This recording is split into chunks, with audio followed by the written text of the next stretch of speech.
not the steroids. It was this arm brace that he had. Google Google Barry Bonds arm brace.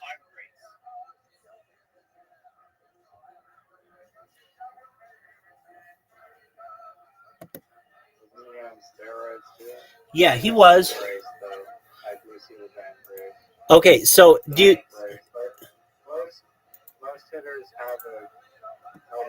not like that? Wait, not like that. No, this was different. This was different. He actually had to be grandfathered in for that brace because the MLB changed their rules. And what that brace did, it was specially made for him in San Francisco. And what it would do is it would allow his arm to always lock in a perfect position.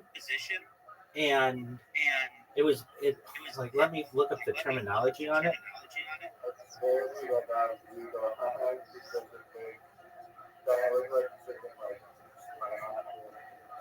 Right, exactly. And there was an argument made, hey, how are you going to let this guy have this giant brace? There were a couple arguments about it. Number one, he could use that brace if he wanted to lean into pitches and get hit by them, and then he would get a walk, and it wouldn't hurt him. And then the other thing was, it acted like a perfect like a perfect pendulum. Hold on a second. Yo, how did Barry Bonds' arm brace allegedly work like a pendulum? Or like, there have been theories that that brace wasn't normal. Yeah. So here's the situation. It was a large hinge protection elbow guard, but the allegations were it was an extension aid pendulum theory.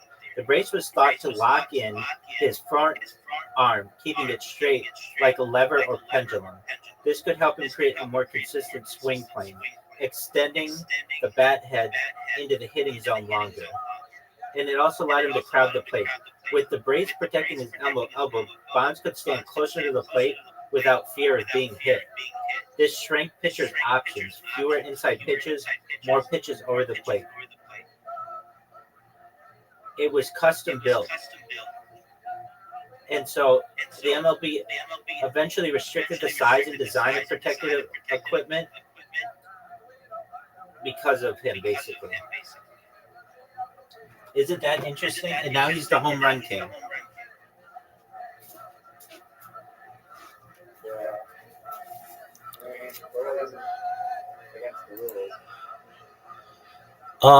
Yeah, that is against the rules.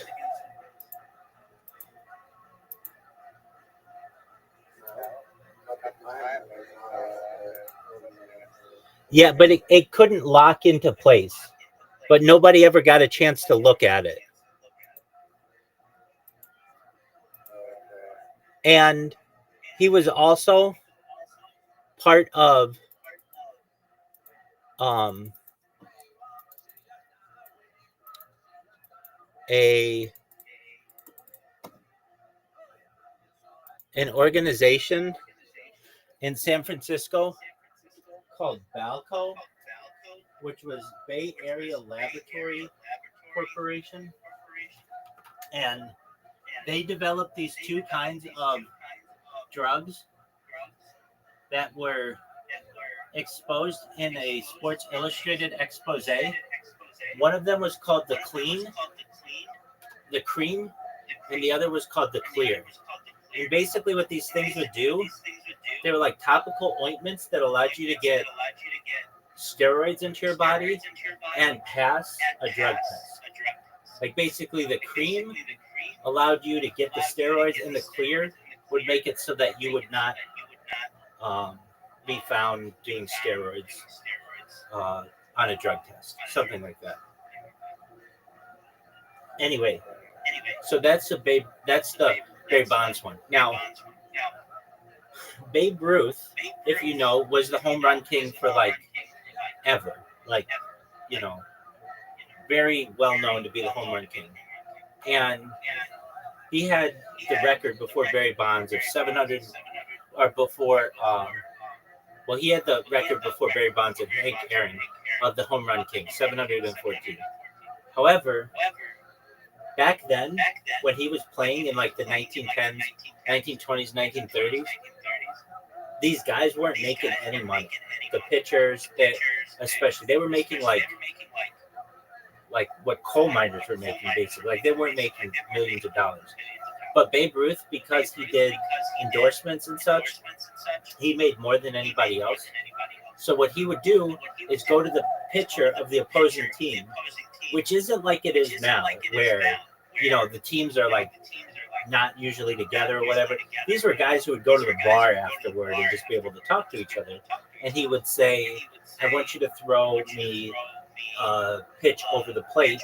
Here's $100."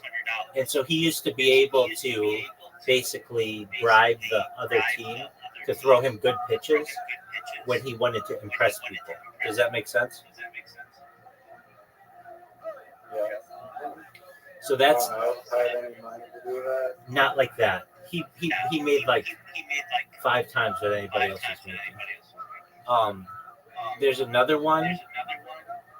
So Joe DiMaggio had a 51 game hitting streak, which still stands to this day. And that's another one that they think that bribery may have been involved, where you like it becomes a thing for pitchers to want to be part of history, and so they want to be one of the pitchers who had the game-winning hit off of them, or the like Babe Ruth's 714th hit was off of my grandpa kind of deal. They become part of history then.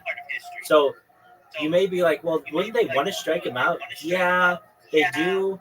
But there's also something to it that if they're going to get a bribe, plus they're going to be part of history, that's exciting to them as well. Let's talk about basketball. So the Michael Jordan thing. I don't know if you're aware, we may have talked about it before, but do you know Michael Jordan played baseball?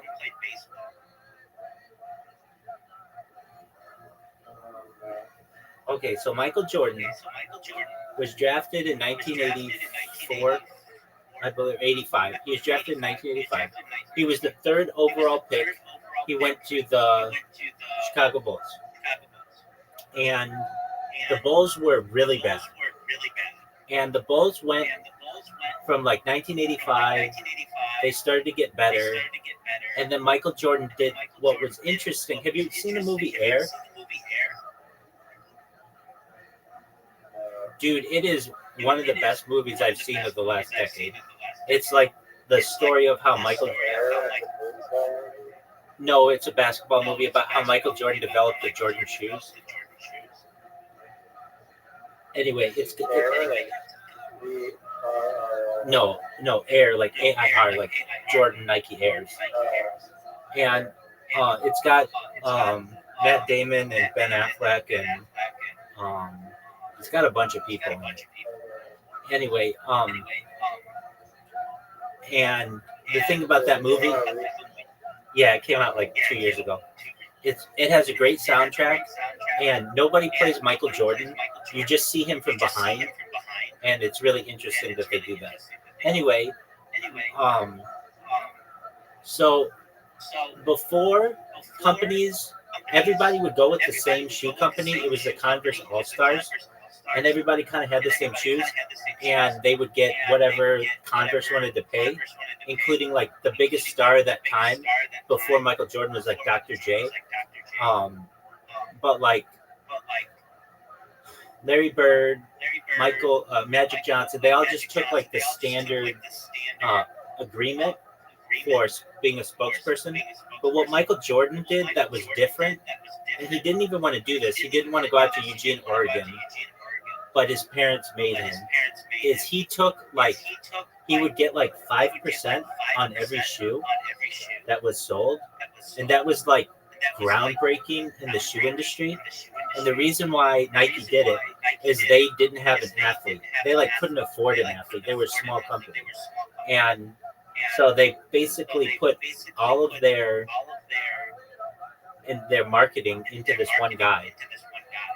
And his shoes just became really popular to the point where the NBA became like an international sensation because of this one guy. Well, Michael Jordan still hadn't won a championship yet, and they played the Detroit Pistons, and the Detroit Pistons were like a really stacked team. Additionally, the Pistons were really aggressive, and the Pistons beat them 2 years in a row, and the Pistons won back-to-back NBA championships. And Michael Jordan did not like this. And so what Michael Jordan did, allegedly, was start to take steroids. And you can see it in his body. That's when he went from having hair to his classic bald look. That's where you can just see it in his muscles. He's like a small framed person in the mid-'80s, and he goes to being jacked by the early 90s. And the Bulls end up winning like the 89-90 championship, 91-92 championship, and 92-93 championship. And then all of a sudden, Michael Jordan retires to play baseball. And the whole world is like, what the fuck, Michael Jordan? You just won 3 games in a row, 3 NBA titles in a row. What are you going to do? Like, why are you going to play baseball?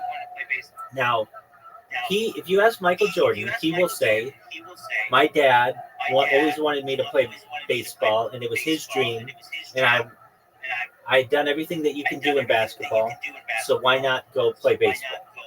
But if you ask the... I'm like just hearing about this for the first time right now. Look it up. Look up Michael... He played for the White Sox? Yeah, he played for...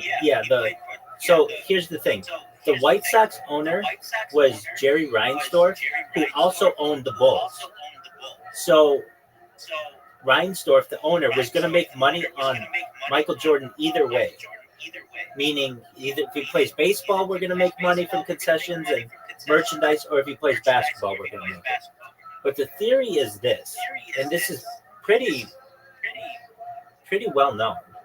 Michael Jordan's dad was murdered in 1992. He was driving a Mercedes-Benz sports car, wearing a Rolex. And there are theories that this was a hit, meaning Michael Jordan pissed off the wrong people, and they killed his dad. Now, his dad's body was found, and the Rolex was still on him, and the Mercedes-Benz was untouched. Like, basically, they just killed this guy, but they didn't steal his shit.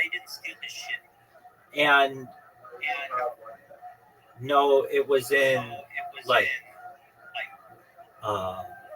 maybe North Carolina or something. I'm not sure where he died. We'll look it up.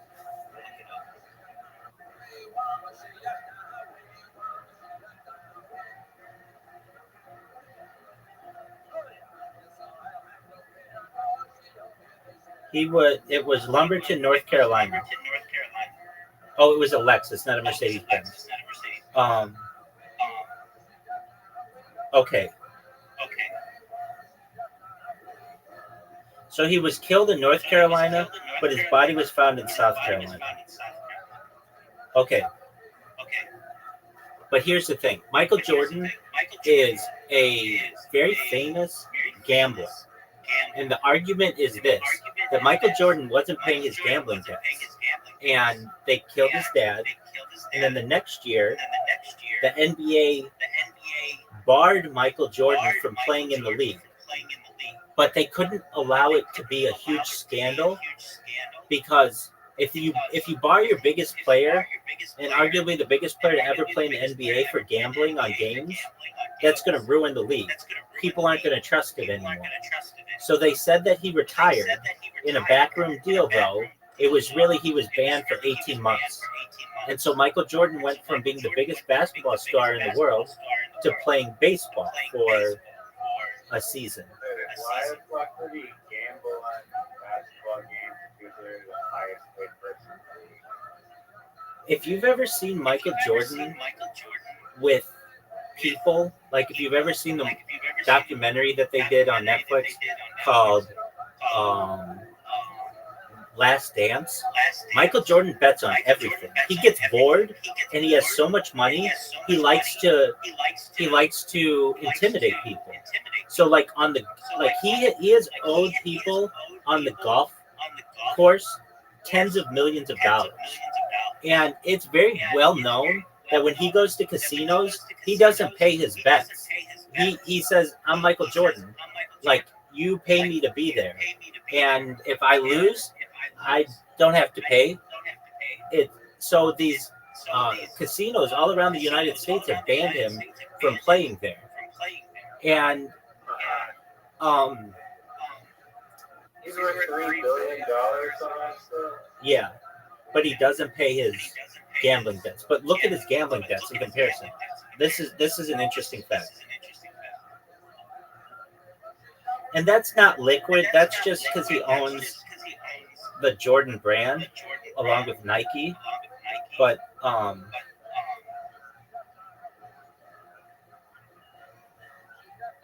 gonna check. I don't know if I can get an accurate answer. They're saying like 1.25 million in golf bets. No. There was one guy who said he owed him. One individual said he owed him $40 million. Like huge, one professional golfer.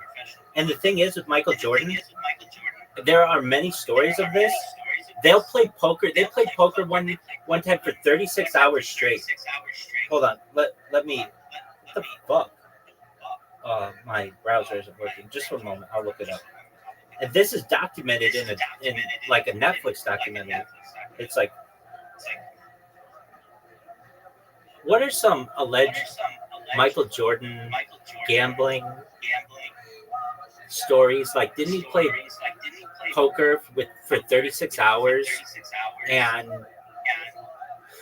didn't he owe somebody like $40 million from golf? And isn't he banned from a bunch of casinos?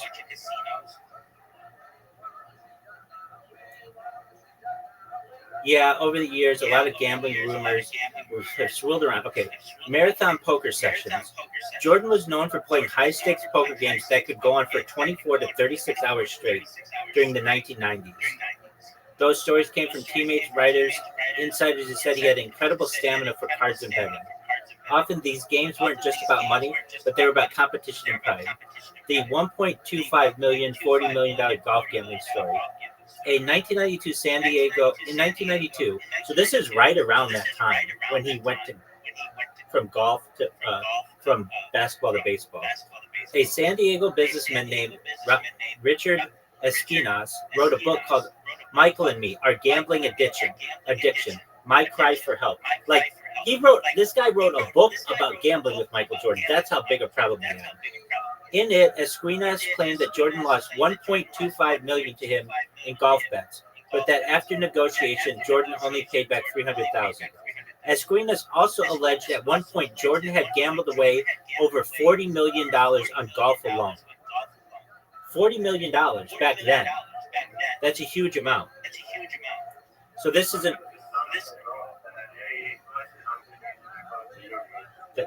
That's true. Here's another one. Atlantic City during the 1993 playoffs. During the 1993 Eastern Conference playoffs versus the Knicks, Jordan admitted he went to Atlantic City to gamble the night before Game 2.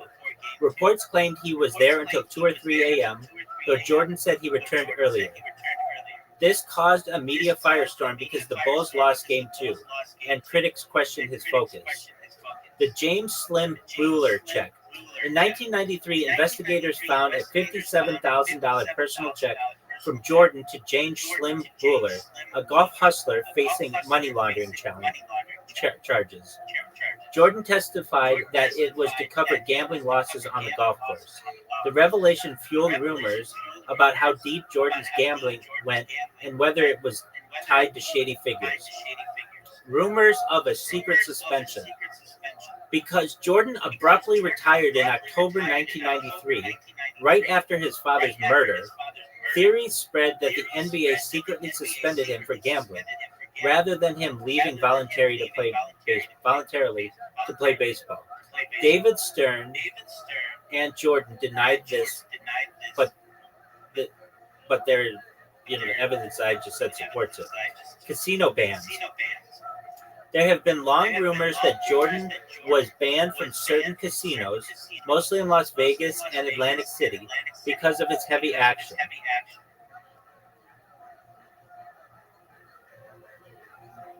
So, I mean, that's a lot of evidence, is it not?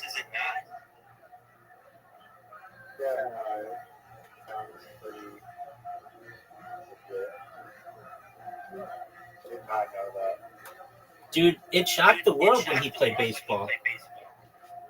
How bad is he at baseball? He was actually pretty good, but not good enough for the major leagues. He's paying for home runs. No, he wasn't doing that, but he he played, I believe, Double A baseball, which is pretty good, but he never played in an MLB game. Meaning, I think he played. I think he. Well, he was in the White Sox farm league, farm team. I think he might have played um, one MLB game, but he did not do really, really well. And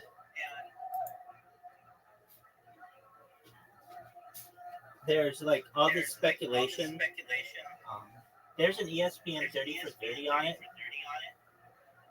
It's called Jordan Rides the Bus. And it's really funny. So he spent a year in Birmingham, Alabama. And, Michael Jordan was a phenomenon at that time. And so he gets to town, and it's like this small Alabama town.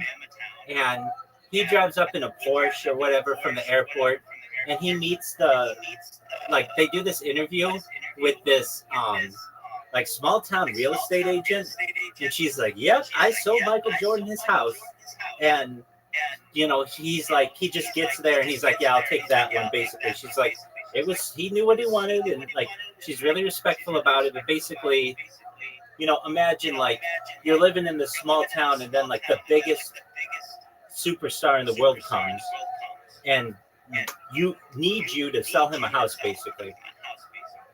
And so he spent a year in like Birmingham, Alabama, and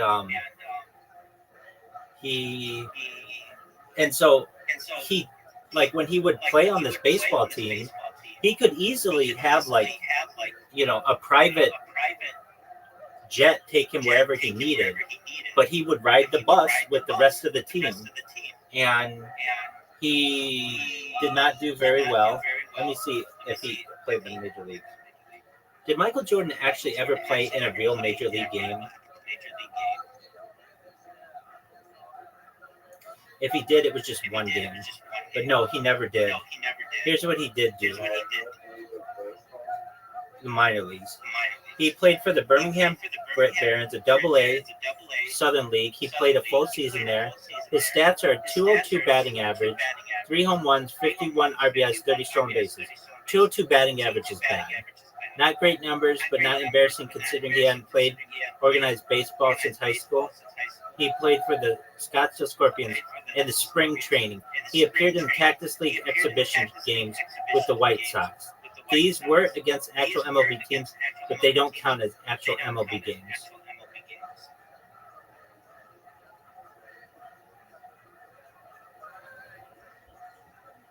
Isn't that an interesting one, Riser?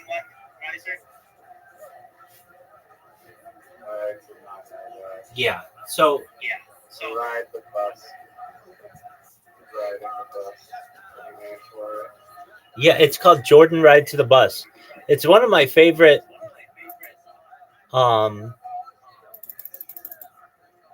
what do you call it? ESPN 30 for 30s. Do you ever watch 30 for 30s?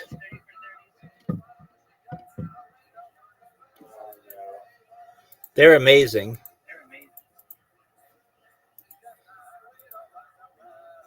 They're like these sports documentaries that ESPN puts out, and they're really interesting.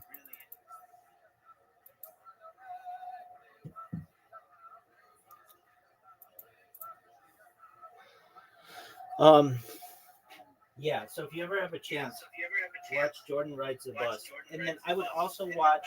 It's called The Bull's Last Dance. It's like an 8-part series, something like that, 7 part, and it's done by Netflix. And you see Michael Jordan and how obsessed he is with fucking winning. And okay, so he's not like a good guy. I mean, like there are a lot of he has this like squeaky clean image, but there are a lot of really bad stories about him. Charles Barkley will tell you a lot of them. Do you know who Charles Barkley is? And so, like, Charles Barkley, I think, has said that Michael Jordan owes him a lot in gambling.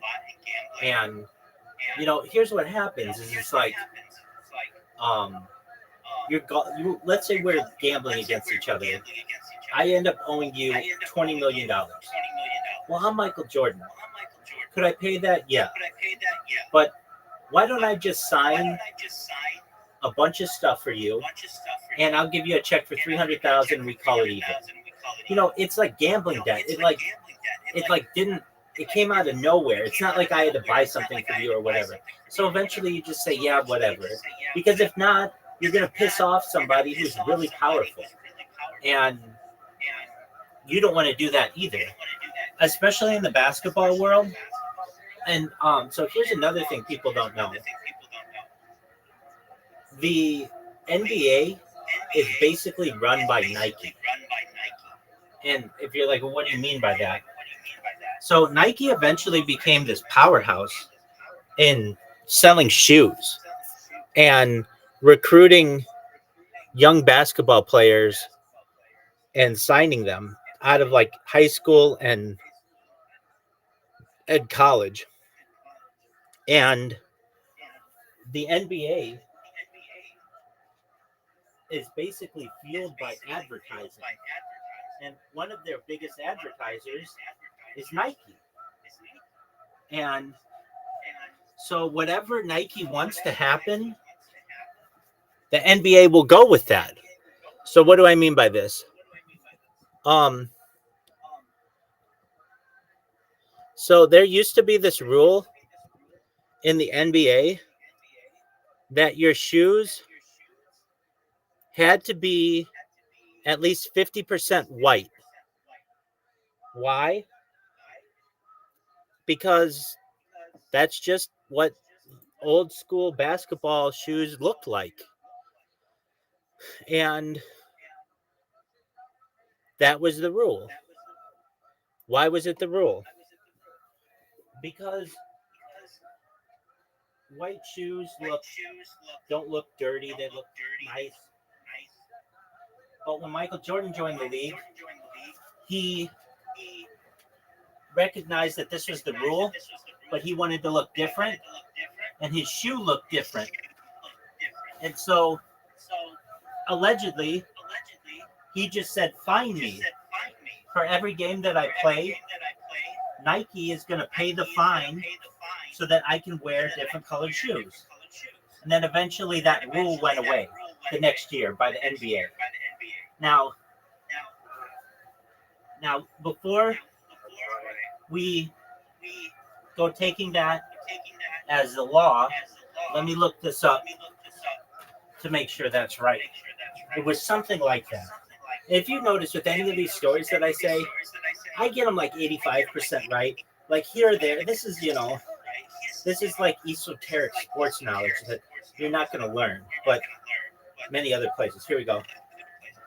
What was that rule that the NBA had that like your shoe color had to be white or 50%?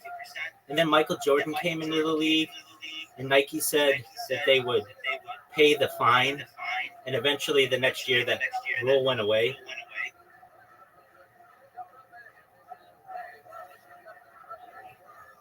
It was something like this. And I know this is a lot of hearsay, but it makes a lot of sense. Okay, so come on, ChatGPT. ChatGPT 5 sucks so much good. All right. Come on.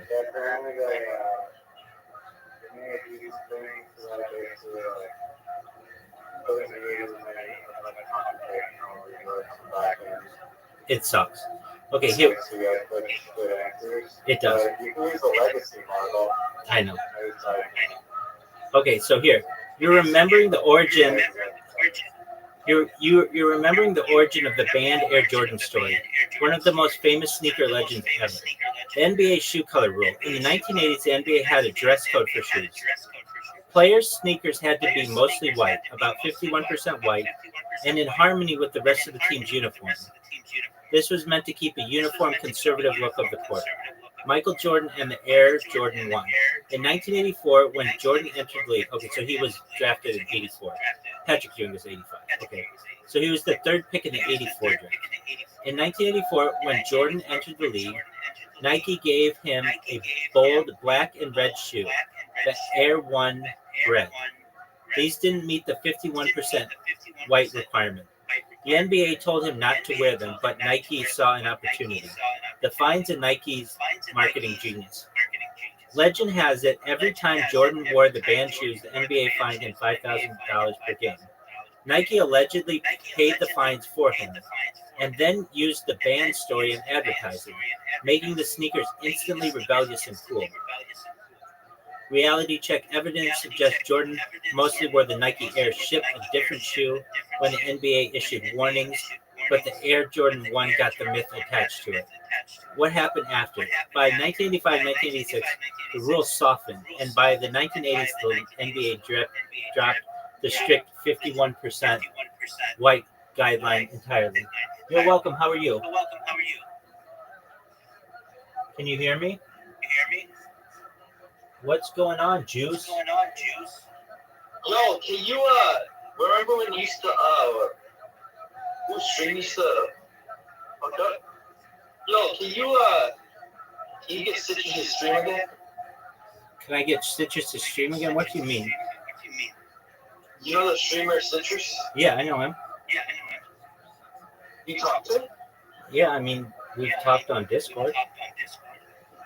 Yo, you want me to give you his address? No, I mean, he can keep that information private. Why do I need his information? Aren't you like a Jewish warlord on Discord? Yeah. Like, when was the last time you showered? Dude, what are with these questions? No, because the way I think of you as this guy that's always on Discord or just always on live, and you don't have a job, right? Dog, I don't need one. Okay. You're a professional streamer? 100% big dog. What are you, a Z-list celebrity or something? Where did you find the time to become this? Did you just one day decide to become a streamer and then Dog. Are you just living? Dog. What are you living with, from donations or what type of money source are you living with? Read the Ask Rabbi Anything section of this. It says about Rabbi Rothschild. Just read that. It answers all your questions. I'm not reading no Jewish scriptures of yours. Okay, that's fine. That's fine. I'm in the middle of a discussion with somebody, and you came in here and interrupted What are you it. discussing? We're discussing the Michael Jordan 1 shoe. What type of discussion is that about? Y'all should be talking about how Jewish people, right? Their nose is what keeps all the power. Their nose is the power to what they do in life. Okay, do you believe in that or not? Worse than Jewish comedy. I know. Word, Doug. He's been muted. Nobody needs that.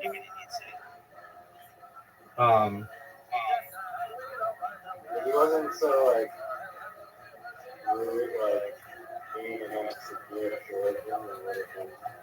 Yeah, I mean, who does that? Okay, just a moment.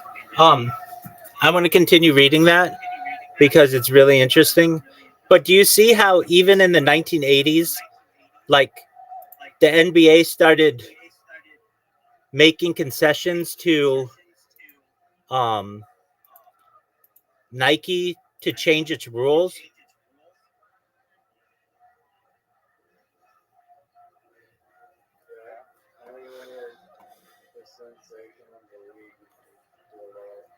Exactly. Okay, so then there's all kinds of like videos of this where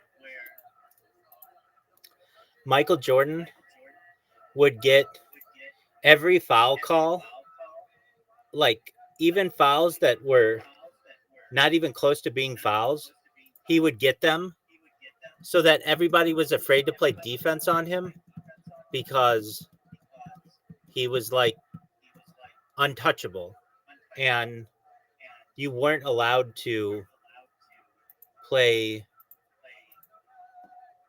defense against him. I mean, guys did, but then they would get into foul trouble really quickly. And then they, if you get too many fouls, you get kicked out of the game. So there's this video I've seen that you'll never see on an NBA highlight film, but it's called the Michael Jordan whistle, and it's like, let me see if I can find this.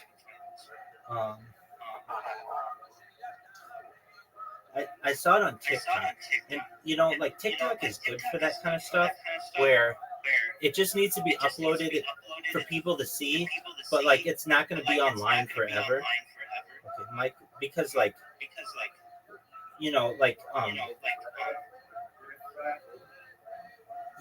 yeah, I think actually that's where I saw it, but I think it went. Here it is. Yeah, Reddit is good for that. It's just basically the NBA is really, really sensitive about their about people finding this kind of stuff out. So is the NFL.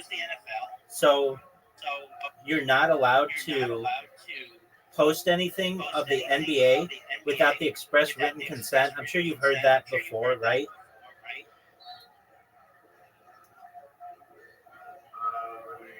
Like you're not allowed to. Yeah, you're not allowed to do that. All right, go to that video that I just sent, and I'll watch your video.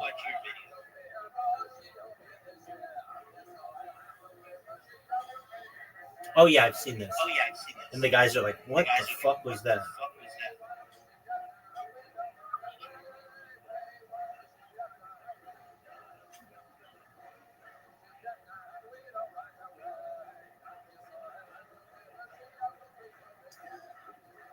Like a prank that people do, they'll like basically like create like a fake toy or like a stuffed animal plushie or whatever that has like a push button for like a sound, and then they'll like inject like the weird like noise into like the sound of like stuffed animal, and then they go into like a store. They're like, "Hey, I bought this here, and it's making this weird noise," and it's like really like creepy liminal like audio, and like the employees are just like. I've not seen that. Go to what I just sent you. 4 minutes of Michael Jordan whistling. And tell me when you hit start, and I'll hit start at the same time. Alright, I'll pause it at 0. Loading. Loading. Loading. Somehow it's still loading.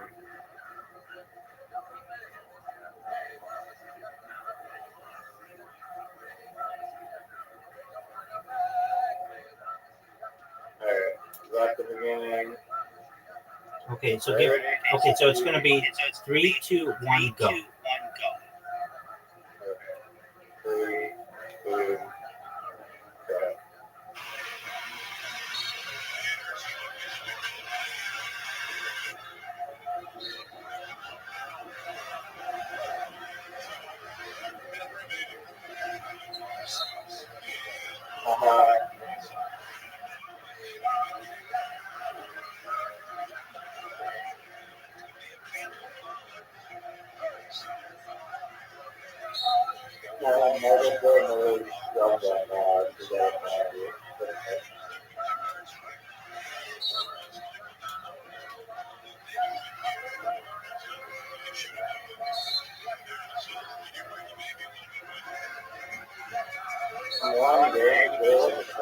Right.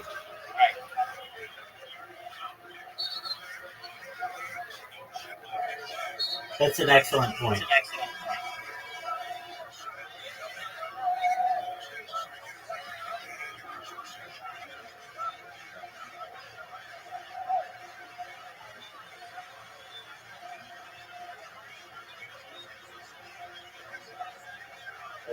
That one is actually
Yeah, you're allowed to touch somebody.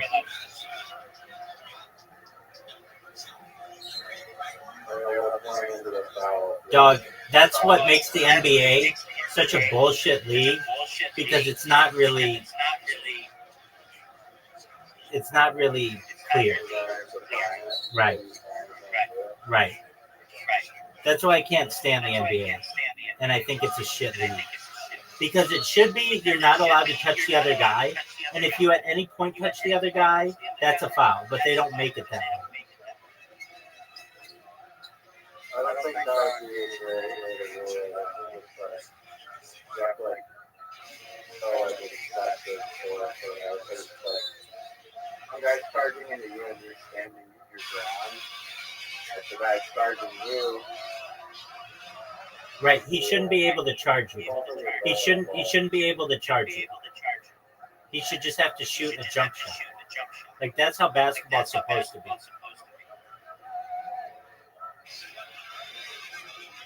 Like when you make basketball into football, that's when people start to get upset.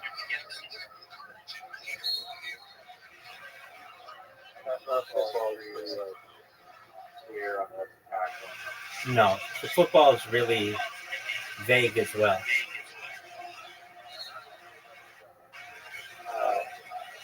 There's holding on every play. It's just what the referees want to call.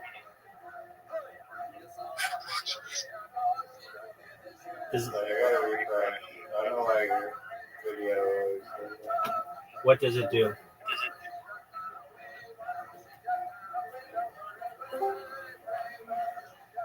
What does my video do? It'll just turn like really good pause or freeze or like really big loading. But then when you restart it, it works? Yeah, every time I refresh it. Okay, so the other thing...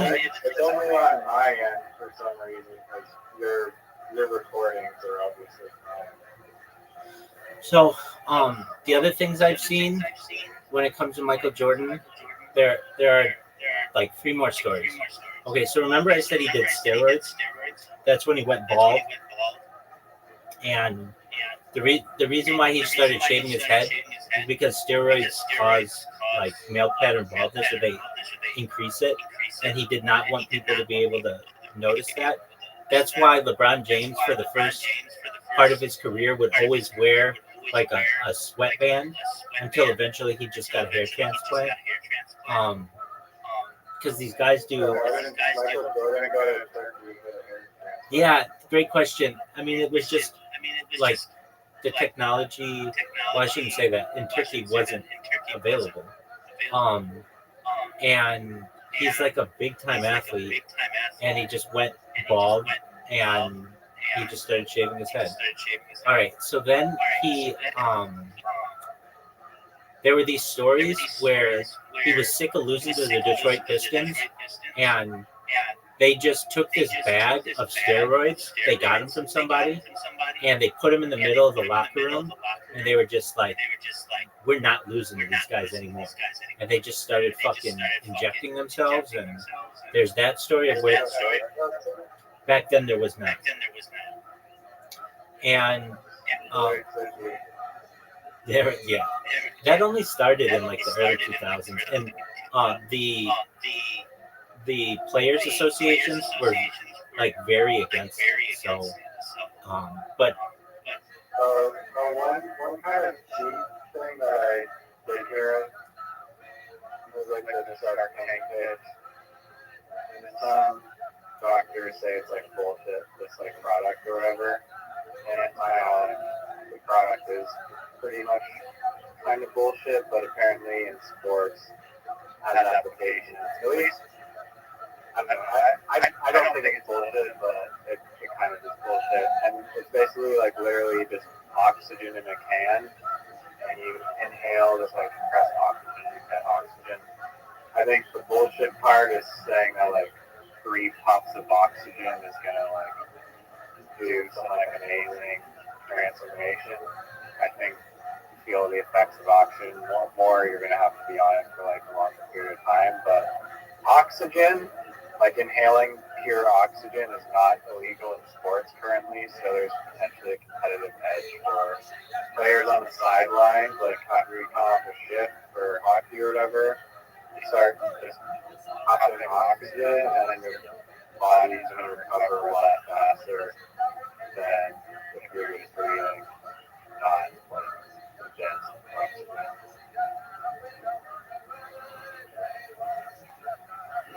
I get that. Okay, so Jordan also was very competitive, as I said, but he didn't want anybody to be considered like even close to him. Like he wanted to be considered the greatest ever. And ESPN at the end of the 20th century did this thing, this sports montage of like the best athletes, and Jordan like demanded to be number 1 on that. Like they had Babe Ruth number 3, Muhammad Ali number 2, Michael Jordan number 1, and he did this thing where so he played for the Bulls up until like 97, 98, and then he retired, and then he came back and played for the Washington Wizards for a few years. And the Washington Wizards, he eventually bought a team, part of a team, but when he played for the Washington Wizards, they were going to get the number 1 pick overall, this guy named Kwame Brown, who was, for all intents and purposes, a really nice guy. And when he got to the team, Michael Jordan just abused him for the whole year and just got in his face like, who the fuck do you think you are, number 1 pick? Go fuck yourself. You're never going to be anything. And like got into this guy's head, and he never did well in the NBA. And he had all of the skills to potentially be number 1. He was eventually traded to the Lakers, but he just never turned out to be anything. Then there's this other story of Michael Jordan, and he would do this against young people. He never wanted to have any like real connection with LeBron James. In fact, the year that LeBron James came into the league, Michael Jordan retired the year before that, so that they weren't ever on the court at the same time. And Michael Jordan did this one commercial for Gatorade, where he was going to play himself in basketball using a computer-generated image. And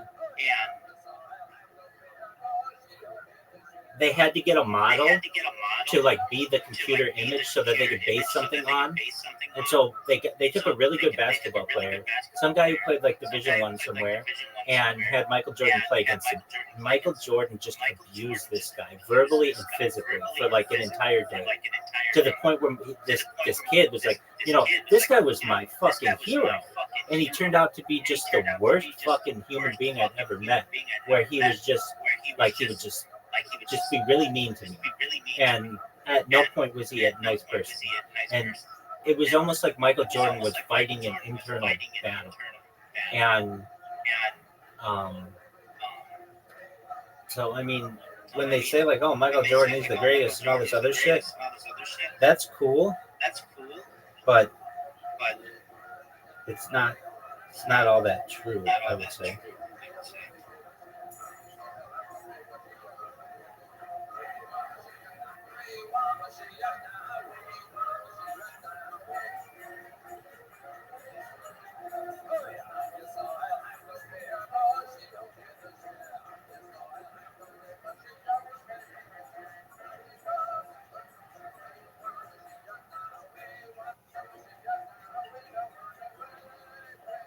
What are your thoughts?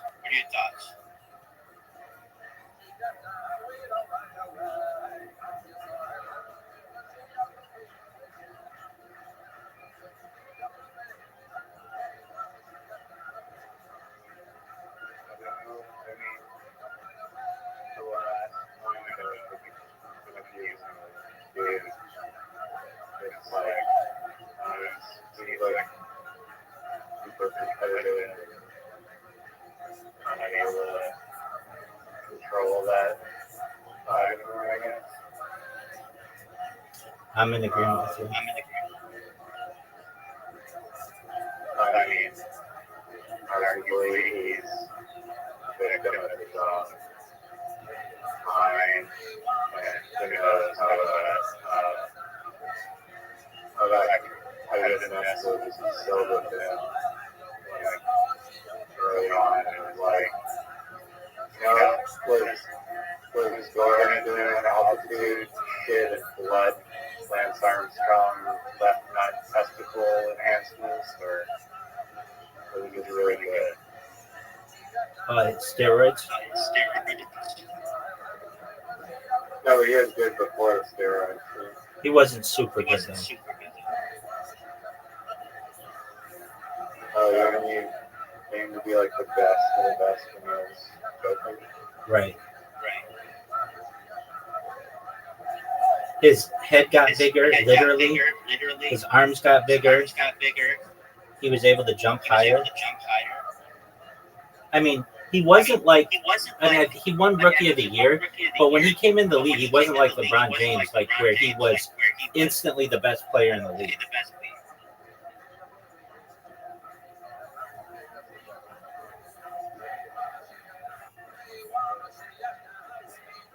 Was Kobe Bryant killed on purpose?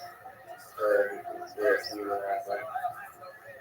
Apparently, I mean, I don't know about those. I just know that there are theories that he was getting into starting a pharmaceutical company, and this was a sign that to like all of Hollywood and really just everybody that not to speak out against pharmaceutical companies, especially right.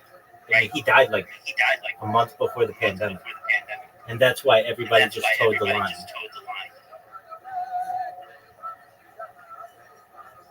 What do you mean by like the line? Nobody spoke out about bodily autonomy. Oh, okay.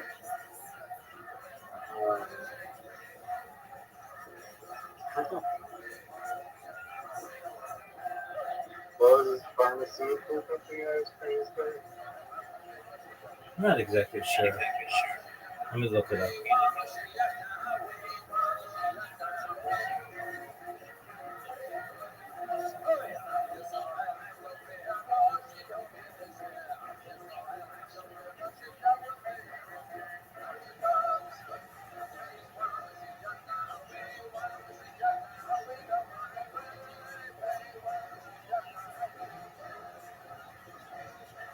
Do you believe that McAfee was assassinated because of his pharmaceutical stuff. McAfee? Yeah, I mean, he had that fucking tattoo that even just said West.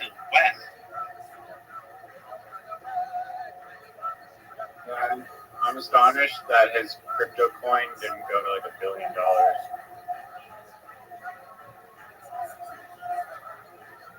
I am as well. Or the most bullish scenario for the coin where it's like, I didn't get killed, I've never killed myself. I literally have a coin that's designed for me, well-known celebrity, if I die, not a death. And then he died. It was very suspicious.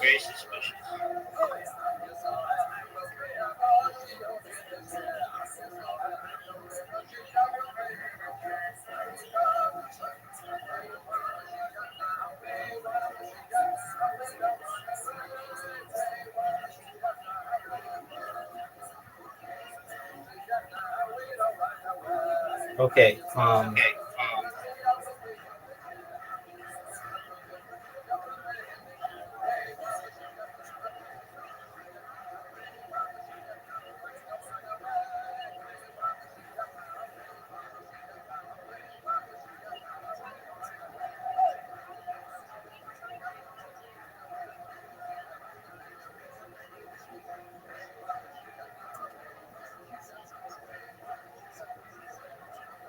Kobe Bryant had a legal dispute with High-Tech Pharmaceuticals, a dietary supplement company, over the trademark of the name Black Mamba. The company had filed the trademark Black Mamba Hyper Rush for a line of ephedra-based diet pills, which Bryant's team opposed, arguing it would cause consumer confusion as the nickname was strongly associated with him. Welcome, how are you? What up? How are you? I'm kicking ass, taking names. How are you, Ludi? I'm fine, dude. Excellent. How'd you find out about me? What? How did you find out about me? Because I found you on Pornhub. Dude, I'm not on Pornhub. Oh, No, I think I saw you on Pornhub. It was in the biggest dick category. yeah. There you go. And you spent the N-word. No. Ludi, how'd you find out about me? Leave the rules. Okay, cool. How are you? Wait.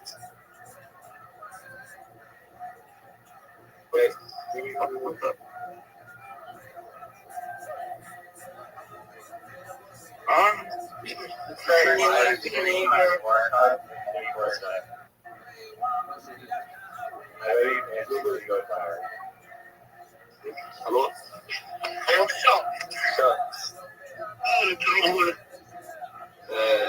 People take it. What? People.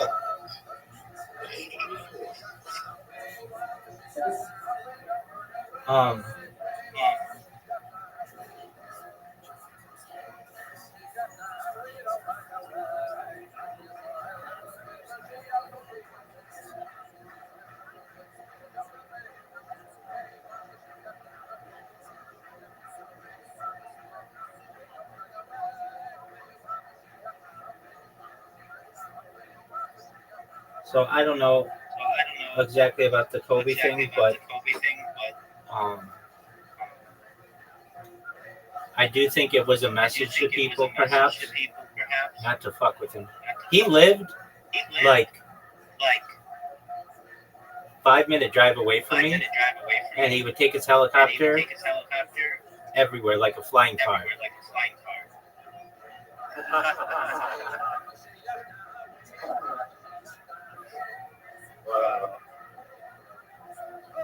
Weird dog. Yeah, he lived in an area called Newport Coast, which borders Irvine.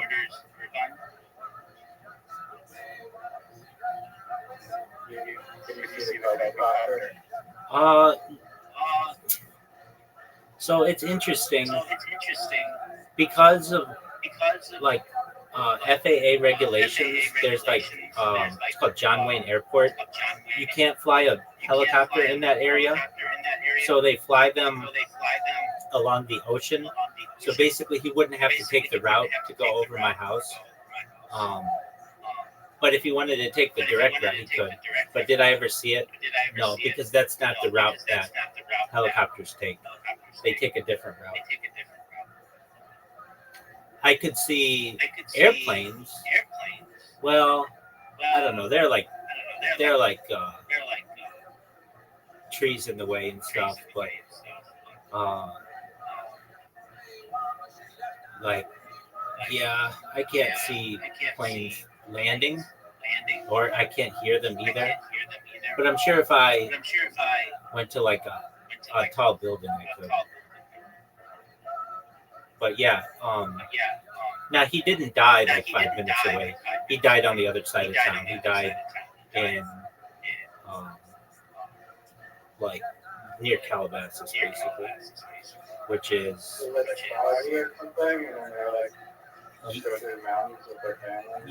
yeah. It was a especially foggy day that day, but I don't know. I don't. Doesn't like radar equipment like they don't have LiDAR or anything on these? Yeah, I mean they've got elevation detectors. So I don't know how much I believe all of this, and I've never seen a body. Even though they use this like red herring thing, but they said some police officers took pictures of the body. There's no pictures of the wreckage, no pictures of the body. I mean, I've never seen it. I'd watch all the LA news. Maybe there is, but pictures of Kobe helicopter.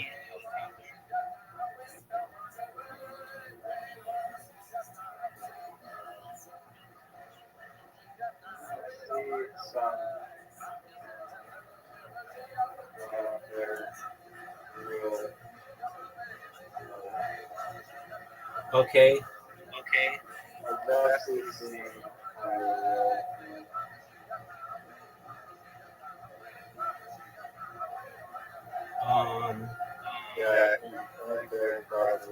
A number of photographs containing documenting the site of the helicopter crash. His daughter have been released. These images include aerial views of the wreckage, the final descent and impact site. It looks small. Like I would expect it to be bigger than this. There's no helicopter metal there. There's literally zero helicopter metal there.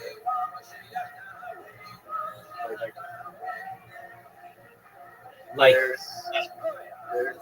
some metal, but it does not look anywhere near enough. Exactly. Helicopter. Like I mean, would all that metal just melt in the fire? It's just a small amount. Like I would expect it to be bigger than that, frankly. And like there would be propellers and stuff, like a tail. Yeah,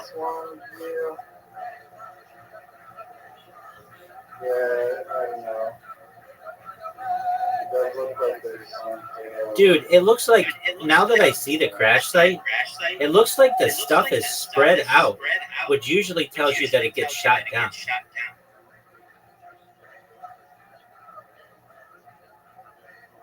That would be I mean, I'm not sure which photos you're looking at. I see it's like, it's basically on a path and it's mostly all together. I don't see it's I'm looking at them from the LA Times, and there's like a bunch of.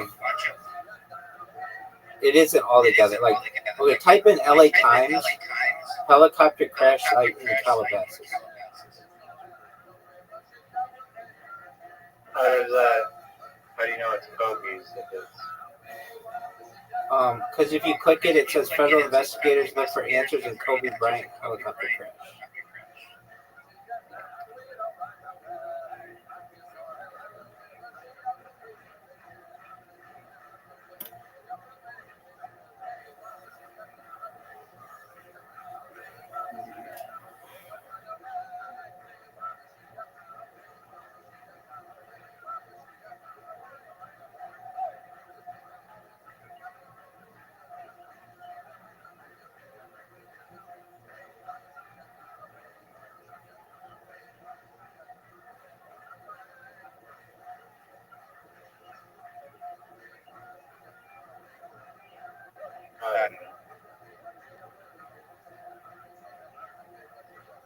potentially shot down out of the sky because people are probably trying to sue the pilot, right?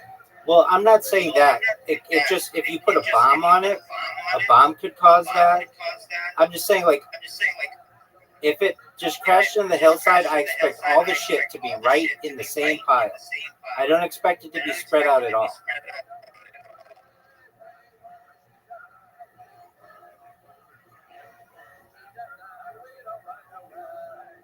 But again, I don't know. That one, I mean, there are no pictures of the bodies, which I don't understand.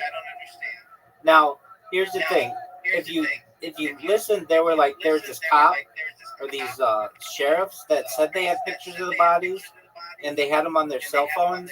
And a bartender in like Ventura County overheard this and reported them. And allegedly, like, they had to get them off their phones or whatever. But I don't know. I don't understand when somebody dies, they don't take a picture of them and publish it. I know that can be seen as like gory or whatever, but then you know what happened. I think it should be up to the family's discretion whether they want some. Dude, fuck that shit. Why? Why should it be up to? Why should it? Yeah, why should it be up to their discretion? It's a part of human events. We shouldn't get so wrapped up in it. It might be traumatizing to the victims. Okay, then they don't have to look at them. No one's. Yeah, but I don't know. They might not wish that everyone is looking at their photo. Look, I'm saying that it's very easy to then do cover-ups on people, because then you can always say, oh, for the good of the victims, we can't do an autopsy, or for the good of the victims, we can't publish pictures. When those pictures or those autopsies would be the thing that might be able to show foul play.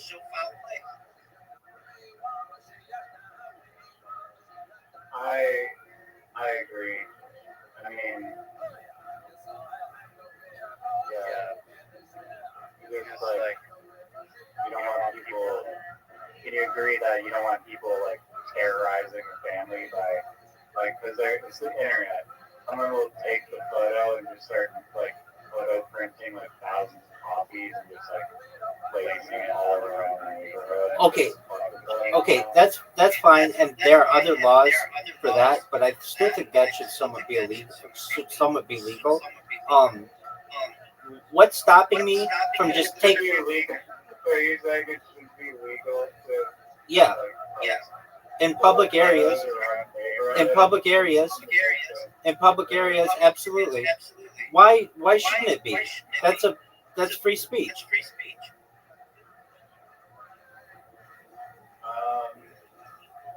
General consensus. No, quit with the general consensus bullshit. Because here's the thing: when you start to restrict freedom of speech, freedom of the press, then you start to constrict people's ability to express themselves. And I'm not a fan of that. But that's another discussion. Yeah, I mean, for instance, like, if it was illegal public media of like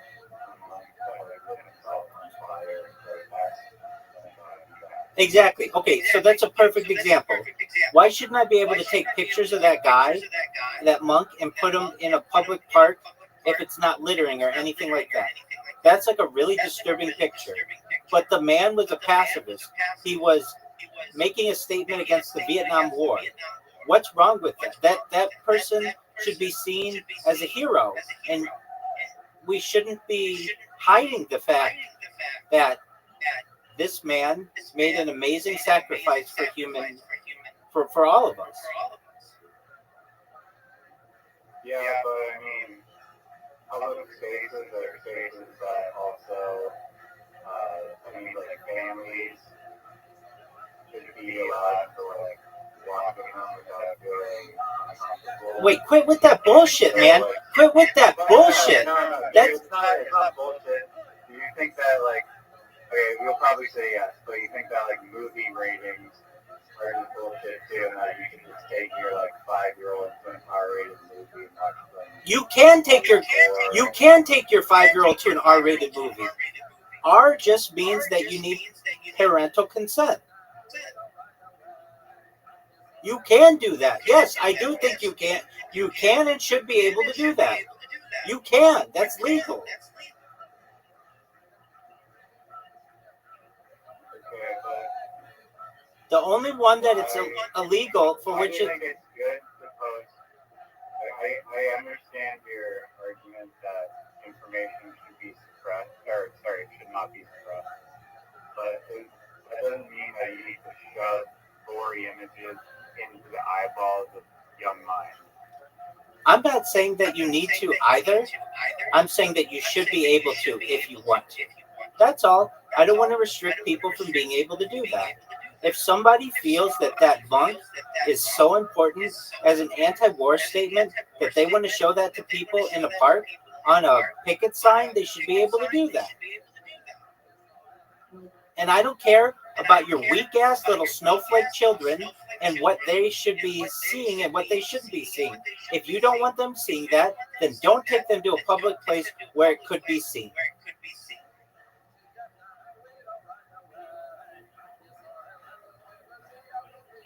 I mean, I understand.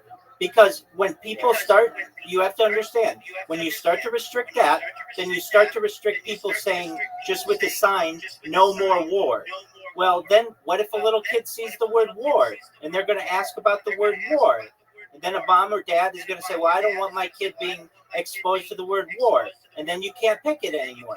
That's exactly how it happens. Do you think that young children should be limited to accessing certain information? This is a question I ask myself all the time.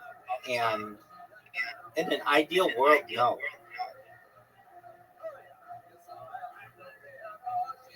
What do you mean in an ideal world? Meaning, like a child we shouldn't make sex a taboo subject. It's love between 2 people or 5 people or whatever. We should be able to have real talks with children. We shouldn't, like in a village in Africa or in the Amazon, people are naked, both men and women, and it's not like taboo. Nobody cares. It's like that's just how you live your life. In an ideal situation, that's how it should be. It shouldn't be like just like the nipples on a woman are not allowed, but the nipples on a man are allowed. But then a man can be a woman and a woman can be a man. It gets confusing, and frankly, they're just subjective opinions. And in reality, it's just skin. We shouldn't taboo skin. It's just skin. I agree. But it goes beyond the community. It goes into torture and gore and equally like serving psychological. Wait, and I understand that. And if a parent wants to prevent their child from seeing that, they should be allowed to do that. They should be able to raise the children the way that they want to raise them. But that, in my opinion, you, at least from a standpoint of, if there is going to be a division, then well, basically, like from a gore perspective and torture, I think that children should see that so that they know what to avoid in the future. So that they learn. This is what water torture is. This is what self-immolation is. And it's a terrible thing. And this is what people did as punishments in the past. And let's not do them in the future.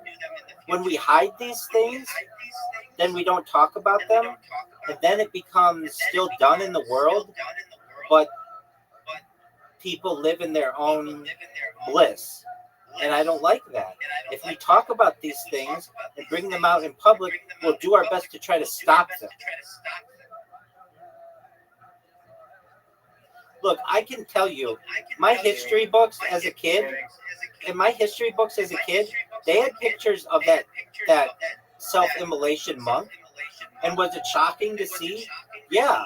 But then we learned about it, and it's been something that's been stuck in my mind ever since. Or that picture of that North Vietnamese guy shooting that South Vietnamese guy in the head. Like, that sticks in my mind. Those are parts of... Here's a strange exception to the rule that clothes, like you mentioned, are like mandatory in public, but statues, for whatever reason, if it's made out of marble and carved 1,000 years ago, that's totally legal to be made. Absolutely. It's swaying in the air. Why doesn't Donald Duck wear pants?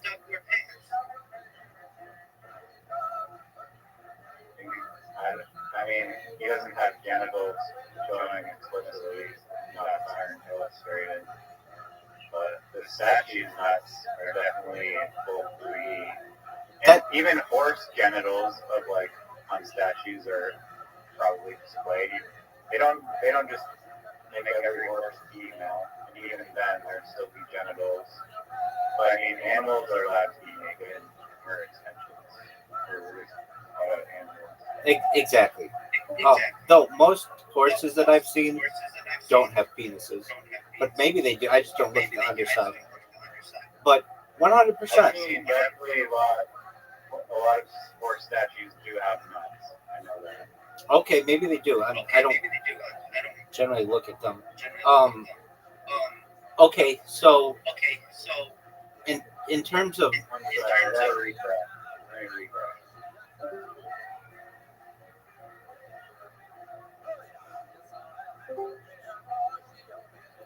and I think the whole wearing clothes and stuff, I mean, it goes back to the Bible, but in my opinion, it's control. It has a lot to do with controlling people. When you can control what people wear, you control how they express themselves, and also it allows you to sexualize people, and it allows you to weaponize it as well, and I don't like that. I don't like when sexuality is weaponized against people. Can you hear? There you go. I don't like when sexuality is weaponized against people. I think, are you saying like because you can't be naked, you're forced to wear clothes, that makes you sexualized because now there's like restriction and where there's like resistance, like making you feel like there's like a gap there. It just doesn't make any sense to me. You can have a brand new baby on Facebook and show their genitals. You can show them in a bathtub, show their genitals. But then when they get to be like 2 or 3 or 4, then you can't do that anymore. But nobody really knows the age. It doesn't make any sense to me.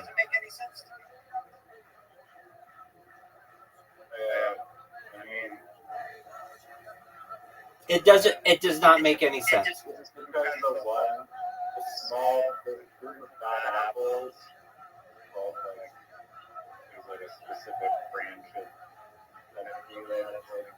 that age category, but like Dog. They've got their own problems, and that's like a mental disease that they have or whatever. I'm saying it doesn't make any sense. There's no firm line drawn, and I don't think we should sexualize it. Frankly, these people who have been in National Geographic for 100 years, and every kid in the Western world has seen probably their first set of tits, aside from their mothers, that's never been a problem because they're not sexualized. Hello? Yo, what up, pimp? What up, dog? How you living, baby? Kicking ass, taking names. Every day is a holiday. Every meal is a feast. What's good in the hood? What's good in the hood, my G? I just asked you that question. I got a question. Okay, I will fuck my grandpa.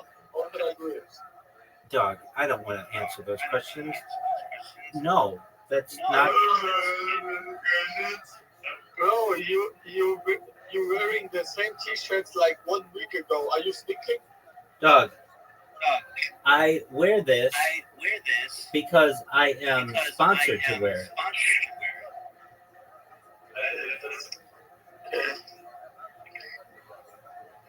Why are you not sleeping? I'm gonna go to sleep soon. Hey, we were in the middle of a conversation, so feel free to listen. Yeah. So Riser, let's go back to the sports thing. Oh, well, just go back to the picture. So, okay. So you.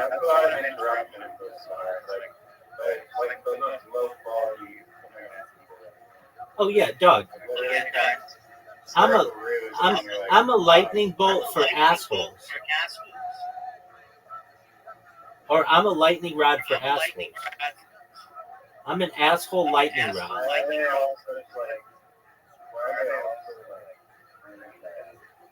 Okay, well, most people just ban them, but I don't.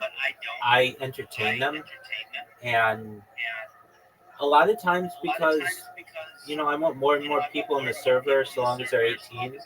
And sometimes, like those guys, their friend is much nicer than they are, but I don't want to ban them because I like their friend. A lot of times, like, people come in here drunk. People just come in here and yell the N-word. I get a lot of people who have, special needs and behavioral issues. I think Discord and the internet in general are just full of these people. I get people who are generally seen as like abnormal. And again, why? I think the internet breeds these people. Normal people have children and wives, and they don't have time to be on Discord. These are like the fringe people of the internet. And then again, I leave my camera on in a bunch of Discords and invite people to come in here from any background. Literally, the only thing that you have to be, or that I ask you to be, is 18 years old. So anybody else in here, I'll let in here. And so long as you don't outwardly cuss at me or use, I'll even let people use racist remarks until I tell them that it's not appreciated and that I don't want them to use this. But I mean, if I don't just immediately ban them, usually. I don't think it's like unreasonable to just have a rule set of like basic common. Dog. I say you have to be 18 to come in here, and people still don't read that. Yeah, no, I'm just saying, like, literally, like, most Discord servers, before you join, have, like, a list of 10 rules that's, like, don't be a dick to anyone in the community, don't bully, don't harass, don't do anything not safe for work, and, like, the list goes on.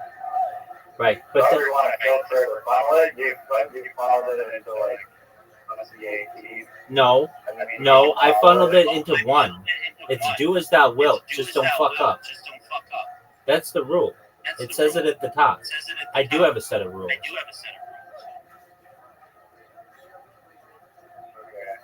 If someone's like being like just saying like Jews, like all these profanities, no, I use fuck and all these profanities. That's fine. No, yeah, like if they're like backing into religion. Yeah, I mean that's different. That's different. I don't like when people make fun of any people specifically, and I don't tolerate it. People come in here and basically like trying to bully you and like talk shit about like your religion and trying to set that like are you up for whatever, right? All the time, and they're allowed to do that. I don't think their internet privileges should be taken away. It's just I don't have to listen to that, and I get it dozens of times. It seems like a day sometimes, and there's only so much I can do. If I say in here, like, don't use racial. Let's just say I say, don't use racial terms. Okay. Well, Jew is a racial term. I use the term Jew 1,000 times a day.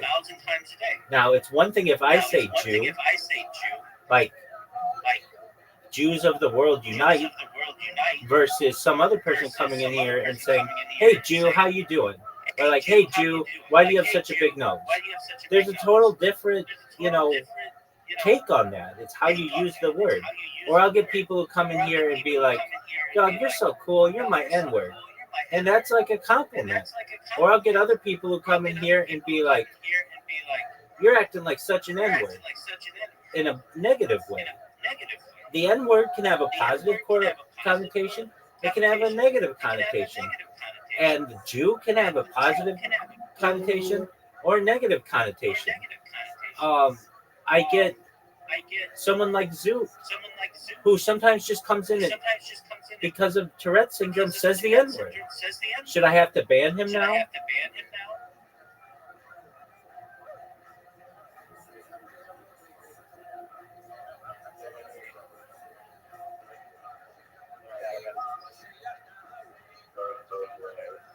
There's no perfect list. If I sat here and played security guard on people, then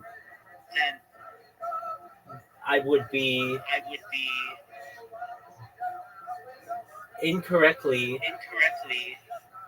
or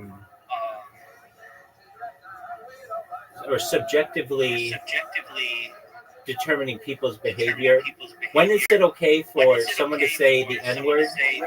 But earlier you said I hate the NBA because they don't define how you can guard someone, whether you can touch them, That's true. what you can do, what you can't do. That's true. But in this context, it's like ambiguous, where you don't have to like exclude certain words, but you could literally just, I'm just talking for no reason, but you'd be like, oh, anyone just like intentionally like over the top, just coming in here, clearly being a troll, saying like all these extremely rude things, not trying to have a productive discussion, will be asked, like given a warning and asked.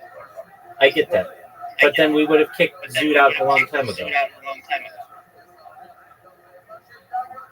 Zoot isn't like the guys that just came in like they're just cussing like. Zoot comes in here and sometimes says, "I hate the N-word." And I know he doesn't mean it, and I know he can't control it, but that's because I've gotten to know him better. If he would have said that in the beginning, he would have been kicked out.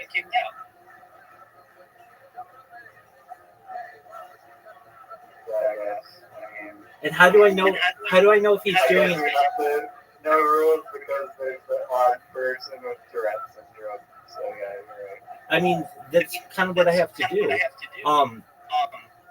I get people who come in here and they want to. It's rare, but I'll get people who like stream really mean things, and they'll just stream like beheadings and things. And they should understand that that's fucking up, and I get rid of them. I also get people who will use the N-word. There's a girl I know who uses the N-word.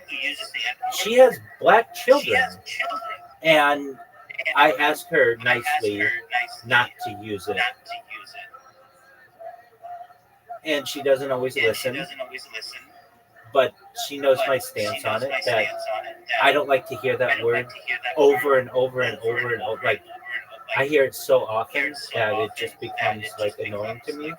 Even though I don't mind it in some contexts, but in other contexts, it rubs me the wrong way. So I make sure that people know that there are some people to whom that word is very offensive, and I don't want to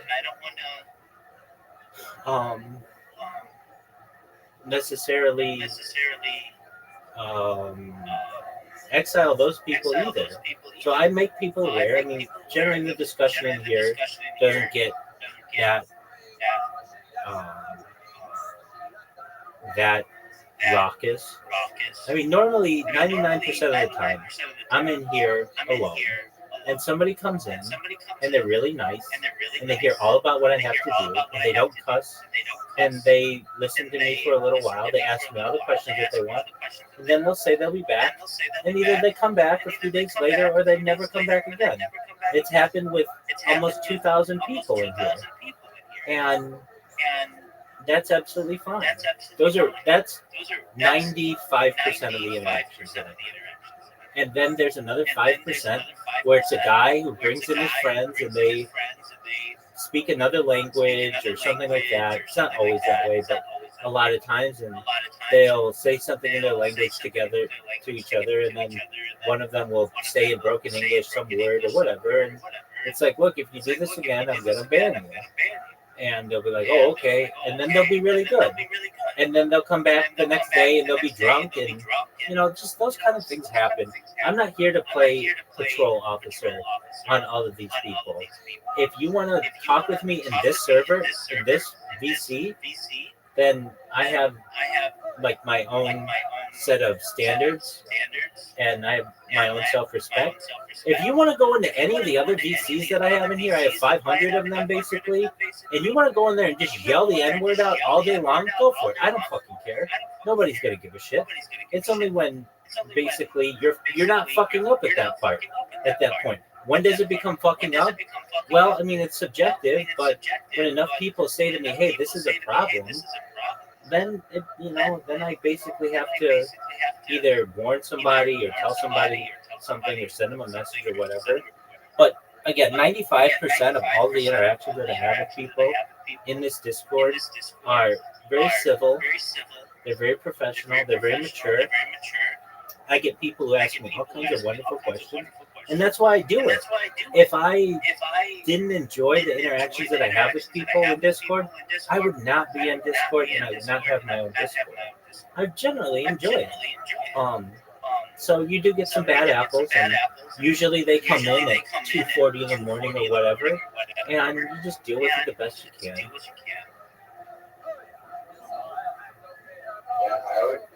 I don't know how you sound.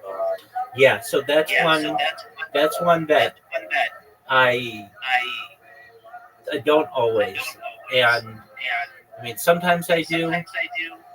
If I either forget to mute it or sometimes I just say, you know what, let them fucking wake me up. Let's see what happens. Especially like I'll go a little while. Like usually I get in a given day like maybe 4 or 5 new people who stay. Like I might get 10 people who join, but maybe 4 or 5 who stay. A lot of people just come in. They don't know what it is. They don't want to talk, or they're not 18 and they leave.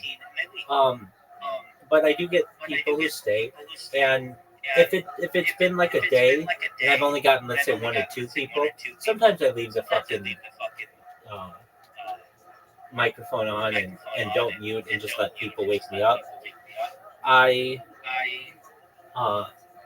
Though if I have a chance to think about it, usually I will try to mute myself. But I would say of the, I don't know, I've been doing this like 1,200 days in a row, and of those, I've only muted myself when I go to bed, like, or muted other people like 30 times. It's not a lot, so I do listen to people a lot. Half the time it's Zoot who comes in here, and he says, "Hey, Rabbi." And I go, "What's going on, big dog?" And he'll be like, "What are your thoughts on," and it'll be some kind of mental health thing. And it's whatever. I'm glad that he was able to tell you his Kanye West joke, and he, he was able to tell you. Okay, what was it? Fuck. Yeah. Okay. So I told him this. So the guy who discovered autism was Jewish, the doctor, and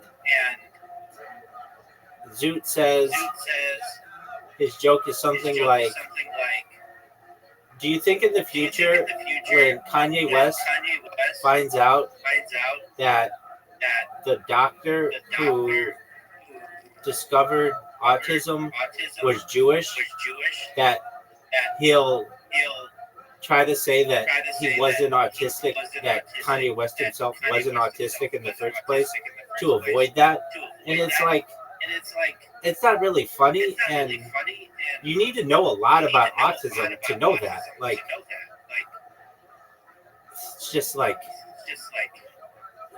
I don't.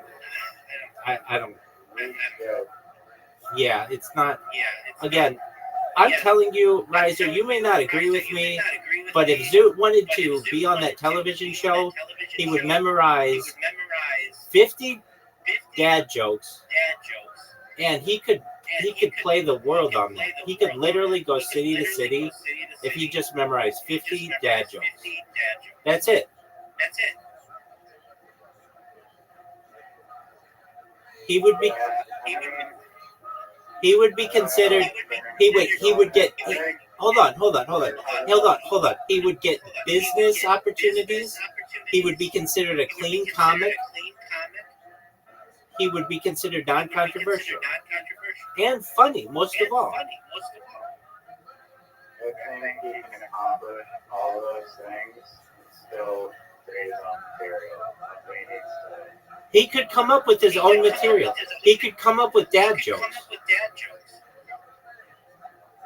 I mean, that's one specific topic to hone in on. I don't think Zoot wants to limit himself to dad jokes. No, dad jokes are just, when I say dad jokes, I just mean simple, clean jokes. I don't mean dad or what? D-A-D? Yeah, dad jokes are simple, clean jokes. Not jokes about dads. No, not at all. No, it has nothing to do with dads. These are jokes that dads tell. Like what did the buffalo say to their child when they dropped him off at school? What did the buffalo say to the child when they dropped him off at school? Bye, son. Do you get why that's like? I don't think knock-knock jokes are a good way. That's not a knock-knock joke. That's a simple joke.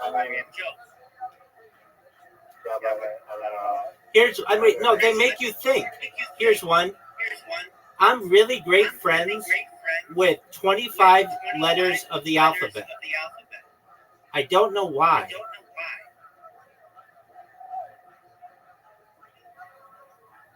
Do you get it? I prefer. Hold on. Answer my question. Do you get it? I do, but Okay, explain it to me. Explain it to me. Explain it to me.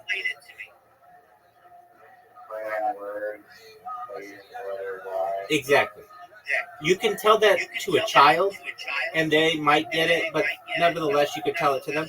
You can tell that to a 50-year-old, and they might get a chuckle out of it.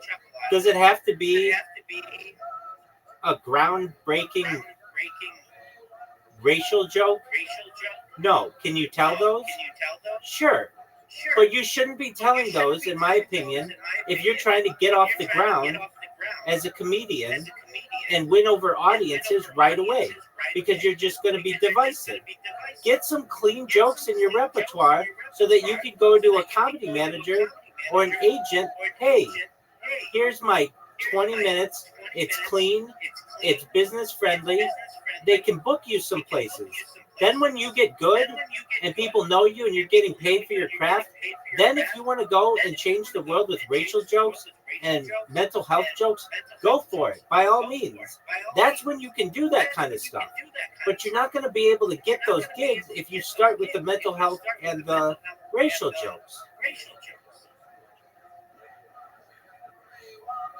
I agree. I hear what you're saying.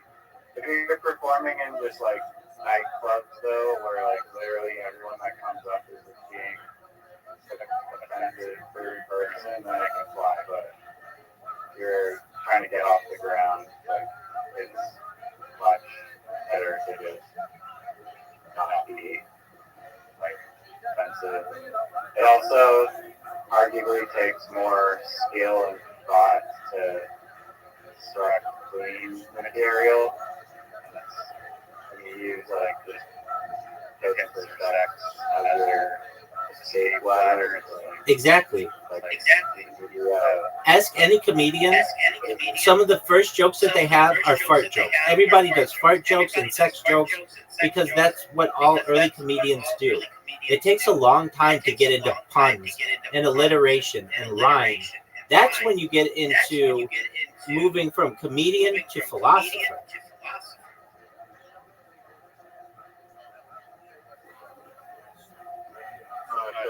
I think it's just how you describe things, your remarks, and your observation, and who you are as a person. The way that the comedy scene works. I think Dude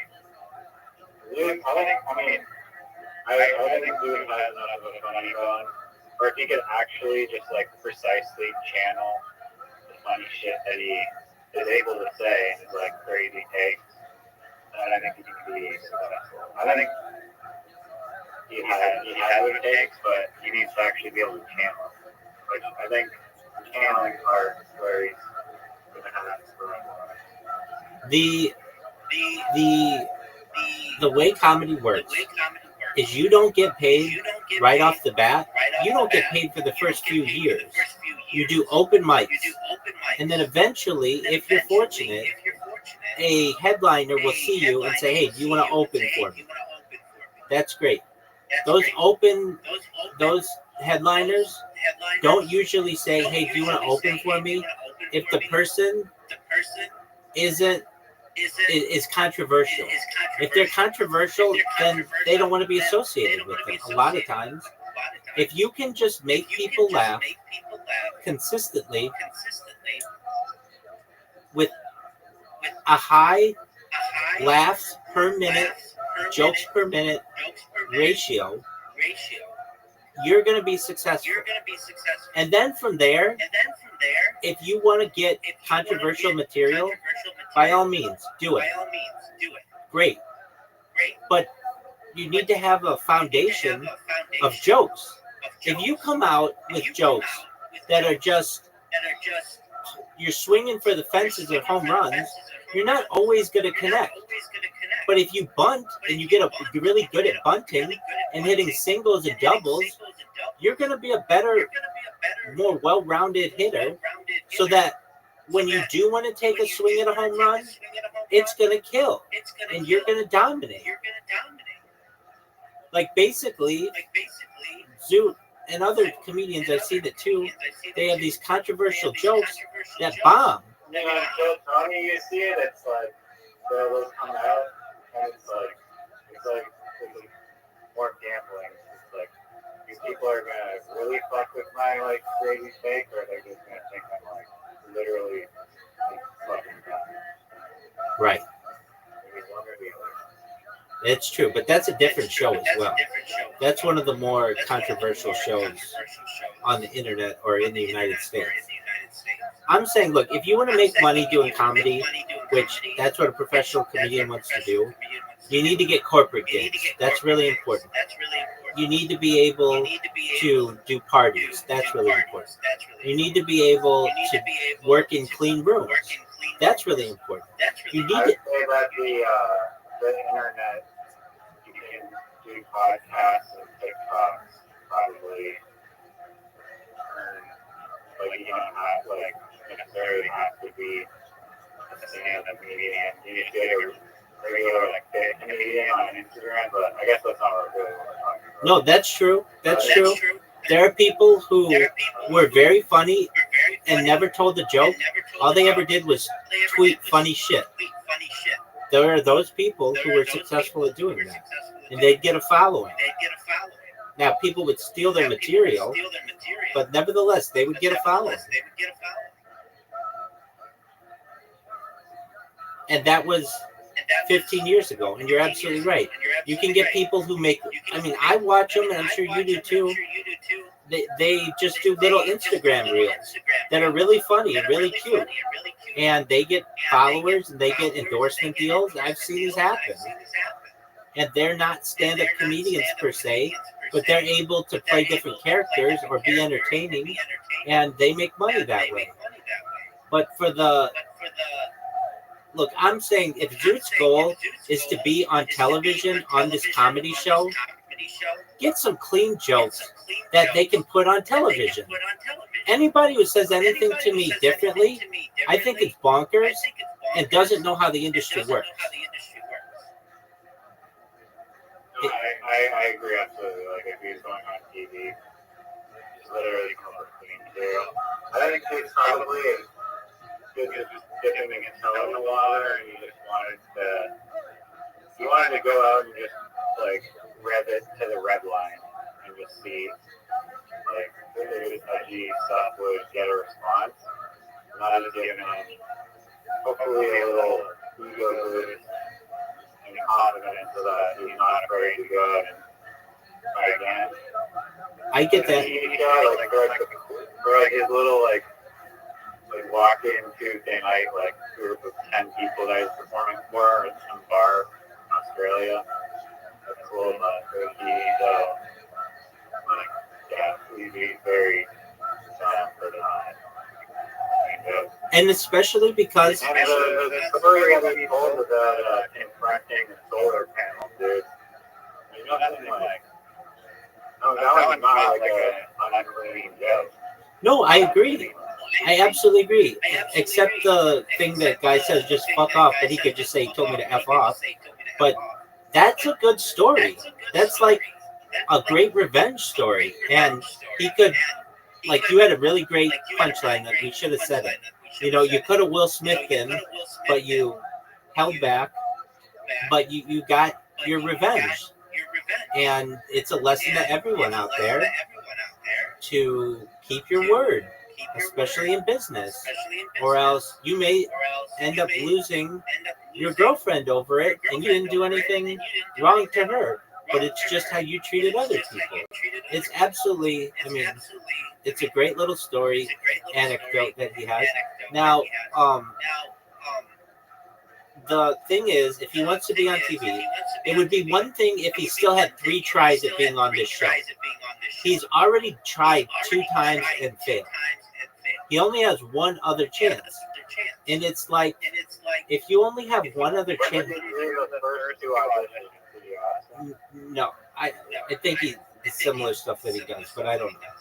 It's to me like you are trying to beat up a guy. Do you take the biggest swings that you absolutely can take, but you only take 1 or 2 of them and just hope that they land? Or do you take really small punches, but you know they're all going to land and they're really quick and they're really accurate and you know 100% that they're going to work every time? To me, you do the latter because it's less risk. And when you're in front of producers, they want to laugh, but they're also thinking to themselves, can I ever show this on television? And Down syndrome jokes are low-hanging fruit. So, anyway. All right. I still didn't get a chance to tell you about my robots, but basically, just really quick summarization. I increased the amount of robots that I have, and I made them better on Kick, and I focus on Kick, and I was noticing, like, when people talk to me, a lot of times people would just, like, yell at me on YouTube, in my YouTube comments, and I was getting, like, 5 to 1. I did this thing where I did half of these robots on Kick, and half of them on Twitch. and I just wanted to see what works better, Twitch or Kick. And I did like A/B testing, and I would get like 5 times the amount of people yelling at me from Kick than I would from Twitch, even though I really tried hard on Twitch. And it's because Twitch has better like robots, better like AI to detect robots, and they'll ban your account easier, and some other things. So I increased these on Kick, and the other thing, actually, for like 2 weeks, I did it just on Twitch, and I like only gained like a couple people in the Discord from Twitch, maybe more than a couple, but like maybe over the course of like a week or two, like 10 people or something. But when I did it on Kick, like when I haven't done it on Kick in a while, I get like 30 people in a day. Well, in like 2 days or 3 days. Just like a lot more reactionary people, and I'm starting to become more well known. I've got this girl in my fucking DMs right now. Yeah.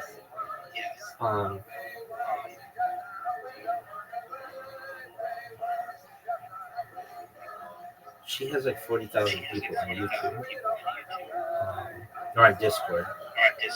Her name is CCAP.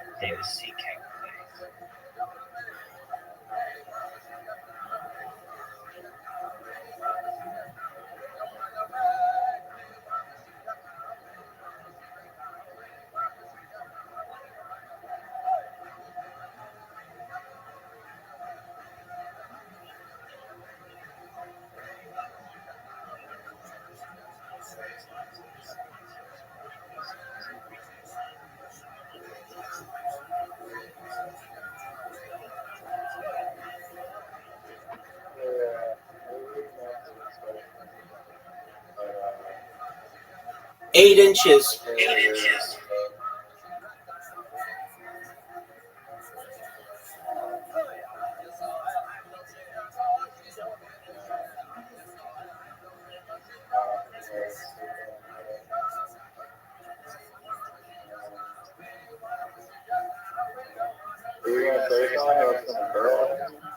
Yeah, she's. I was just saying that like, I get these random ass people who, I don't know. This girl sent me a message and was like, "Send me your partner. Send me your." There's something interesting about this, dude. This is weird. Hold on. Oh, this isn't the person. Wow, this is a good one. Somebody just tried to scam me.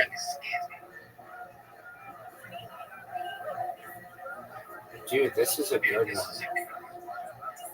one. So this person's screen name is CCAT Play, period. And the period is a different screen name than the real person CCAT Play. So this person tried to scam me.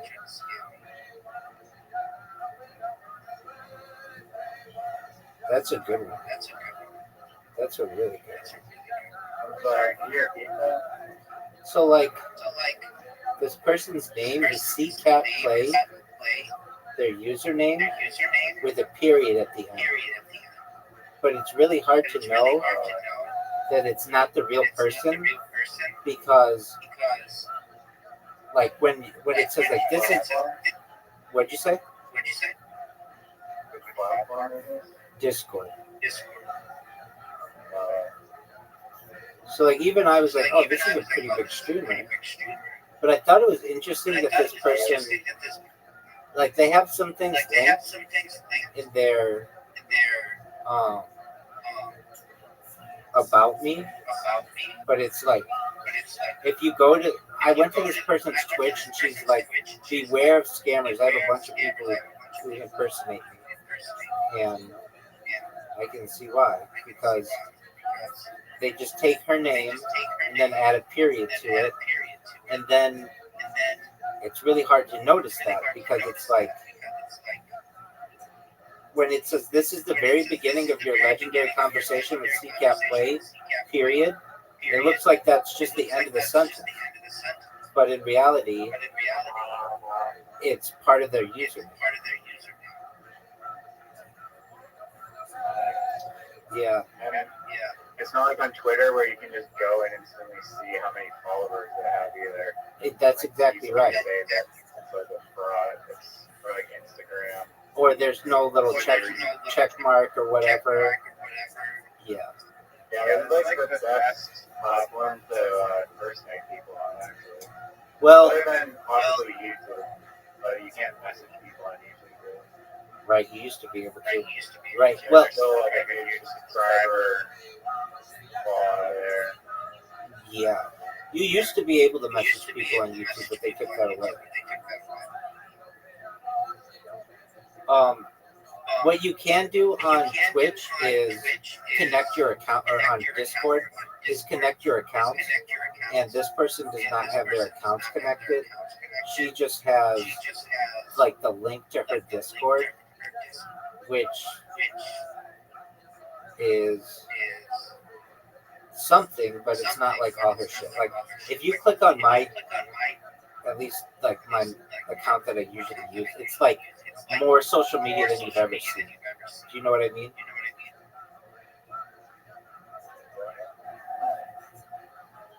And so you know, like, well, they're all mine.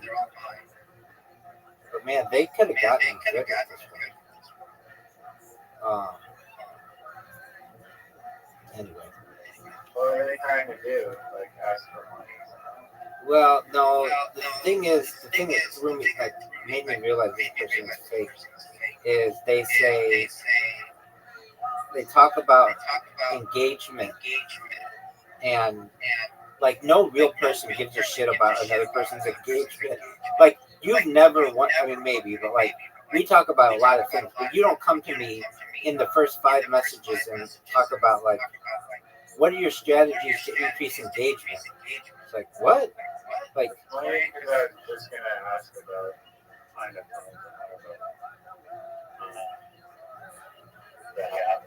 no, I mean you just gotta sit in and straight up because most scammer messages, like you can have the profile right, message is just so like you can just tell it's like right, the English is usually just slightly off.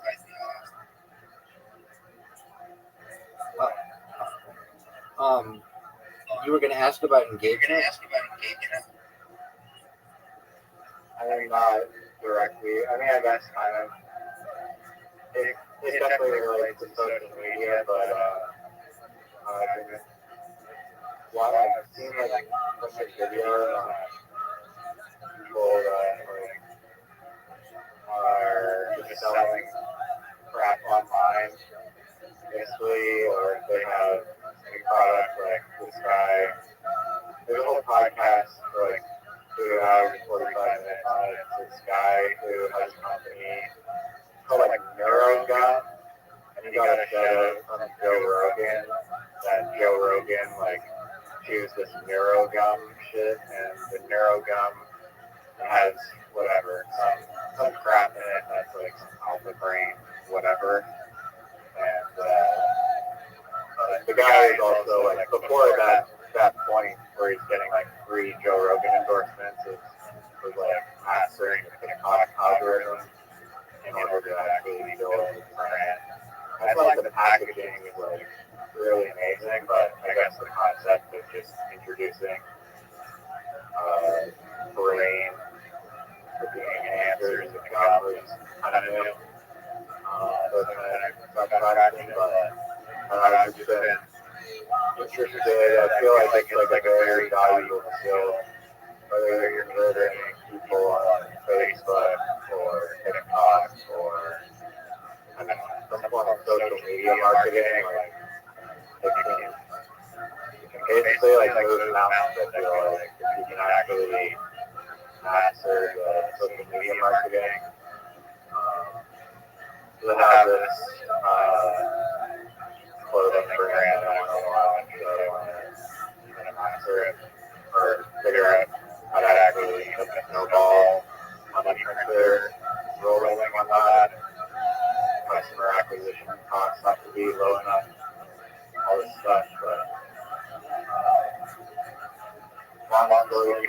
Do you have any ideas on how to successfully market a product on social media? Fuck yeah, I'm the greatest social media marketer in global history. Before I answer that, how many days do you think you've spent in this Discord talking? Like in this call, in you know, not on what day did you join, but actually talking in this VC. How many days, if you added them all up? Do you think it'd be a day? Do you think it'd be 2 days? I've been here for like a year and a half, and I've come in sometimes once a week. I feel like once a week would be like my average. Incorrect. No way that's your average, but that's okay. Or do you think my average is more or less? Dude, you haven't been in here in a month. Yeah, but before that, I was in here like 4 times a week. Sometimes. Okay. So do you think you would total like a day? I think my average is in like once a week, kind of, and then the average length.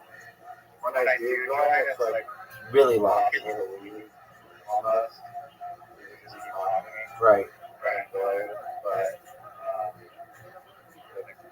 usually the length, I'd say like at least 4 hours minimum. Today we're at like 6 hours. I've been in here for 8 hours, probably 10 hours even. We'll say like 7 hours once a week for a year and a half, whatever number that is. All right. No one has time to do that kind of math. So you've been in here 228 hours. 56 divided by 2. No, it'd be 52. It's not. It's not that. 84. No. Potentially 84 weeks. 7 hours would be 588 hours. You've been in here 228 hours, which is equivalent to 9.5 days. That's really good. You rank. You can tell it? Yeah. You can see that? Yeah. If you want to see it, you Where? scroll down under the Rabbi Rothschild section where it says rank ups.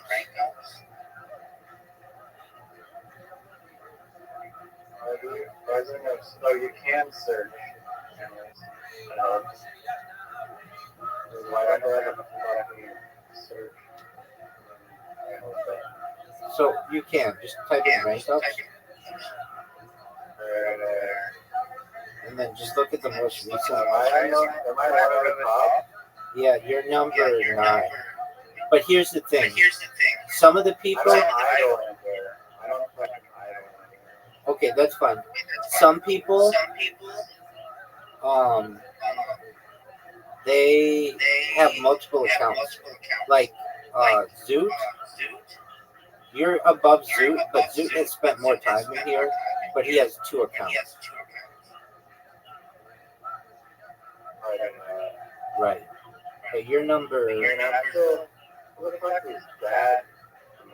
I have no idea who that is. I just look at their picture, and it's like, I don't think I've ever talked to this person. But maybe they were. Like the Miss Aquarius. This is idling here, like I think Cassie and Steve probably talked to them like actual conversations with them more than me and Zoo. I think I like It would go. The top person with whom I've had the most discussion is actually probably Audie, but she has 2 accounts. So she's number 6 and number 11. So if you add hers up, she's at like 600 some hours. That's true. That's true. I think she's actually at 3. But actually, probably Caspian C. I have talked to a lot. He still has the most amount of hours, though Miss Aquarius is gaining on him. Miss Aquarius is by far the most consistent person. She comes in every night and we play bowling, and then she sleeps in here. Brandon has been doing the most amount recently. He has a ton of accounts. He has like he's the only person I know who has as many accounts as I do. And but he's been here more recently, and I don't really know that much about him. I know he said he has special needs, which is cool, and he has he likes to stream, or he likes to stream stuff that I give him. So he'll watch all the football games, which is cool, and we'll talk about them. And he's just a really nice, good-hearted person, and keeps me company. Um, so I would say that you are. It would go Caspian Sea, Miss Aquarius, Audie, Zoot, and then you. That probably be accurate if you combine. So you're probably like in the top 5, which is I'm above Mrs. Aquarius and like just pure discussion. For sure. Yeah, Miss Aquarius and I haven't been. We don't have really long conversations. We have consistent conversations, but we've only started to do longer conversations, really like just in the last month, and that's cool. But she's very. No way Brandon has had longer conversations. Because No. Literally, I haven't heard of this guy until today. No, today was the first day that I had like a long conversation with him. And we just talked about football. And there was like a really good football game on Sunday night. Like a really good comeback happened. And we talked about that. But like, I think he found me from Socialize, where a lot of people find me. And that's where Miss Aquarius found me. And they come in here, and then I give them my spiel usually. And then if they like it, some people are like, "Can I just stay in here?" And I'm like, "Yeah, that's what I want people to do." And Brandon was kind of one of them. But he isn't always in here. He like left for like 3 weeks or something and did whatever. I understand that. I did talk to Caspian Sea. He's moving to like the Pacific Northwest. He says, I think to go live with some chicks. I'm not exactly sure. He invited me to join the server that he started, which I got into, and you had to be like, it has like 30 people, or no, it has like 60 people in it, but you had to be like, I don't know, you just couldn't join it. Like mine's super easy to join. You get the link, if you're 18, you come in. That's it. It's really easy. But his, you had to be like vetted, and then he didn't let me in right away, so I was just kind of stuck there. Finally, he let me in, and he had this little section that he said I could stream in. And I tried to stream in it, I really did, but for some reason, it just said, like, it wouldn't allow me to connect in there or something. Actually, it said messages failed to load, and I'm not exactly sure why it wouldn't let me stream in there. But then I noticed, he's like, I let people say whatever they want, and like the moderators are really like, they're good people, but they're kind of off the wall or whatever. And I looked, and one of his channels had the N-word in it. And so it was like, what? Like, this just kind of seems classless. Like, it was like a hard R, too. And I said to him in a message, like, I don't think that that's the best look for your Discord. Like, I'm not saying he's classless, but why? It was like basically like somebody else's clips, and it was like, I don't know, let's just say John Doe's N-word clips. And it was just like John Doe is a streamer, and he uses the N-word a lot, and so these are clips that he made of himself or something. And so I messaged Caspian Sea saying, like, look, I'm having trouble streaming in your server, but I just want to make you aware, like, I'm sure you are, that like somebody named a channel with the N-word. And he's like, yeah, that's just a word that he says a lot, and It's kind of like an inside joke that, like, the moderators know about it or whatever. And I left his server, and he asked me why.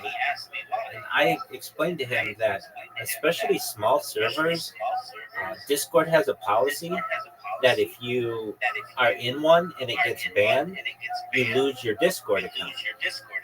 And I just can't risk it with my account. Like, Discord is where I have all my connections, and I don't want to risk that some asshole moderator in his Discord gets his server banned, and then I lose my account. And he's like, no, I understand. And when I see that their moderators think that using the N-word is funny, that's not a place I want to be. That's not my environment. I don't know why everybody's so fucking obsessed with this word, but they are. It's a very divisive word. And I'm not saying it's a bad word. I'm saying that Discord views it as a bad word. And thus, I want to keep my distance from it. And then I went through my Discord, and I looked, and it's like, I don't have any words that are controversial. I have like words like basketball, and anime, and like at the very bottom I've got like Orthodox Jewish section. None of that is necessarily like, there aren't bad words in it. And I look through and I'm like, mine just doesn't have the same vibe. I don't use that word. It's not a word that people use it so much, it just drives me bonkers. And anytime anybody uses it who I feel shouldn't use it, I just think incredibly low of that person. Like, you're trying to hurt other people, and it makes you look very small. Like, you don't use it, and I respect you more because of that. Even Zoot, who does use it, I know it's accidental, and I respect him because he doesn't use it openly. But then there are people who are just like, I'm going to call this group of people that to demean them, and I feel that is inappropriate. I just don't like that. I almost want to say, like, who raised you? In what fucking barn were you raised? Because good parents would not raise a child to use words like this under these circumstances. Now, there are other people who can use it in a certain way, and it's completely fine, and I get that. But that's not the way that many people are using it on the internet, and I don't like that. And I get so many people who, again, like, I am ground zero for the internet. It's like I'm the central spoke of the entire thing. I know I'm not, but I'm pretty darn close, at least on Discord. And I've become like an asshole lightning rod, where people just are like, oh, I'm going to fuck with this person. And if you think it's bad what you hear in here, you should see the direct messages I get. Believe it or not, they're worse. I get people who tell me to die, that they're going to kill me, they're going to call the police on me just because they don't like how I get my face. I get people who, all kinds of things. So there's nothing I can really do about it. You respond to the death threat? Yeah. I have this perfect thing that I say to them. I think that they should be able to give it. I think they should be able to say that. I have a saying, sticks and stones may break my bones, but words will never hurt me. When you start getting into threats being illegal, then what constitutes a threat? What constitutes a real threat? If I say, I'm so pissed off, I could blow the world up, does that mean that I should be charged with 8 billion threats to life? Do you understand what I'm saying? I mean, do you think that there should be any punishment? You should be able, in this country, Congress shall make no laws against freedom of speech, essentially. And that, It's so funny that like your the way your brain works is practically. In my mind, it's just like I just feel like any content, and then like this one, like literally messaging people that you're gonna kill them is bad, and then you just take it and you just strip it down to its raw bones. And you're like, no, actually, it's completely fine. it should, The crazy one is like they've actually started implementing this in like the UK, where if you crazy, spreading crazy, or absolutely like crazy. online. Wait, exactly. Literally just bullying online is like a criminal offense. Wait, exactly. And that's the future of the world. And that's what I want to stay away from as much as possible. So, what's the difference between me saying, I'm going to kill you, and me saying, I'm so pissed? What's the difference between me saying, I'm so pissed off, I'm going to kill you, and the difference between me saying, I'm so pissed off, I could blow the world up right now and kill everyone? Should I not be charged with 8 billion attempted murders?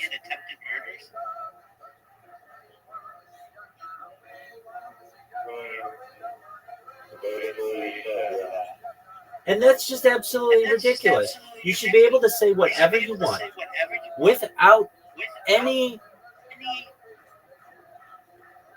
exception. You should, why not just punish people only if they murder someone? wait, if you do it, But then you're like, you could be like psychologically tormenting someone if you just keep harassing them that you're gonna kill them every day, and that you're like watching them and whatever. wait, hold on. You can get There's a thing called a block button, but yeah, there's that, and you can count like you. and you can get no contact orders against people. There are things that courts can. So what if they're hiding their identity and they're on the internet using it anonymously? Well, then how are you gonna arrest them in the first place? I mean, how are you going to stop them from messaging if you don't know who they are? You just hit the block button. So they create another account like you on freaking Blue Sky. Absolutely, and then you just keep blocking them. Or basically just ignore them. Wait, that's exactly right. You need to have thick skin, and you can't be such a pussy in life. You can't expect the state to be your bodyguard, because eventually that bodyguard will turn on you. Look, there's a saying that Ben Franklin has: those who are willing to trade security or liberty for security deserve neither.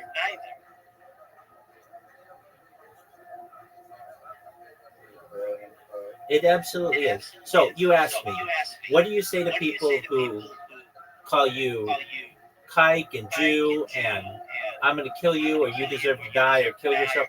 I say the same thing to all of them. Either I ignore them or I say CSB. You know what CSB means? And neither do they. It's a cool story, bro. And if they say CSB, what does that mean? I say Google it. And then the first thing that shows up in Urban Dictionary is cool story, bro. And then it makes them look like a dumbass. You can say I'm sobbing. Wait, it's not in Urban Dictionary yet. We'll get there. I could say you're J-yoring. I could say you're J-yoring, and that is an Urban Dictionary. But I just say CSB. And sometimes people get it, sometimes they don't.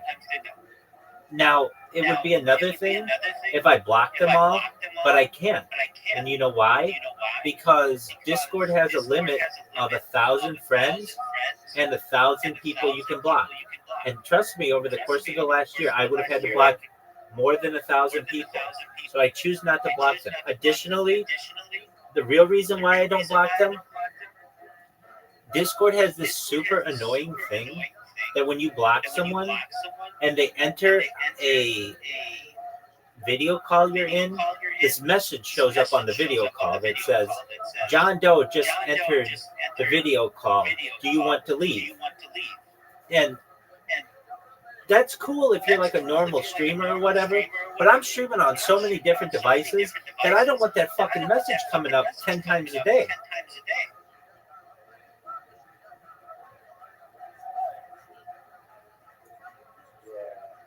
I don't know why the fuck they limit the amount of people.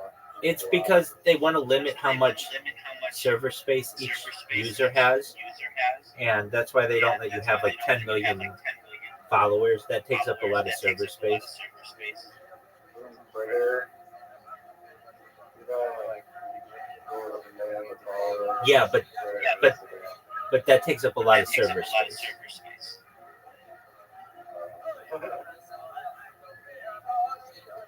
So Discord, in order to limit its costs, limits you to 1,000 friends and 1,000 people with whom you can connect. I'm not saying that I don't think that should be expanded.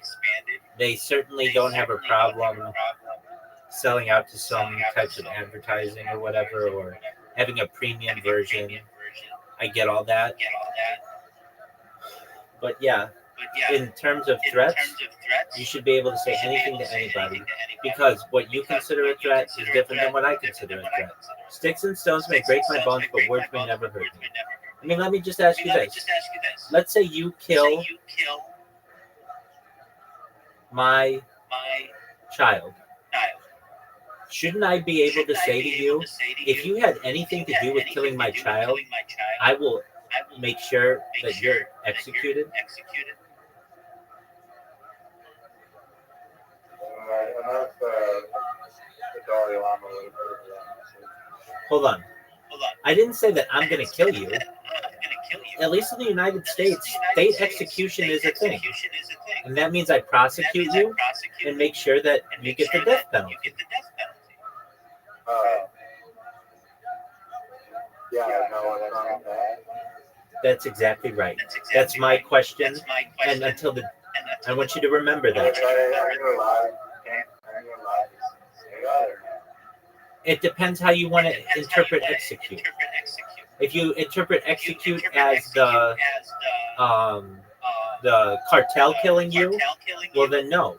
But if you want to define it as the state executing you, then yes. Okay, yeah, so, I mean, you could... It's subjective. It's Will you get absolutely. in trouble legally if it's ambiguous and you don't say, like, I'll use the full extent of my law to get the state to execute you legally by law? Why do you have to say that? Why can't you just say what the state would do, which is execute you? Yeah, I mean, if you, like, you're framing it in a way that's, like, clear that it's not you coming out the greatest way with the state. No, but what if it's vague? What if it's vague? I don't know if that's illegal or not. It would be up to a judge and jury. It would be up to a judge and jury, frankly. That's what it comes down to. But this is what I'm saying. These are words. You should be able to say them. They don't hurt anyone physically. Sticks and stones may break my bones, but words may never hurt me. Because when you start to litigate English, then you start to say, well, you can't use the term execute. Then you can't even use the term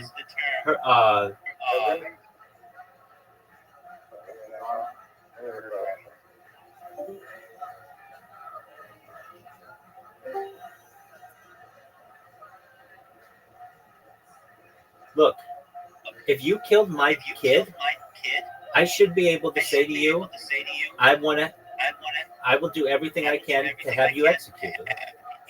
Or even if I suspect, if you killed my kid, or even if I suspected you of killing my kid, I should be able to say, I will do everything in my power to have you executed.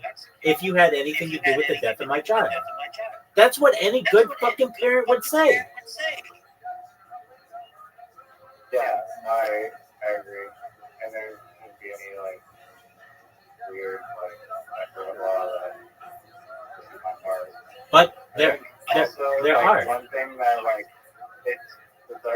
like against human nature to try and police that, because like Twitter with like Trump's presidency, like probably there's like 100,000,000 tweets of people, or even like if like Facebook just released all the phone calls that they're recording of people that have stated like, oh, I wish Trump was dead, or I wish the assassination happened, or I want to kill Trump because he sucks and I don't like him, his policies, and he's a bad person. Like probably so many people have ushered death threats against Donald Trump, but like very, very like a fraction of a percentage would ever even come close to like doing that in real life. That's true. And before the like it's part of being a human where you just want to reach over the top shelf and just like go for like the most like intense things. That's true. And people exactly. And you know, look, in business, there's something called not is it bluffing? Not bluffing. There's something called hold on, I have to go to the bathroom. I'll be right back.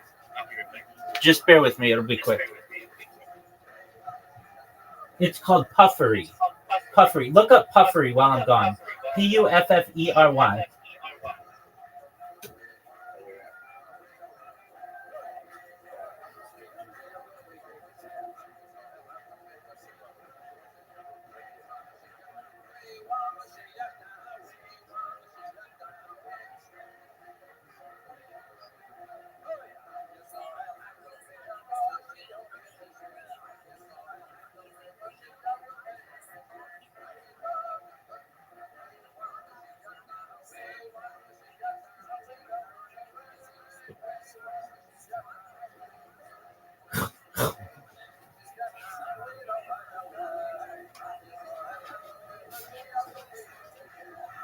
Roger, did you look up the term puffery? Okay. So basically puffery is when you can use words to say, this is the greatest car of all time, or this is the greatest pen of all time. Okay? Exactly. Okay. So you can say world's best cup of coffee. Why can't you say, I'm going to blow up the world? I'm so pissed off I could blow up the world. Well, according to the law, that's a threat against 8 billion people. There should be something in the law that is the equivalent of puffery for threats, where you can just be so pissed off that you can threaten every motherfucker on earth, but it doesn't really mean anything. You're just pissed off. Does that make sense? Yeah, I mean, probably look at road rage is like a case study of like how many incidents of road rage actually end up with someone hopping out of their car with a hammer and like actually assaulting someone versus how many instances of road rage are just people like honking, like brake checking and flipping the bird and like cursing at them. Okay, so when 9/11 happened, there were arguments that said we should turn Afghanistan into a parking lot, which meant like killing millions of people. Technically, those are making threats against millions of people. Should you have to have? How is that making a threat? How is that? Could you? I mean, this is like a goofball, but can you just interpret that as no bombs? Well, that implied that we're going to kill everybody there. Unnecessarily, like wait, and that's a great point. That's a great point. Wait, absolutely. Absolutely. I agree with you. And that's what I'm saying. This should not be up to judges and juries. It's too subjective. It's just you should be able to say whatever you want. Now, the reason why we even in this country, because you used to be able to say whatever you want, when this really started to change, were with the can you say the word fire in a crowded theater. And That was the start of these laws that then turned into threat laws and then hate speech laws. This all started with, can you say fire in a crowded theater? And many people said that you should be able to. It's freedom of speech. Should you be able to say fire in a crowded theater? Absolutely. When? When there's a fucking fire.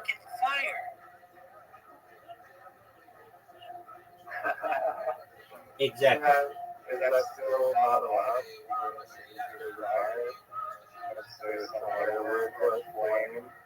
No. It's the idea that you could be prosecuted for saying this word because it can cause trampling and cause people to run out of the building. But if there really is a fire, you should say it. And it was very strategically used to be able to erode at the First Amendment. Because you used to be able to say whatever the fuck you want.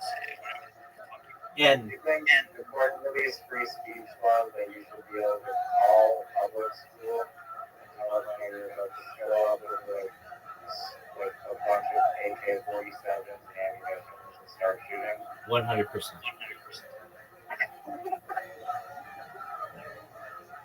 You don't see any potential red flags with that? The implications of what that would have on the school day? If people recognize that this was a common occurrence, then they could say they just ignore it. How do you talk to the rank caller if they're actually being serious? You could send someone to their house to do a wellness check on them, but it shouldn't necessarily be a crime.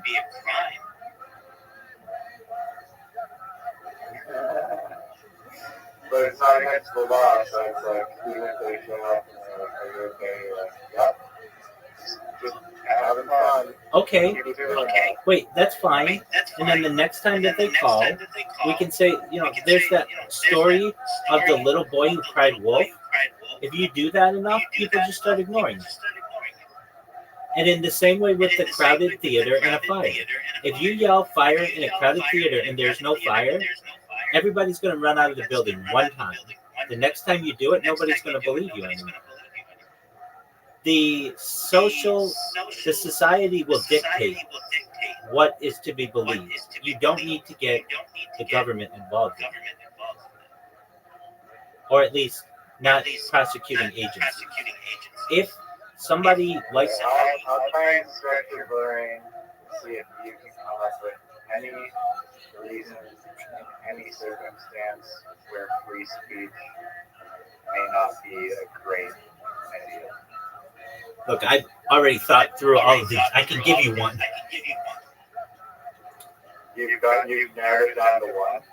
No, it's the big one. It's the thing that started the national security state that we're in. So during World War II, there was a congressman who was recounting closed-door sessions of Congress. You have to understand, before World War II, we didn't have national security, meaning things couldn't be classified due to national security. That wasn't a thing. And what he said to the press was, those Japanese, along these lines, those Japanese don't know that our submarines are traveling at 100 meters under the ocean. They keep dropping their bombs and having them explode at 50 meters under the ocean so that they're not killing any of our troops. And the Japanese read this in the papers and started having their torpedoes drop at 100 meters, starting to kill American troops. And that's what started the national security classification, essentially. So now whenever you want to talk about aliens or stealth weaponry or faster, Mach 2 or Mach 3 or Mach 4 travel, all of that is classified under national security. So what am I saying? Should that congressman, should they have been able to give away government secrets? I think so. Because if you don't, if you say, it's one of two ways. You allow people to say that, and then that person would not get elected again next year or next time around. And that's how it should have worked. Or you create the national security state where you can't learn about Jeffrey Epstein because it's a matter of national security. What do you mean it's a matter of national security? We have child rape here.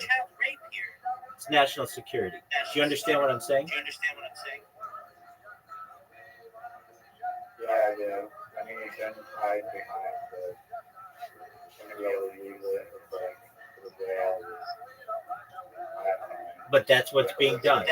That exactly. But that's what's being done, and that's what has been done. And now, when we want to talk about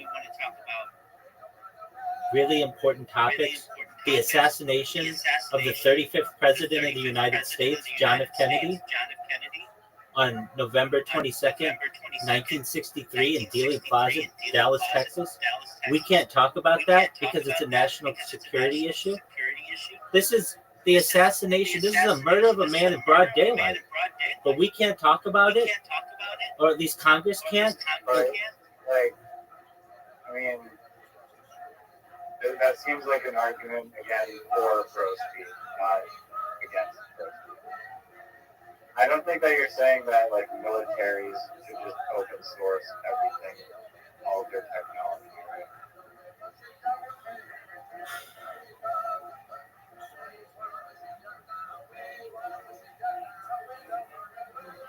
I think you should be able to talk about whatever you want to talk about. It's as simple as that. Yeah. But, So if you want to talk about like national security, like military organizations, that doesn't mean you can't keep secrets at the same time. to quote John F. Kennedy, secrecy in a democracy is repugnant.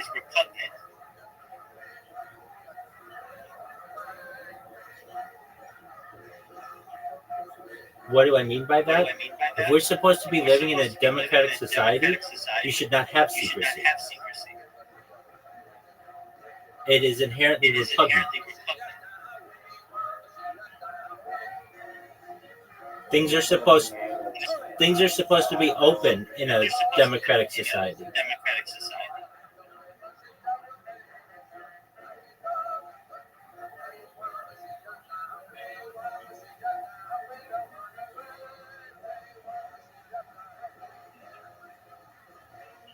guess.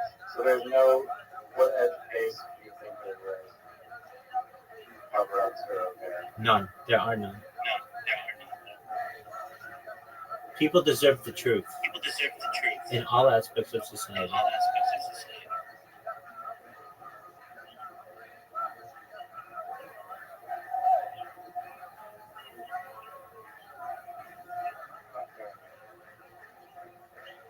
If not, people will use whatever reasoning. Oh, it's a matter of national security, or it's for the protection of the family, or it's to prevent the victims' names from being known. Like, here's one that's used a lot: rape victims. They don't want their names published in the newspaper. I just don't think we should stigmatize a rape victim. They're no worse than anyone else. If we change the way that we view that in society, then it would be like anything else. Like somebody got burglarized.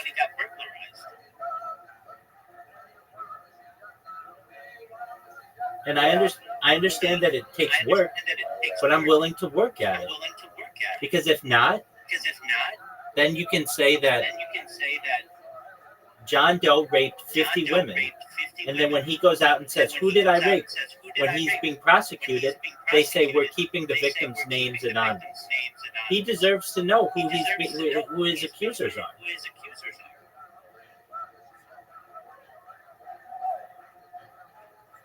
Yeah. And look, I just say these things because it's... Is that actually how the law works? Is that they'll keep it anonymous? Yes. Absolutely. So they're referred to as Jane Doe. Sometimes.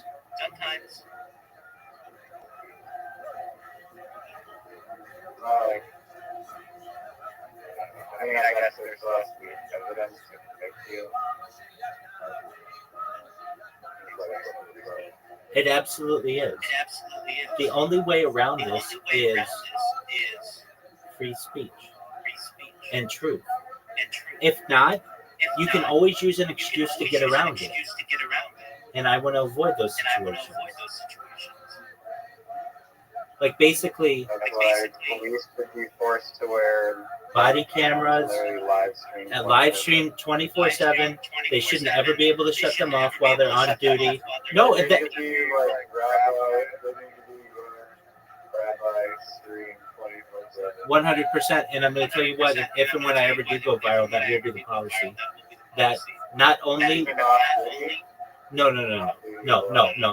Just while they're being paid on the clock, they will always have to wear their body cameras. You will not be able to shut them. You will not be able to shut them off. You will be not be able to mute them. Right now, they still have the capability to just Mute them cover it up. and cover them up. Yep. And it would be, you'd have to wear the one on your chest. You'd have to wear one on your hat. That's 360 degrees. It's a 360 Pro, giant, invisible selfie stick. I think some cop got caught because he went in the back seat to screw some lady. Happens all the time. Happens all the time. That's exactly right. Happened. They got locked in together. Happens all the time. And then he tries to make up some weird excuse about she was like, whatever. And guess what? That person's not prosecuted. The cop is not prosecuted, even though they're taking advantage of someone. That should be a type of rape. And they're using their power against somebody. That should be illegal. It depends on the circumstances. If it's consensual. That's not consensual. That is not consensual. There's a differentiation in power that means that it cannot be consensual. It's the same, or it's the same. No. One situation is someone trying to avoid punishment by using like a sexual favor. The other one is they're mutually nothing to do with being arrested, they're walking or whatever. Nothing to do with the reason why they're being transferred to the police station. They're both just horny and on screw. No, that's a different situation. That doesn't happen. Nobody says, hey, let's go fuck in your car. Nobody says that. It's always in a traffic stop. That could be a police car, yeah. It's always. Why don't they just get each other's number and not do it in handcuffs in the backseat? Look, I don't make these decisions. They're bad decisions that are being made by people. But I think those police should be prosecuted. And guess what? They're not prosecuted. And the way it works in the United States, which is absolutely disgusting, is they can just go work the town over and continue working. No, I heard that there's basically a law that prevents police from being prosecuted for basically like almost anything, but yeah, it's called qualified immunity, and that's a different subject that we need to get rid of in the United States. That's just a made-up term. I thought that doesn't apply in cases of like notable like negligence. Look, that's a subjective term. Literally start assaulting someone on the sidewalk. That happens all the time. That happens all the time in this qualified immunity. And not only can't you sue that cop, you can't sue the government. Yeah, that happens all the time. You'll have two black kids who are just sitting there playing basketball. Some cop comes up to them, says, "Hey, let me see your ID." The black kids say, "Why? We're just playing basketball." And he says, "Well, you match somebody's description in the area, someone who's a suspect." The black kids get scared. They just run. The cop chases them down, beats the shit out of both of them. That happens every single day in this country. And I'm sick of it. I watch it. It's all over Reddit. It is fucked up. It absolutely is fucked up. The way that you can get around this is that you force police officers to carry their own insurance. Just like doctors have to. And if the cops fuck up enough, then they won't be able to get insurance and they can no longer be cops. Isn't there like a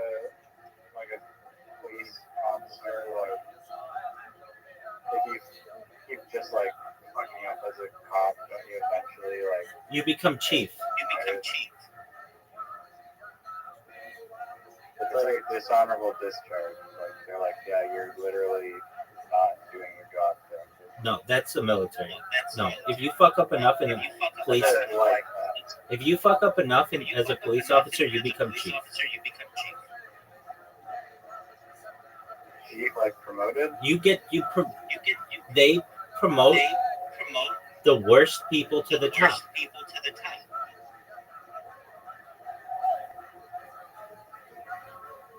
I don't know if that's. It absolutely. I mean, it's not. Nothing is 100% true in every single case dealing with people, but there is an environment in policing that you fail your way up. And how does this happen? So, let's say you are that mean cop who beats up all those guys, just caught while being black, or caught while being Hispanic or white or whatever it is. You will generate more income for the city because there'll be more prosecutions under you, which means you get promoted faster and you keep moving your way up. The dirtiest cops are the ones who get the most prosecutions and they move up the fastest. You cannot think that, and that's cool. You don't live in the United States and understand what life is like under the tyranny that we have in the policing system. I'm not saying that Canada's any better. I've never really haven't thought of that incentive structure reward system before. That's how it works, though. When these guys want to get promoted, it's how many bad guys have you taken off the street? And a lot of times these people aren't bad guys, and these cops just are bullies. And so they get promoted, and then they become a lieutenant, and then they become a detective, and then they eventually, move up to lieutenant, captain, and then eventually into assistant chief, and then eventually to chief, because they're the ones willing to, quote unquote, take the bad guys off the street. But in reality, they're just breaking up families unnecessarily and taking children away from parents. I mean, there are situations, easy ones. I mean, a cop sees a kid on the bike at 6 o'clock p.m. He stops the kid. Where are you going? The kid's like 10 years old. I'm just riding my bike. Where do you live? 123 Main Street. He goes to the 123 Main Street and he arrests the mom for child endangerment. She says, "What do you mean, child endangerment?" He says, "Your child it was 6 p.m., which isn't past curfew or anything, but was riding their bike unattended. And you weren't, that's putting your child in danger in the United States." She's going to say, that's how kids play. But the cop has a right to be able to put that mother in jail. And now that kid doesn't have a mom. And he's a foster kid. But guess what? The cop gets a promotion because he was willing to get either these ruffians off. It absolutely is. It is. I saw it. I've seen it on a Reddit post not long ago. There's a kid who went to the store. How often does that happen? Every day. Every day in the United States that happens. Did it happen 50 years ago? No, that was just known as kids playing. No, what this mother did, she had her child. It was 3 o'clock in the afternoon. And the kid went to the store for the mom to get some milk. The store was like 2 miles away. The kid was like 11 years old. And the cops just followed the kid home and then arrested the mother for child endangerment. How long did she get arrested? I don't know. And that's another issue. This stuff gets really secretive and it's not made public. And the records aren't made public. There's a law where, like, if you're over 18, like an adult, your sentence is public. I mean, I don't know what her name was, and The databases aren't easy to search. You basically need to know her birth date and like her last name. I don't know that stuff, but I can tell you she was in handcuffs for child endangerment when this kid just went to the store. What kids have been doing in the United States for many years? Isn't it not illegal for children to walk unattended? It's an argument that it's child endangerment. Let's look it up. I can't believe that there's a law that says you're a kid. Can kids walk unattended, or is that child endangerment?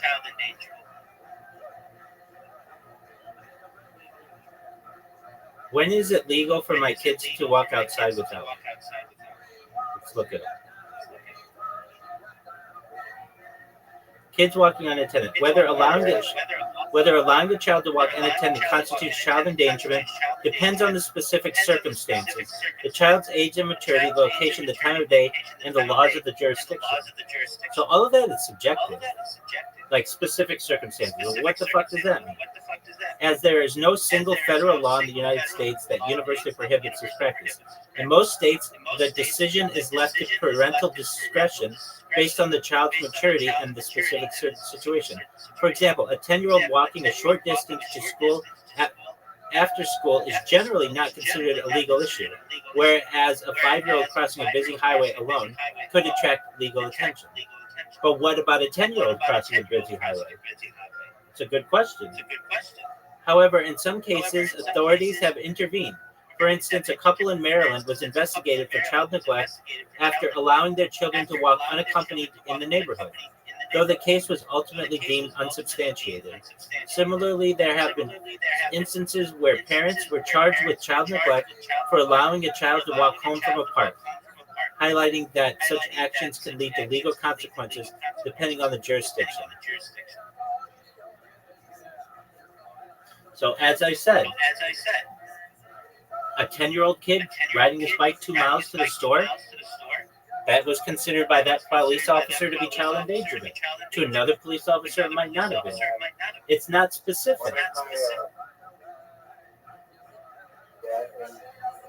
The U.S. NBA refereeing laws. You're one of my favorite YouTube channels is called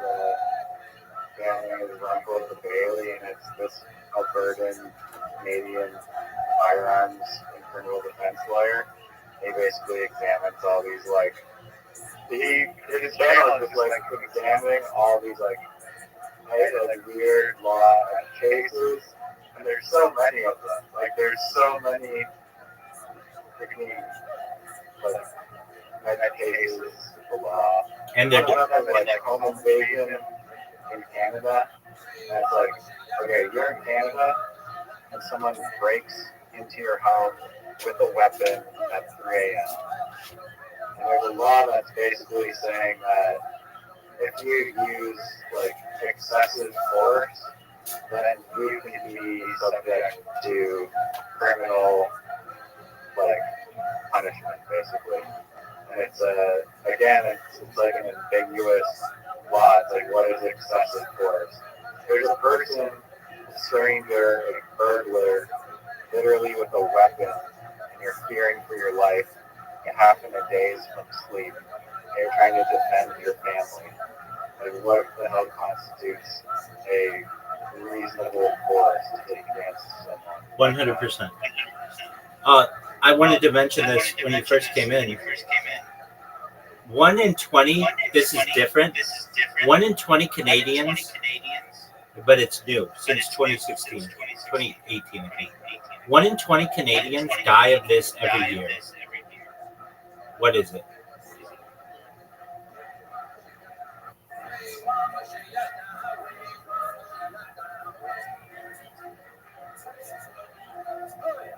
You want to guess?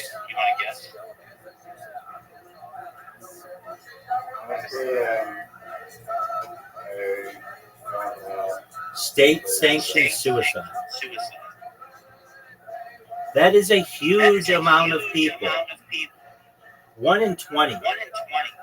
And that's new. And you don't even need a medical reason. You can just like Are you talking about like the MAID program, like the early suicide, like lethal injection from the state, which is like the government in Canada? you can say that you don't feel happy in a given day, and the state, and that you want the state to kill you, and they can't. But like you consent to your own suicide? Yes. Are you sure it's 1 in 20? That seems like way off. I heard it on Joe Rogan last week. I mean, I'd like to see the sample size of that study because I have a hard time believing that 1 in 20 people are doing it. I think I'd be shocked if it was even 1 in 1,000. No, it's a huge amount. It's not talked about in Canada. Actually, Joe Rogan talked about it. I've lived in Canada. I don't know how many people you come across in Canada in your entire life. Dude, here it is. Here it is. It's 5% of all deaths in Canada in 2023. That's 1 in 20.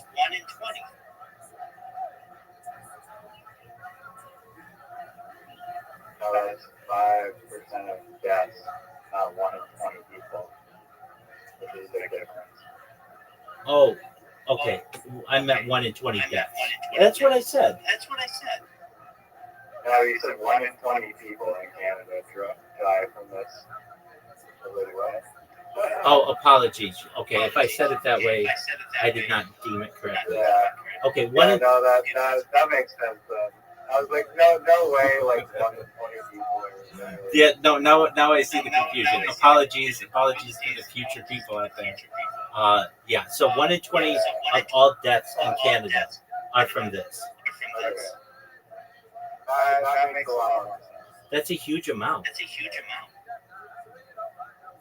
I mean, you probably looked up the suicide rate before, it was probably, I don't know what the suicide rate versus that has been, and then the change of how many suicides and right. No. suicides. But wait, believe it or not, I think probably a decent amount, I guess. I think you should be able to do that. I think maybe like on average the suicide rate has increased for internet reasons and monetary. I agree with you. I 100% agree with you. All that stuff, but I think like I agree with you. that like natural slope, like I think that you should be able to, if you want to. If you want to off yourself in a safe way, I think you should be able to do it. I mean, I think there's like this. There's few companies, I believe in like Europe and like Switzerland or whatever, that have developed these suicide pods. Right. And those are like sophisticated ones. There's a company in Australia that the way that they work the legal loophole is to set themselves up as a brewing company.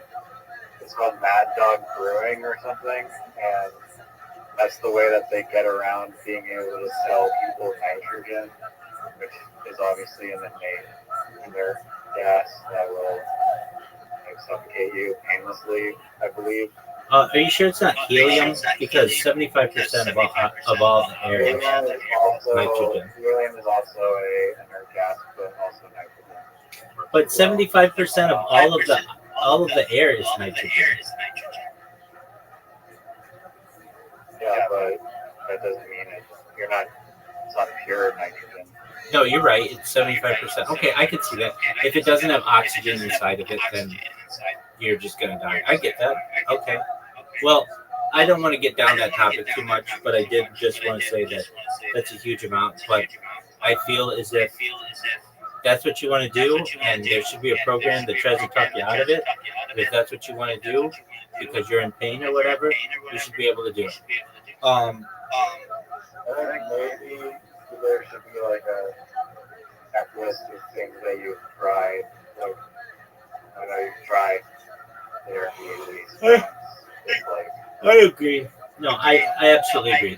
There should be a checklist. You should have to go through some things, But if you want to, that's your choice, and you know, you should be able to. Um, all right. Well, we covered that. We covered free speech. We covered sports, but I still have things to say on sports, and that would be the drafts on sports. That's the big thing that's rigged, and that's really interesting. So there was one this year that was rigged. The NBA is the biggest joke of a league, and it has been. And okay, so the 1985 draft is like the most talked about one that's been rigged. So you had this really big, great player out of Georgetown named Patrick Ewing, and the league wanted him to go to the biggest market, to New York, but New York didn't have that good of a percentage to be able to get him. So what they did is they did this thing, and you can actually watch this. It's on YouTube, where those big drums where they have like ping pong balls. Do you know what? Oh, they literally do it like it's a freaking bingo. Well, wait. No, they would do that in later years. But instead of putting ping pong balls in there, they put envelopes in there. And what they did was they froze one of the envelopes allegedly so that it was really cold. And so when they went in there to pick up which one would go to New York, all they had to do was feel for the cold one, and that one was the one they knew was going to go to New York. Does that make sense? Yeah, I mean, you could literally create like a smart contract that is not like. Well, this was in 1985. Then what happened was people were starting, they complained about it. If you actually watch that draft, they take the envelope and slam it into the side of the drum so that it's dented so that you can tell which one you want to go to New York. And he ended up going to New York and having one of the best careers of any center in the history of the game. Okay, so then people started complaining that this wasn't, that it was being rigged, and so now they don't even do the draft. Well, then they did the draft with little ping pong balls, but that can be rigged as well by putting different air in the ping pong balls. You can put a little bit more helium in some of the ping pong balls, and they'll rise to the top more. There are all kinds of ways that I find it really interesting to be able to rig this. And so then people started to keep. I guess that there is some lottery system or just random arbitrary selection, but they also do the shittiest teams get the first picks. Yeah, that's what they do. No, that's what they do. But to make sure that the shittiest of the shitty teams that they want, but maybe it's a big market, gets the right player, they the way that they do it is they say, all right, the worst team is going to get 50 ping pong balls. The second worst team is going to get 40 ping pong, or the worst team is going to get 20 ping pong balls. The second worst team, or it would be the worst team will get 32 ping pong balls. The second worst team gets 31 ping pong balls. The third worst team gets 30 ping pong balls. We're going to put them all in a hopper, and then we're just going to draw from that. Does that make sense? Okay, I thought they just went in order. If you're the worst team, you get the first round draft pick. You get to go first. No. It's like that in the NFL, but not in the NBA. So it depends on the league. The NBA is all fucked up with that. So anyway, they just started doing. Then now what they do is they just do it behind closed doors, and then they just say some accounting firm oversaw it. Those guys aren't fucking corrupt as fuck as well. So anyway, what happened this year? The number one prospect, his name is Cooper Flag. He was from Duke. Basically, there was a team, the Dallas Mavericks, and they had arguably the best player in the league, who was Luka Doncic, and he got traded to the Lakers. And everybody said, dude, Dallas, why did you trade the best player in the league to the Lakers? Like, why would you trade the best player in the league? And they just were like, oh, we just did it. We made an executive decision to do it. And wouldn't you know it, even though they had like really shitty odds to get the number one pick, they got the number one pick. And so what would end up happening? The Lakers would get sold to the Guggenheim Group, which owns like the Dodgers as well, for $10 billion to the Busk family, who sold them. And so it raised all of the values of all of the sports franchises in the NBA. And then the number one pick went to Dallas. And it just was like everybody thought it was rigged, and it was rigged. There was a dude, this has nothing to do with sports, but he was like a mathematician, and he got banned in like Europe for, you can't really like some like equation that like basically let him like buy every sequence of like lottery numbers or something, and then he got blocked, but then he went to like Virginia or some state, and there's no rule against the max purchases of lottery tickets that you can do, and that like the math formula to let him like pick all the combinations, and he had like he did it like numerous times, and he had like a fleet of people that like all went to like all these Virginia convenience stores and gas stations and bought like they spent like $8 million on tickets, but they waited until the lottery was worth like it hadn't been won in like many times, so like there's like $14 million or something. So they spent $8 million and then pocketed $14 million. Literally just like legally beating the lottery. I've heard of that.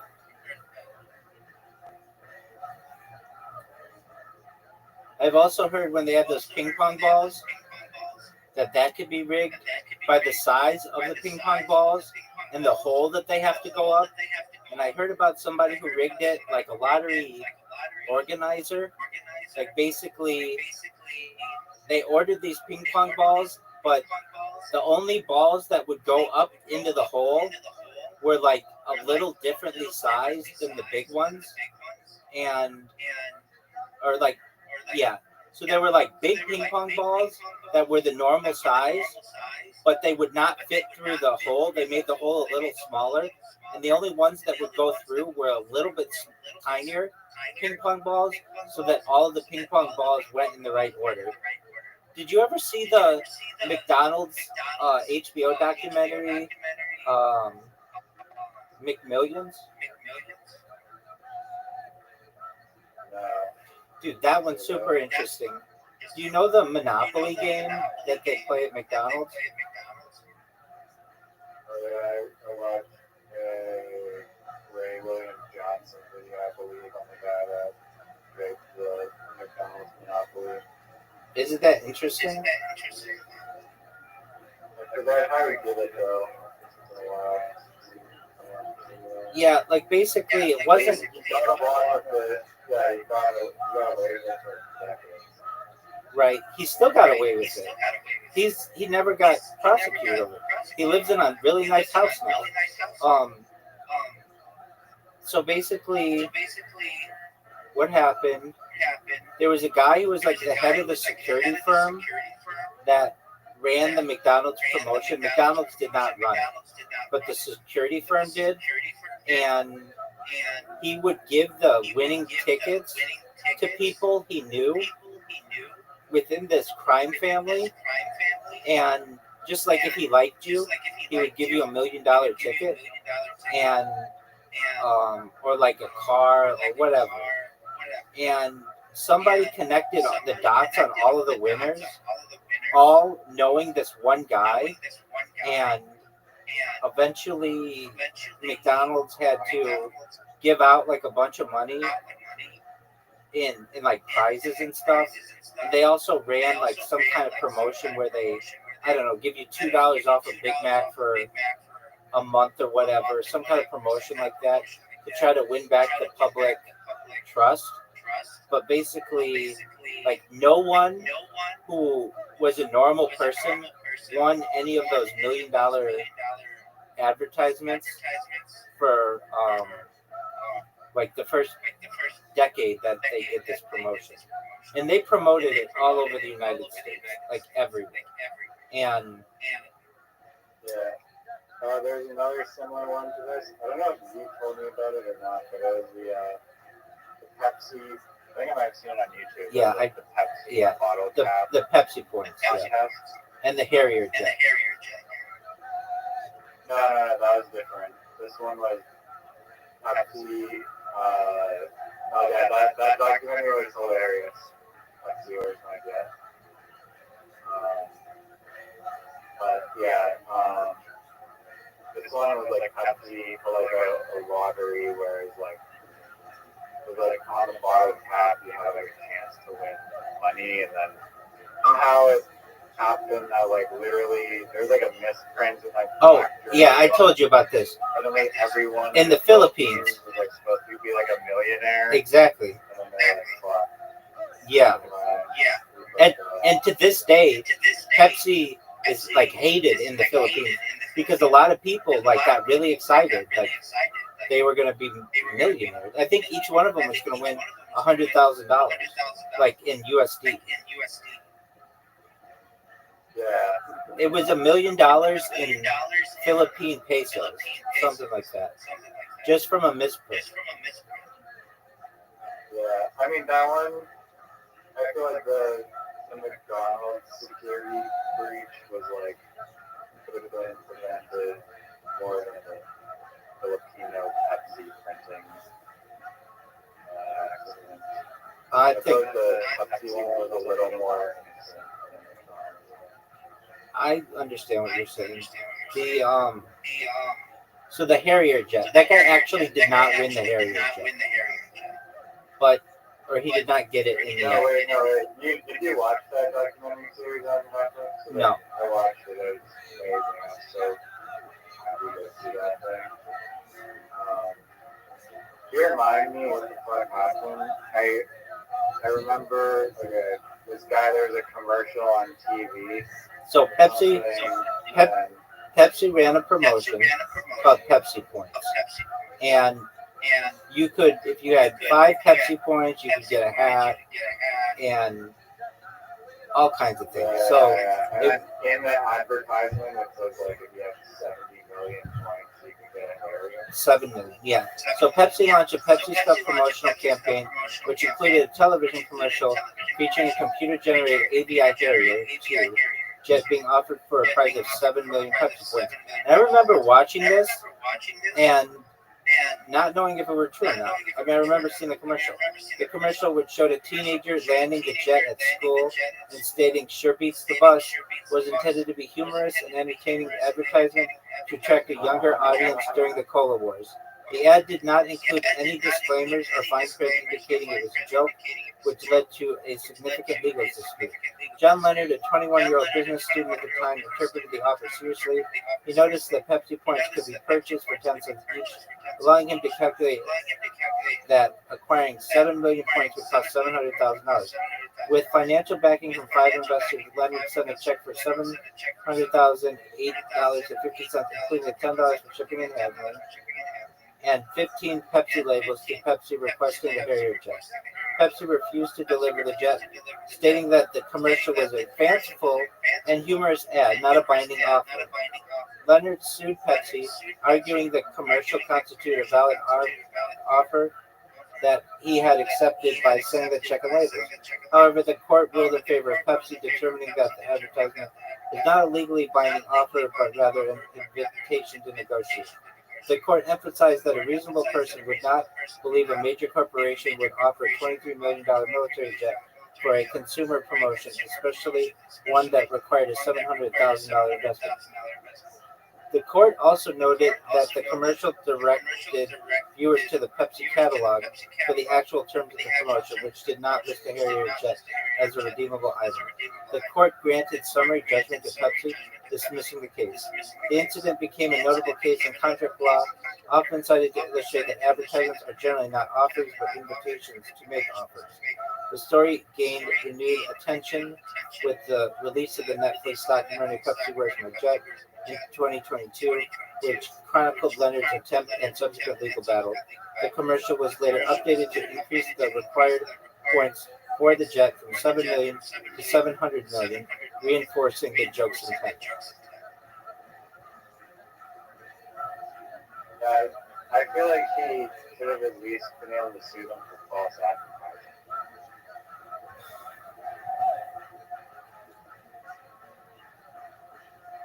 Wasn't it like literally like the law though that like it was like a valid offer and that's why he was so serious about it? He said that it was. The court said that it was just an invitation to negotiate. Yeah, I know, but I think in like the actual like law, in the documentary is saying like, oh, there's nothing here in this commercial that like does not make this a valid offer. I get that the court, like the judge, was like literally paid off by Pepsi, but the mistrial was ignored. Do you think he should have gotten the Harrier? Absolutely. Why? Do you think it was a valid offer? Well,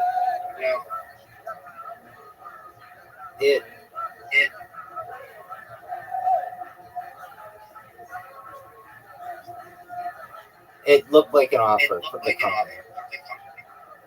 Now, they're saying that an advertisement is not an offer but an invitation to offer. Then I don't think you should be able to advertise or advertise any kind of offer, which kind of goes against advertising. It's not an invitation to offer. That's just how the court ruled to be slimy about it, because they had a multinational corporation that was influencing them on top of the United States government that did not want to give some civilian jet plane. So there was a lot of influence on it. But I would say that advertisements are not invitations to offer. They are offers.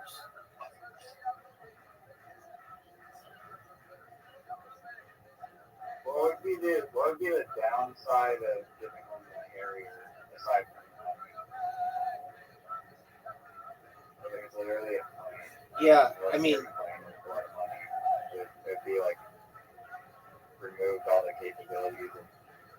Actually, it could be like classified military intelligence, probably. There's that.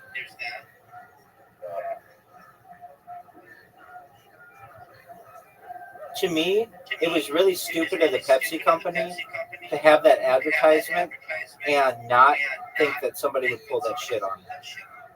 Because and they're also literally marketing to children, and that's the other thing in the court case where it's like, why, okay, maybe an adult would be able to discern the hyperbole of the offer, but within any reasonable person, this is targeted to children, like this advertisement. It's targeted to like literally 3-year-olds, so I say that no, the average 3-year-old probably wouldn't be able to discern that the offer was fake. I mean, I was like 11 years old when it came out, and I didn't know the difference, meaning I thought it was a joke, but I really did think to myself, wow, if you got 7 million of those things 7 million of those things together, you would get a jet.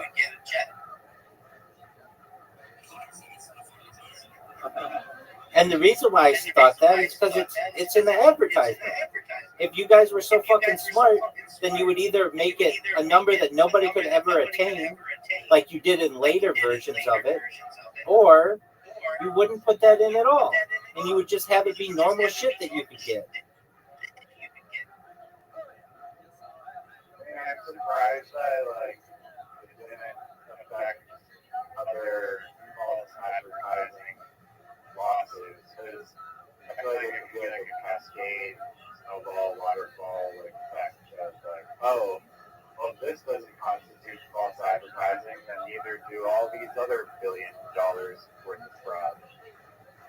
Right. They just used legalese to say that it was an advertisement is not an offer, it's an invitation to offer.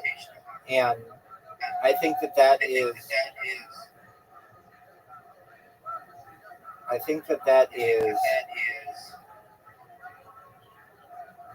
legalese. I think that is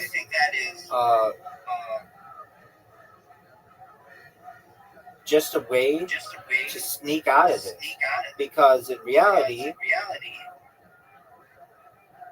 advertisements should be offers. If they're not, then you shouldn't be able to advertise them, because then you could just say, like I don't know if this is right, but I'll just try to think of an argument, or like think of a no, but I could say Toyota truck we're selling for $10 on my car lot. Come down to my car lot. We've got unlimited Toyota trucks. And then you come down there and you're like, hey, you got Toyota trucks for $10. And I say, oh, it wasn't an offer. It was just an invitation to offer. And I'm rescinding that offer. I'm rescinding that invitation or whatever. Or I'm rescinding that offer. Well, now you wasted all your time to come down here. And to me, it's kind of a bait and switch.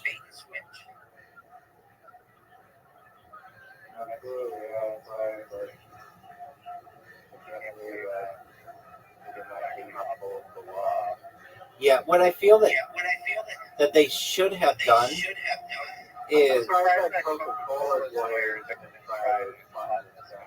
well, so that's the thing. At the end of the day, Coke and Pepsi are not enemies. They're actually allies.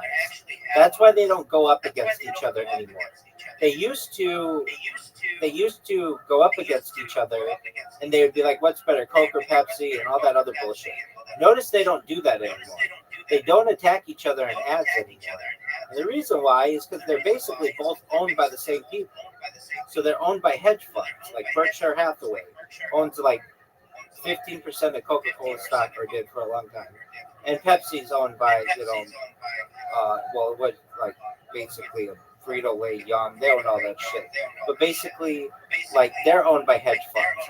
So these companies say to each other, look, if we have them battle with each other, we're just going to hurt the market, because people are going to say, I don't want Coke because it's unhealthy, or it's too sweet or too expensive, and I don't want Pepsi because it doesn't taste good, or because it's too sweet or too expensive, or whatever, and then people aren't going to use the products at all. So we'd rather not shit on each other and make sure the market remains strong than to attack each other and weaken the market. Does that make sense?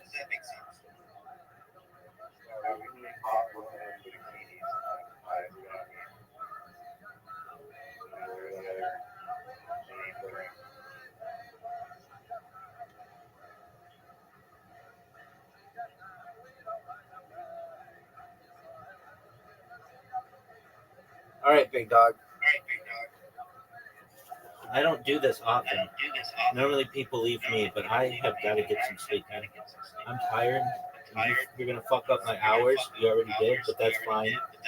I wouldn't normally stay up this late, but I do with you because you raise very good points. We had very good conversations. I don't say this to everybody. In fact, I don't really say it to too many people at all. But I think you're a very smart person. I know you're a very funny person. And those are two things that are very linked. I enjoy speaking with you.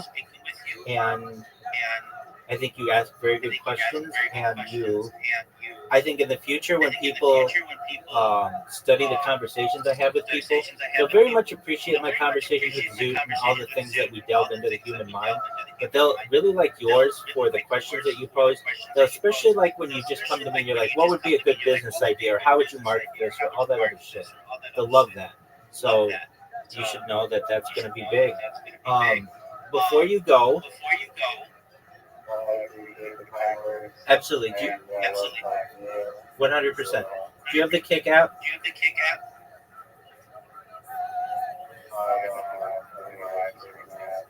Okay, don't worry about it. I was going to show you my strategy, but no big deal. All right, big dog. Go ahead.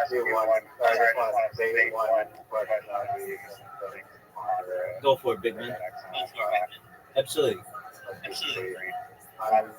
On New Year's Eve, when I was about, I want to say 7 years old, I was upstairs and I had on Arthurian, and it was like midnight, and I'm obviously like 7.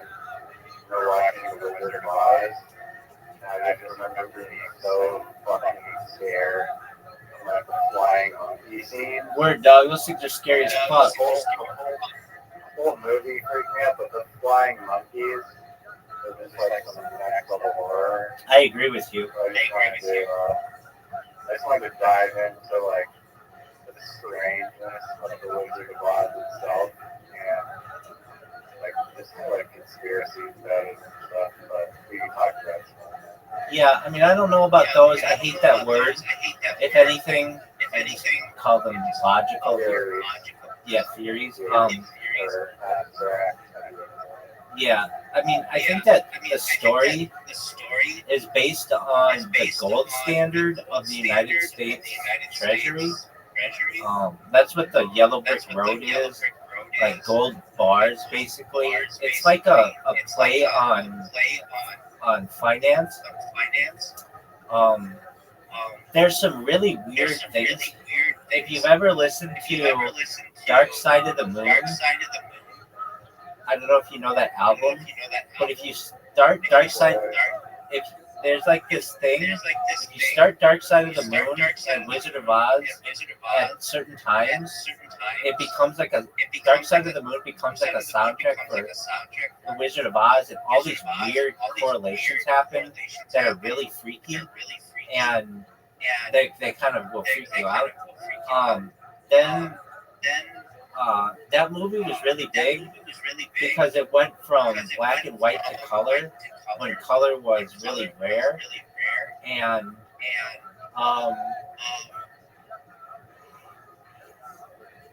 the idea that it deals with a witch and like or multiple witches is weird, and that there's a guy behind the curtain, that's weird. That book is now in the public domain, so that's how Wicked can get made, and technically like Disney could make that, even though it's traditionally known as like an MGM film. The field that they walk through forever also is just really freaking liminal and creepy. Yeah, those yeah, those monkeys freaked me out as well as a child, and They're trying to be so creepy, like when we market it as a family movie or something, because that shit's like horror. I mean, you know, it just depends on. They want to make it look scary, so they did. Also, oh god, like those like little like midget town things. Yeah, the Munchkins. Yeah, like, Yeah, that's weird. Also, the use of the color green.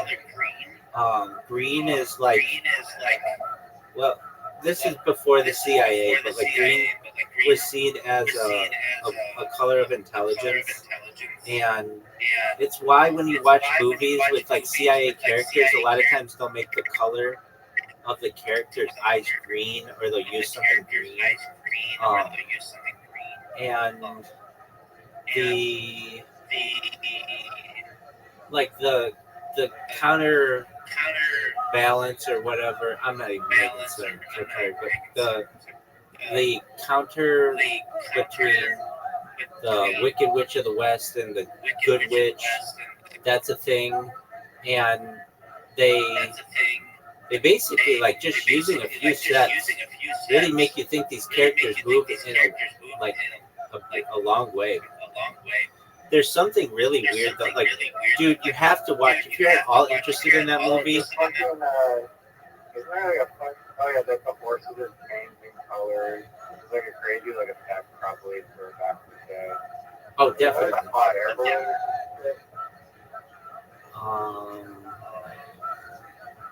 Perhaps at the end or something. There's the idea of being behind the. That's why they like literally like escape or something. They go on a hot air balloon.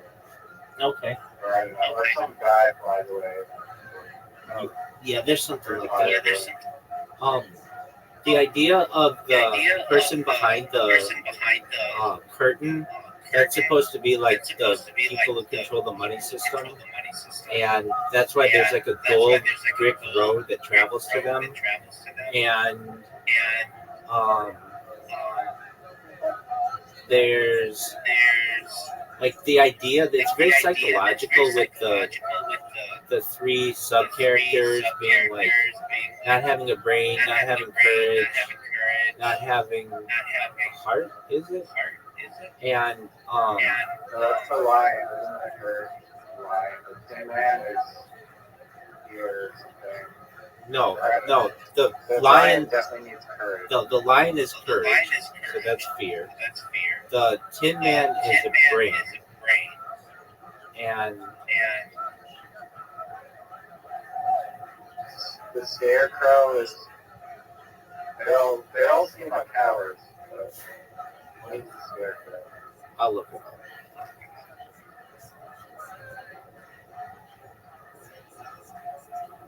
And also, like the use of those red ruby slippers, there's something towards that, like why they're ruby. They weren't originally ruby, but they showed up really. They were originally silver slippers. That's right. And silver and gold were supposed to take you to like the like person behind the the money system, but silver did not show up as well as red did, so they made them ruby.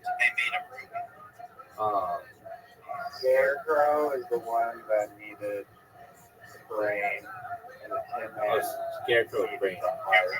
And also the Tin Man for that movie, he had to get covered in like this like spray, and really like screwed him up and gave him like health issues and like sick, I believe.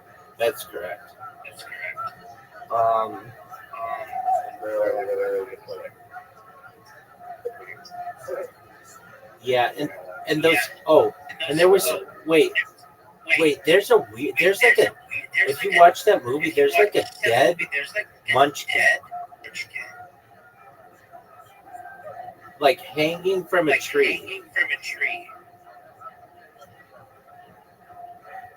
And dude, that movie's fucked up. Judy Garland was like sexually assaulted by the heads of the production companies for it. The claim that like she had to like have sex with the head production people. The claim that the dead munchkin is hanging from a tree is false. The figure seen in the background during the scene where Dorothy, the Scarecrow, and Tin Man walk down the ocean is not a person but a large bird, specifically a crane, which is one of the birds brought from Los Angeles. Okay, that's fine. I mean, I'm not saying that one's true. I'm just saying I've heard of it. But Judy Garland assaulted wizard. Oh yeah, that one's pretty well known. And she was just like a little girl. Well, I think she was an adult, but basically, yeah.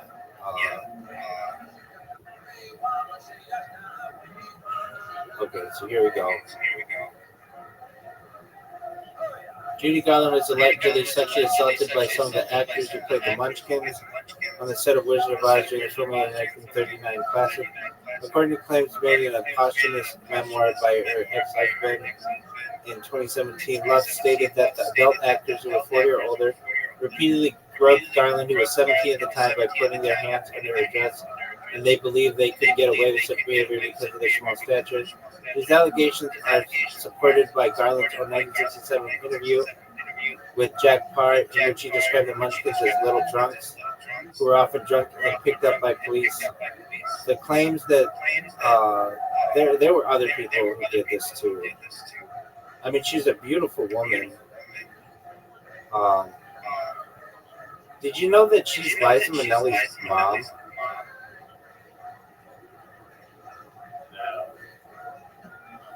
Yeah, dog. Well,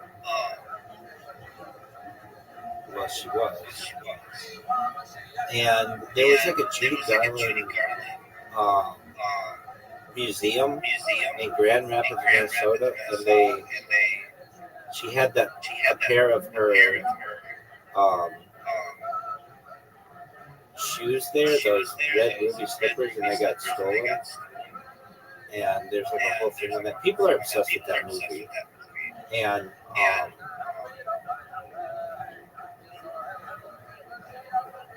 I'm with you on the monkey thing. Those monkeys fucking scared me as a kid. And I don't know, I think there's just something subconscious about the idea of a flying monkey that could come and steal you as a child. It's just really freaky to me. What else is it? There's a whole scene of like the castle and right. And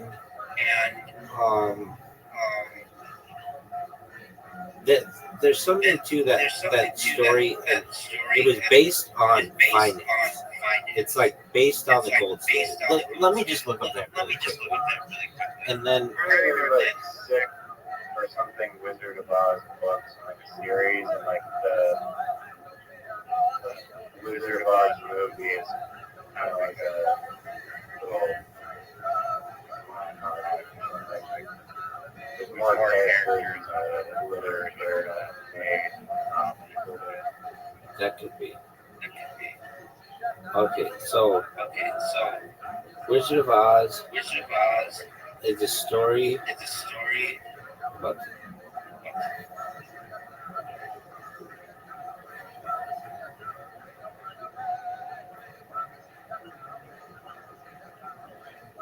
Wizard of Oz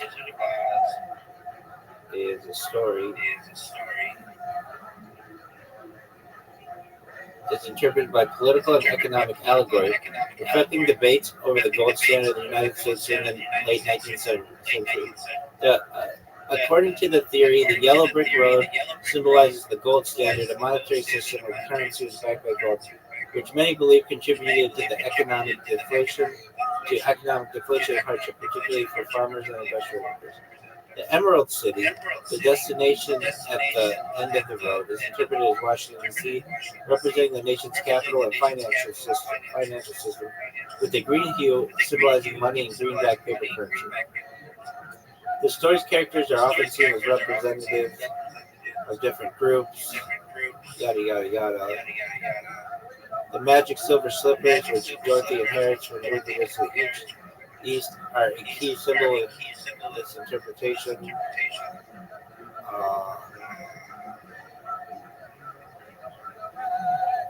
Oz, they say itself is interpreted as an abbreviation for ounce. I mean, at least in Hebrew, Oz means power. So there's that too. All right, big dog. I'm gonna hit it. Take care, my friend. Sweet dreams. Absolutely, big dog. You too.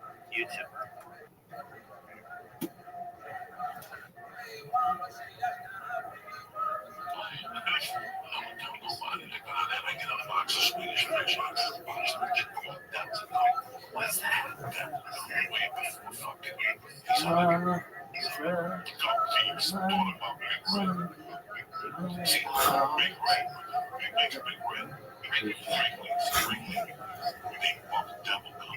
When I was a kid, Devil Mountain was cinnamon, but it was hard when you make your slices.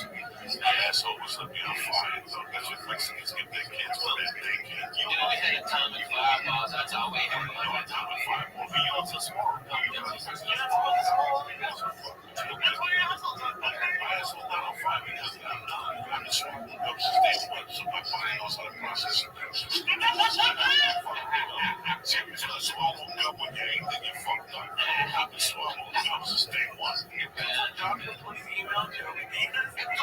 just gonna say this.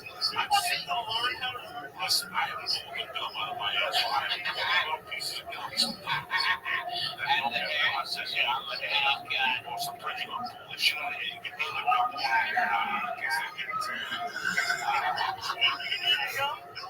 Let me tell you what. And Joey, when he gets one of them good ass sits above his asshole, it comes a popping like a foot and a half away from you, so you hear it. So yeah, hit that fucking apartment after you drink all my goddamn orange juice. All right, you drink a whole fucking tank of orange juice in 10 minutes. And the person gets him up. No, not on his asshole, and the clap right above it. So to get any pressure behind it. He had to take those years back in his head. Go one knuckle deep. I know all the stories. I used to travel by bus for a lot of gigs. Right now, was my sponsor for a long time. Joey Express. Joey Express. I would get on that fucking downtown bus to El Paso. I drop you off and pick you up. The longest bus ride I did was New York City to Dallas. That was the longest because I had nothing going on. I went on a wedding Cadillac and drove me hunting. When I get home here, I think I can pay the express for $48. I love it just to see, just to get the ball. It's like 2.5 days for like $100. So I wouldn't have, I was thinking if I had to. Man, I travel by bus because I own one. Get a king size bed. Don't do that. I could never sit up. I could never sit like that. And you guys ought to jump on the bus sometime when we do this church and other parts of the country. Yeah. The bus will be here tonight. It'll get in tonight from Tennessee. And then we're here. We're going to be driving around Wednesday or Tuesday, Wednesday, and then we go north to do some gig. I don't know where it's going. I don't know.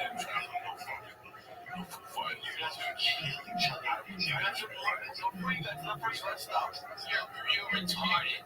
We would hotbox that bus. It would be just a little, bro.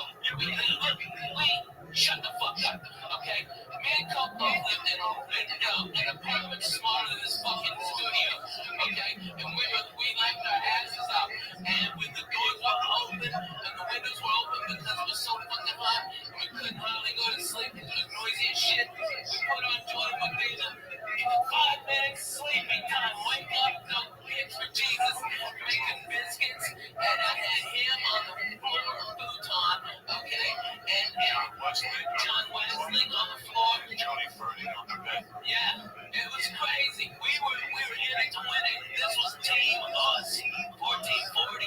You don't even understand. Killers of my brothers. Are you kidding me? I'm not saying you put something on the TV that has a water stuff. I got 5 fucking TVs. 5 fucking TVs on that goddamn bus. What channel you want? I got it. I've got a king size bedroom that pops out, okay, and then the living room pops out, and then there's 3 bunks. It's got a 2 bathrooms and a shower on it, and I've got, I think there's like 6 air conditioners on it. So if we go someplace where it's hot, like I went to Bonnaroo this summer, everybody all these dirty white people out there when it's 120 degrees out there. Fuck you. I took 3 showers a day. I was the sweetest motherfucker out there. People they thought I was for real or something. I was smelling so good. Okay, I was doing it, Jack. It was awesome. Everybody's boohooing. That's hot. Yeah, me too. I'm gonna go make a fucking margarita in my bus. Take a shower and smoke a bone. Fuck you. I hate that, but it was awesome. It was so great. But that's how we gotta go, dude. We gotta go on the fucking bus. Alright? You babies would go bananas in that bus. You baby would love that fucking bus. She don't get you. I can't go for that bus. You get stuck in that gun. Listen. Yeah, right? What happened? I went swimming in Toledo.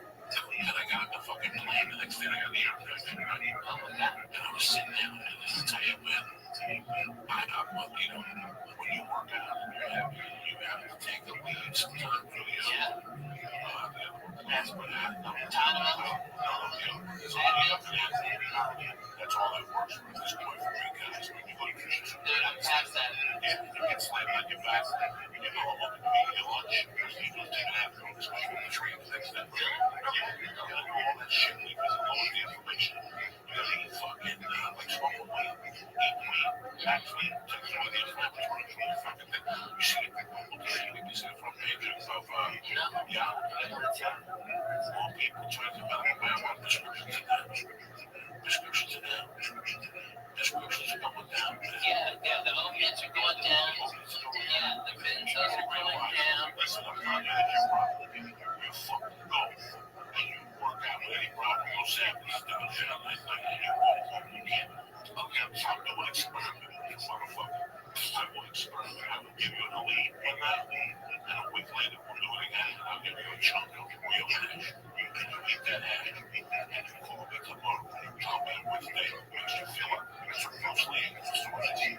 Nobody knew why he was eating marijuana 40 years ago. Dan and his son said that he could take. That's why he was eating marijuana.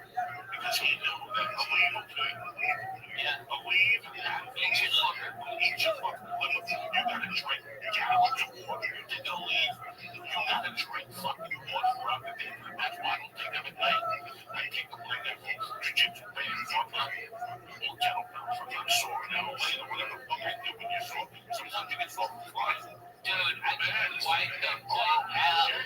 First of all, like, 6 hour flies. okay, alright, yeah, okay, you fly and your connection is Dallas got bumped, so now you're in fucking Chicago, and you land at B-32, and yours is, the next flight is at H-17, you got 15 fucking minutes, and Chicago, fucking terminals are so close together that there's no room for a fucking one of them chairs you can point it out to a black guy with a golf cart.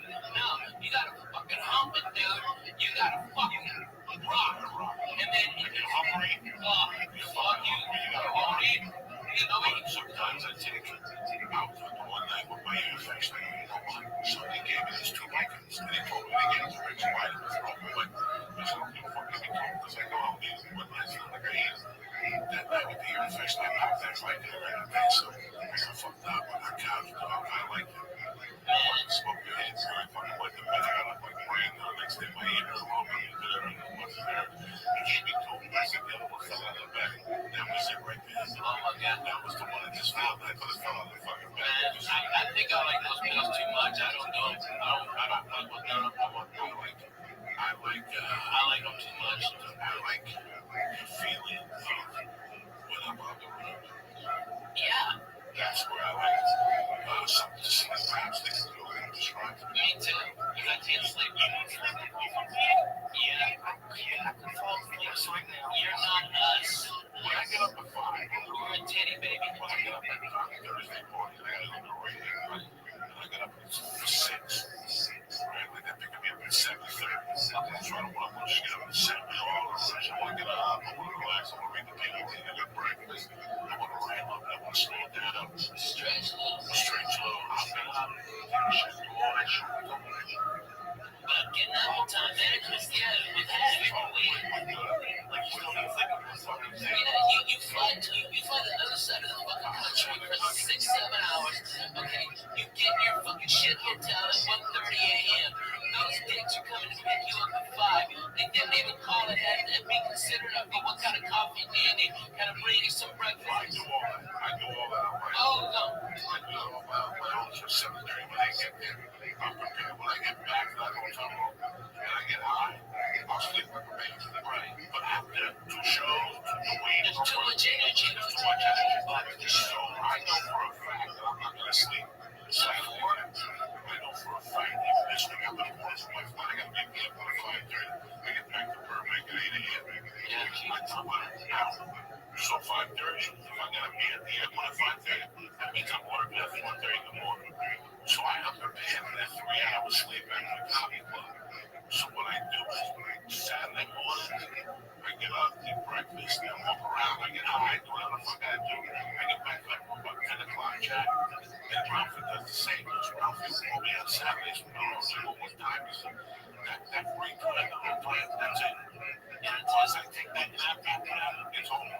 I'm sleeping straight till 3. Yeah, because you're at work. And I don't sleep late. You know me, I don't sleep late. On Saturdays, I don't do lunches, I don't do Sundays, I don't want to be working all night. I know that I have a chance to fall asleep at 3 Bro, they got a flight. I'm taking that boat to Jersey. And I'm still flying to Kennedy, Jersey. I'm ordering a Brunswick.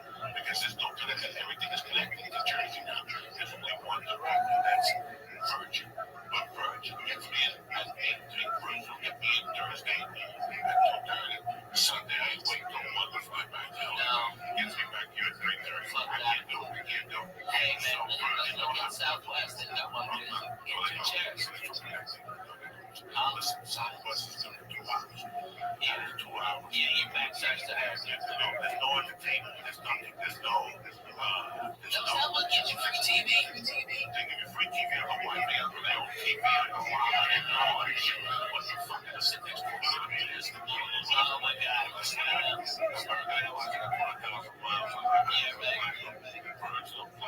Right.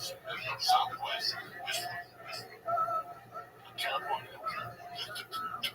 Nevada. California, LA, to Boston. Houston, 2 hours, 2:10, 2:15. Anything happened in 2.5 hours of Southwest, you're asking for trouble. This whole story started when the people in the ass, but there's a bus. If you want to go in the ass, it's that thing. Fly fucking Southwest. I come back on Monday night from fucking El Paso. I've been sitting on a bus for 12 hours. I must have fell asleep sideways. About 3:70 at the time. I crazy on the fat my ass. Built the pinnacle up. 3 or 4 inches from my asshole head, like north of my asshole is right here. On the chin, on the inside, I got a pinnacle that stuck out an inch. And it was developing like it started with an inch. How did you find it? I found it. I couldn't sit. He had never done what to sit. I was like, wow, sucker. And then he pulled the hair out. He had to off my I took a fucking and I took this one. This was my apartment. and I looked at my ass. And guys, it was a white head up my ass. Oh my God. It was throbbing. It hurt so much. And I could take the one sitting there coming around me.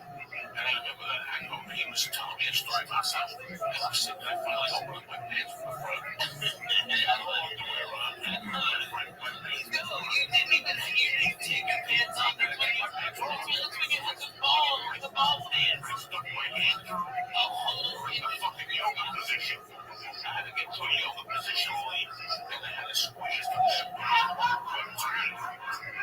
had to turn the skin down, so it would go pop. And you could hear it go pop. And it was just a yellow ball of pus. I go back in, and I put my fingernails and I take the fucking piece of skin out. Like, take it out.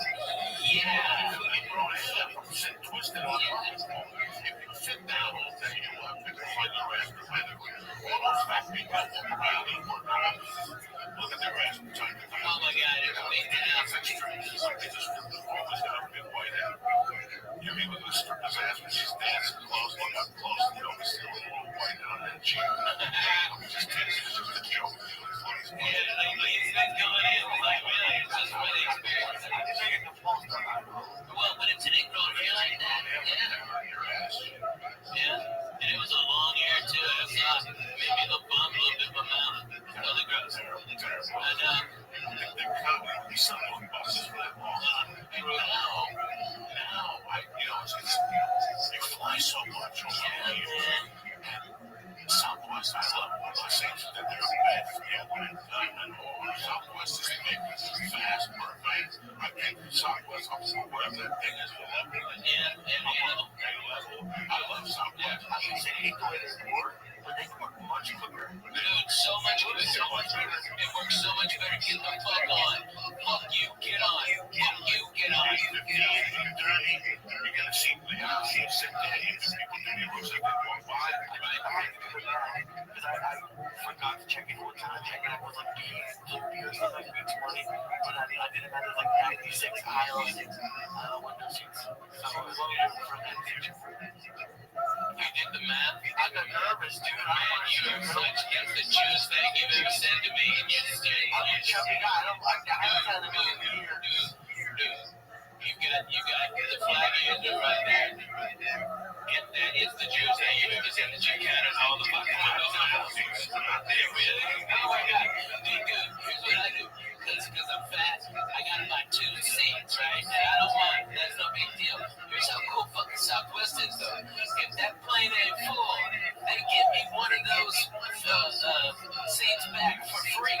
for free. And so the next time, so I fly, when I live in Nashville, 2-hour flight, I'm in Boston, 2-hour flight, I'm in Chicago, 2-hour flight, I'm in Miami. 85% of my work is within 2-hour flight. So I go over there and stuff with this up because they are in Nashville. Holy shit. I got there 10 minutes before the plane was supposed to take off. And they go, Rabbi, we've already got you checked in. The plane is now having mechanical problems. And as soon as you get on, it'll be fixed. Okay? And they rushed this before the TSA bypass on that bullshit. They were like, just pat him down, get him on the plane. And they will be from on one of them go-karts. This is how much that was low. They got me to that plane. As soon as I stepped on, hey, the problem solved. Yeah, everybody clapped. I had my 2 seats right there waiting for me like a dog. And those guys love me. They come out. They're the best. We're cool. Real nice. She works there. That's bad. So when I get there, whatever. I know she's there. She got clout. Yeah. One time she took me to the Southwest thing. I was eating food. Sandwiches for fucking lunch. They had a party out there. The lady, she might as well come with me. And they have little sandwiches cut up with potato chips and maybe something back there eating.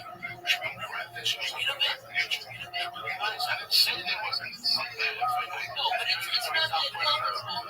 It's not that comfortable. I mean, it's a game. It's not that comfortable. You have to play this back. And for a fat fuck. Right. Okay, my shoulder goes and shopping. Man, me too. Oh my God. I can shoulder pain and shopping. My man is back at one time the same 3 hours. This, the shoulders look the same. Right? Flying is something that if you look at the same, you're going to have a comfortable journey. Prepare for it. Go on their website. There's no other ships. United has a thing where they give you a basic and they give you security clearances. Yeah, for $75. It's worth every time. Yeah, because that means I'm probably won't get the first class line. Right. The first class, and then first class, and then there's economy. United office, I'm just scrolling all the way down to 75 each way. It's worth it. So fucking worth it. Just buy it. Economy is worth it. Goddamn worth it. Which I was upgraded to first class, and I still didn't almost make the flight because the security on it. And this is what's going on. I think we got to little holidays. I'm telling you right now. If they don't get early, if you have a passport, by the way, and you travel a lot, just go get TSA pre-approved. It takes about 5 minutes, okay? Which literally scared the living shit out of me. And I showed with my passport and my ID, and they asked me like 6 questions, like, do you love America? Of course.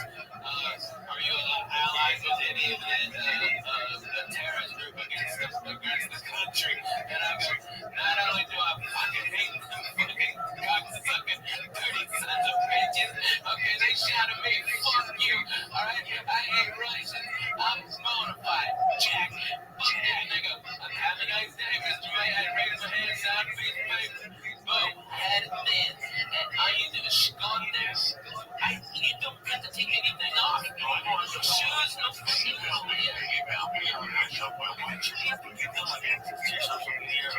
no, that's bullshit. What are you talking about? That's bullshit. But you know what? It would be smart. It would be every business I'm doing it. I put on the bus a tower, a mobile cell phone tower, Wi-Fi rather, like the largest one you can get in a mobile unit. And so it's free Wi-Fi at all my shows. Right? But what happens to log in is I get all your information. So next time I'm in the area, I can hit you up and go, hey, I'm here. Right? And that's how I do it. I provide, it costs me a lot of money to do it, but at least I get something in exchange and they get free internet. You know what I mean? It's really cool. That's what you gotta do for me. But businesses all around are doing that. But you know what they do? It's not like on Southwest, you give them your email, and if you got like an iPad or something, you can watch real TV, and they've got movies on there too. And you can flip channels and it's real time. And that's for free instead of like, what is it, Boing or something goddamn, and shit. You can't work Twitters or nothing. But that's garbage. That's way too fucking much. I mean, like the Muslims. Some places do free Wi-Fi. Yeah. When you want one, I don't get it. So you have to, they don't want to pick their screens. So you can like you have your tablet, you log in, there's log in, there's some settings there, and then they have a bunch of TV stations. Yeah, but you can get on your Wi-Fi, everything out there, and everything, you get everything. You get all of it for I do not find JetBlue too wide in the ass, and I don't live in a hub of it, but I do live in a hub. Nashville's a hub for Southwest, and they've got 3 directs. I took American here, first class like a doctor. I was out of there at 6:15 on Saturday on Halloween. That was the first one in there on there. Dude, it's a fantastic flight, man. Yeah. There's a problem. But in the winter, you have to look. They add an extra one on the way back. Usually, you have to leave early. Yeah, they get nervous about Dallas and Chicago, so they add extra direct to Nashville, but Nashville's such a great hub that then you can get over the south and right there from there. Like, that's like their emergency one. Like, when Dallas has a ice storm and Chicago's fucked up, they add extra flights to other key cities, just so, like, to Miami, so they can bring people up to the East Coast. It's crazy, but that's what they do this morning, They do like they do, man. They do like they do.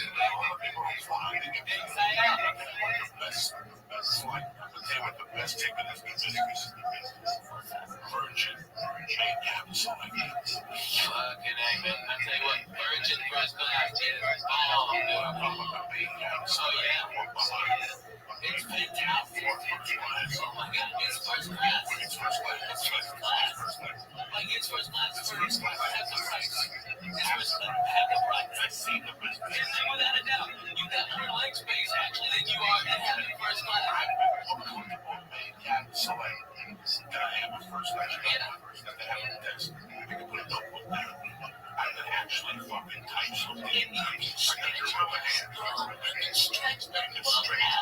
got more space than first class does. You have to hit a button.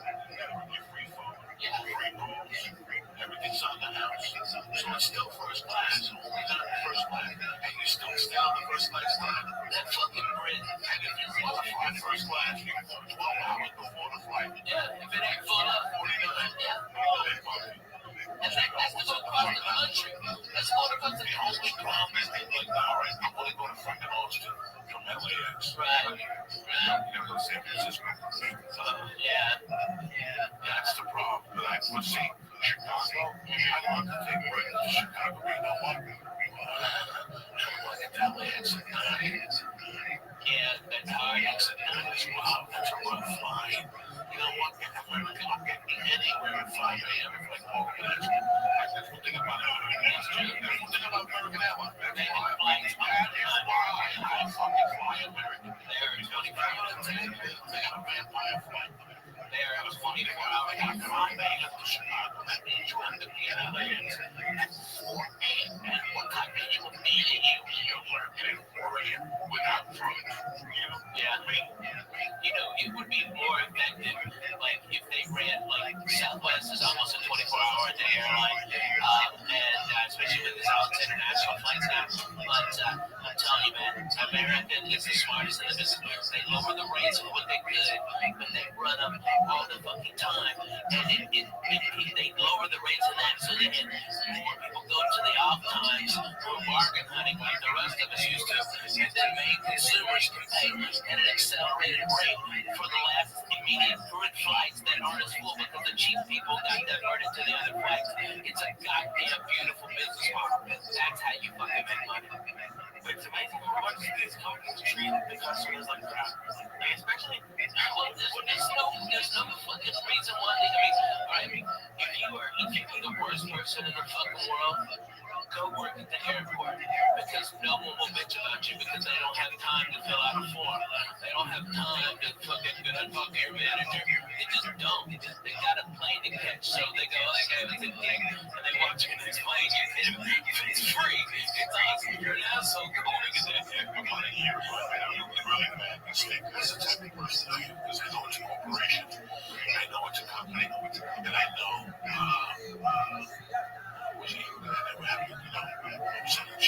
to me about agents. And I said, listen, I know people are shit agents, but the agents are killing me. Yeah, doesn't matter. Just because he's always looking at it. Here's the funniest thing ever. IMDb, they've got a rating for agencies and management and all that shit. CA is obviously number one. Look at worse, number two. Innovative is like 8. And then the agent top was like 200, it's like 300. You know, I mean, it's a fucking nightmare. There's some management companies out like that. And this was fucked up. You look at Jeff Sausage Management. Yeah. They have 4,000. A regular person would look at that and go, I wouldn't even talk to that management company. Yeah. What do you mean? That's how, like, that's the rating. The rating that was as far down the list. When they've got 3 clients. They've got 3 clients. Millions. So it doesn't matter. It doesn't fucking matter. It doesn't matter. You understand? So it's all bullshit. What are the money rankings based on? I guess the client's earnings. And yeah, the client's earnings. And so, like, I'm with William Morris, and they're, I think, worldwide, they're number one bet here in America. CAA is, especially in LA. Alright, but William Morris is badass. Who gives a fat bacon stick? And so at that level, unless they're worthless, or fucking strung out on something. I mean, there's been a lot of risen and falls because of what they're snorting, what they're drinking on their fucking expense. But man, if you got one client and you're that guy's manager, and that fucking guy is Kevin Hart. Your rating would be, I mean, you only have one client and you're so far down, but Kevin worked hard to make a ton of money. Well, what if he takes 2 years off, you know, just to relax and build up a new album, you know? That's when your rating drops to 5,000 likes. I mean, but how much TV does Joe and Kevin do anymore? No more. I mean, his jumps on his skin, he's still throwing people around in UFC's right? But that's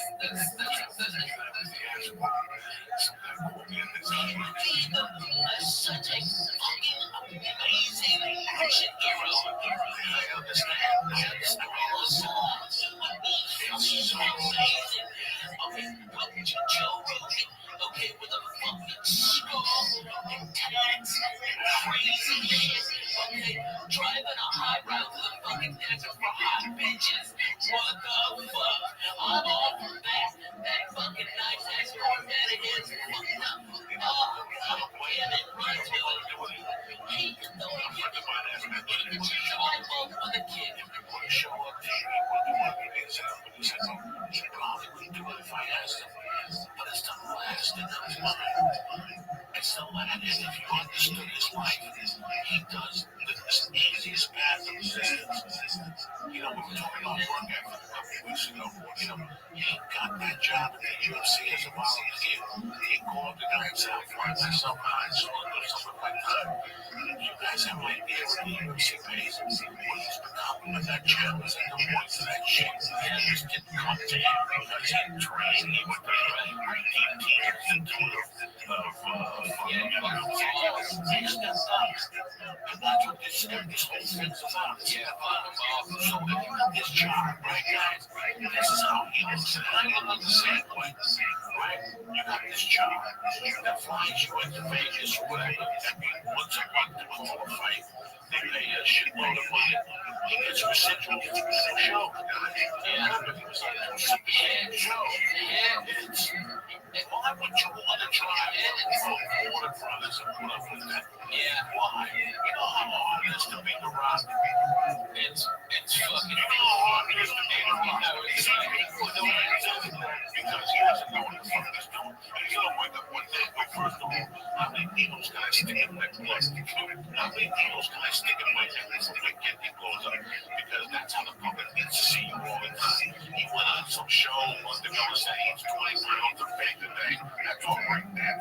Okay? When you're gonna stick needles in your pocket, that fucking thing. Hey, me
saying, listen, act to God, he comes to one fucking night. He doesn't know what, I remember at 98 being at the Laugh Factory and all that. And I tell the story constantly. As more with the people like him or dislike him when he's not really funny. Dane Cook one night walked out the Laugh Factory in 99. And he came over and said, hello to me. And I told him, how was the last time last week? He was such a fucking great life, man. Yeah, that was 92. No, I mean, 2008, 2001. He goes, 2008, it was a lot of work. Yeah. I think it was Sunday. I looked it up. And I didn't think about what he was saying, my God. And that guy had a ton of money, and we had $2 to our name, and we would have loved it, but no. He goes, bigger places. That's it. Just one show. That's it. One show. He put that out there. He changed comedy in that moment. And I saw it happening. I thought this had to start. Dane is the one who started it. So everybody before, Mitch Hedberg, everybody, Wednesday, Thursday, Sunday, maybe stay until Tuesday. The drugs are good. Every fucking bar, everybody done their stand-up. And everybody did it. Fucking Dane Cook was the first one that broke the fucking model. The clubs had the control the whole time because there wasn't after comedy died after the 80s, the 90s were fucking dead. There were no headliners that were selling tickets. Okay, so when comedy started to come back up, the clubs, there was less clubs. And so these comics, so they could fucking keep the money down. But now, the dumb fucks, they got greedy, like they always do when they fucking start making money. They start putting all these comedy clubs everywhere, and then they go, oh, I got no fucking headliners. And then that's when we got the power, and it was fucking Dane Cook that showed the way. So you can say, go fuck your Wednesday, and eat a dick on Sunday. I'm doing, no, you know what, I'll come on Thursday for Friday morning radio, and that's it. That's it, and I'm back at home in LA. You put it together.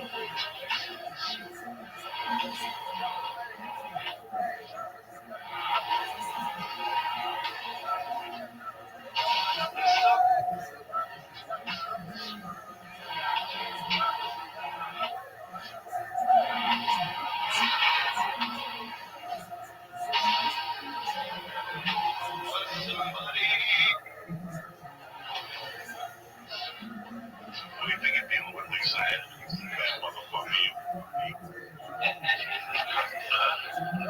I don't know if they're good. Yeah, they're good. Yeah. And what was it when the only reason when the church was there? Why? Because it was the 36th anniversary of the night. That morning was the 36th anniversary of the day I got home. Stephen Will was on the show. Stephen Will was on a couple of times. And then he had a party in August that year. And he had older brothers. His kid Stephen Will was about another great kid. He's got a couple of bassmasters. And they had a shit. And we were growing up. His brothers were part of this crew. And they fucking had parties. Big drum parties, drum parties with my music. And they did crazy things like in class. Fucking even houses and all. See, one day, this is way before oh yeah, and so something out of me. I went over there one day for a party, and the only young kids that were invited to the party were me, a Phillies, and Connie. And at this point, I took them out to the garbage can. And they filled up everything they had. They put a wine bunch of it, and they took bees. And he called and told us that the brothers took bees. You know, and they put them in the fucking thing. So it with ice. And the stuff had like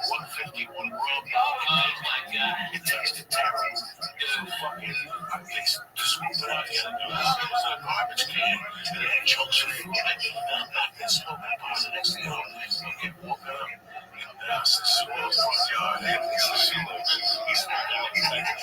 And I'm getting woken up by Ray Ernesto. Ray Ernesto was a guy in the neighborhood that would clean up like basketball. But he always walked out with socks and drove me crazy. If I had the other basketball game, that was the argument, right? You gotta go home and you got the socks. I'm gonna put you in the public, right? You're gonna put you in the mouth, you're fucking 40, I'm fucking 10, but well, fuck this stuff, right? But Ray was a cool motherfucker. Ray picked me up.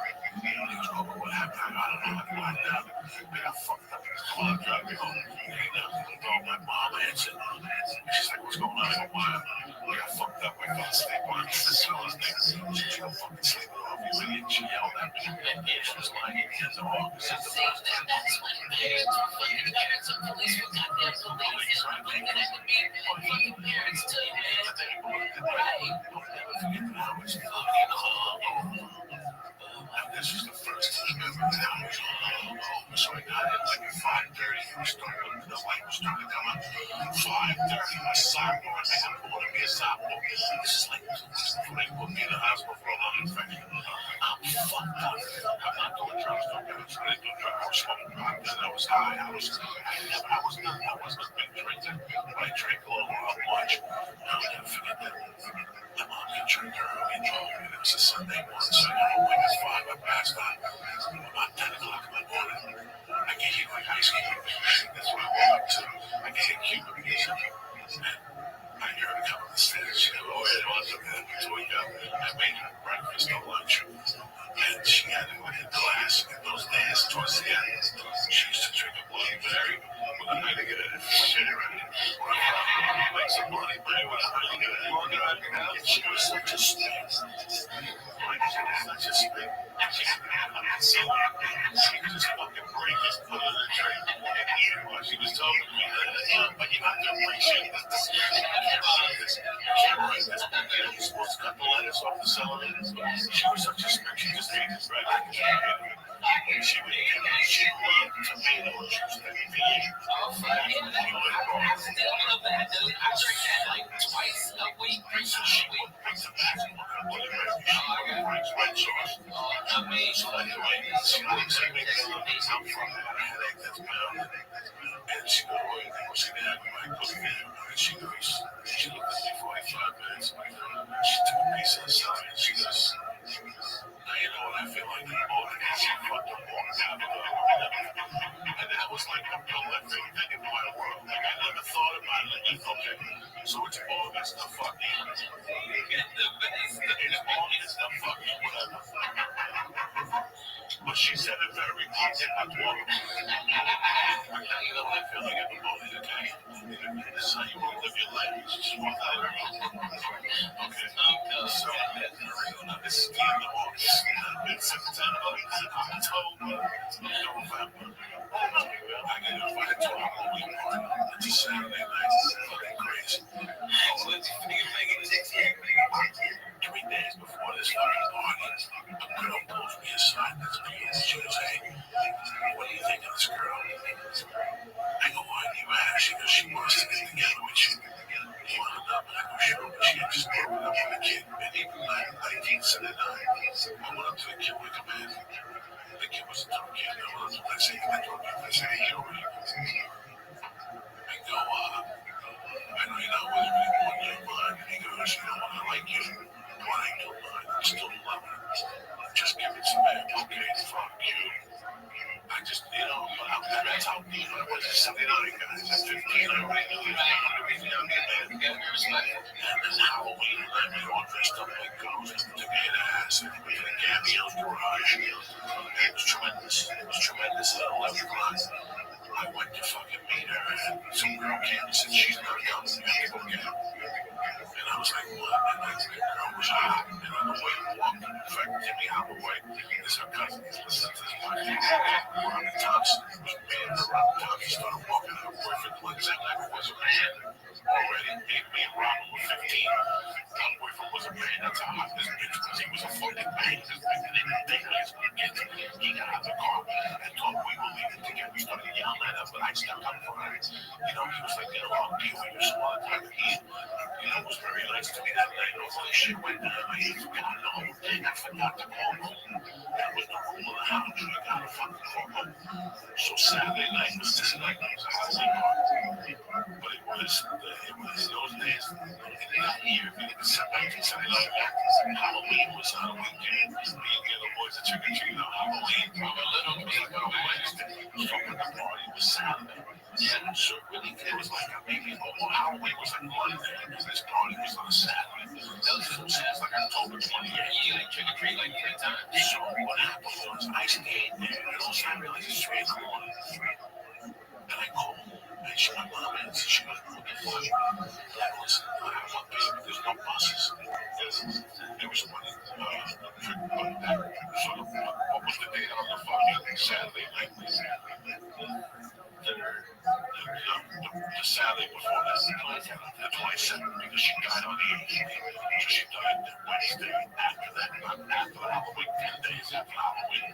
So she was a week and a half. She died a week and a half late. So she gave me the speech on a Sunday night. She died November 8th. So look at it. You follow me? So that Sunday, she goes, I'm on the couch. What are you gonna do? I'm like, oh, no, she goes, we'll take a taxi home. I'm like, we'll take a taxi home. I got the brothers with me. We're going to walk home together. And I dug the acid still. As the acid was coming down, I was doing the ouches, losing shit. So something happens to me to write this down. But by this time, we're talking. It's 5 a.m. I'm like, I'm calling her back. She was already sleeping. And I'll never forget that.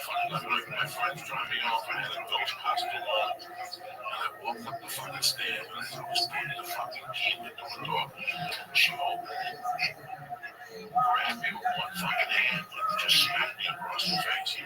She hasn't smacked me in 4 years, 5 years before that. Yeah, that was a big deal, you know, and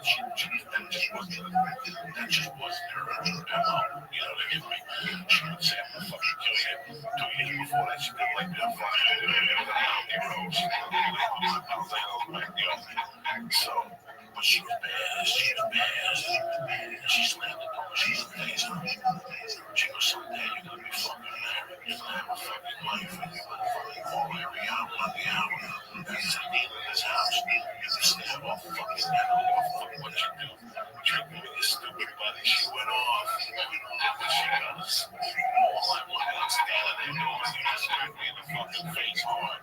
Like it was a hard smack in the face, like it was still sticking. And she's like, you know, you fucking idiot. You know, what the fuck is wrong with you? Stand up for so long. Get upstairs to your room. You know, now it's pissed. I'm like, wow.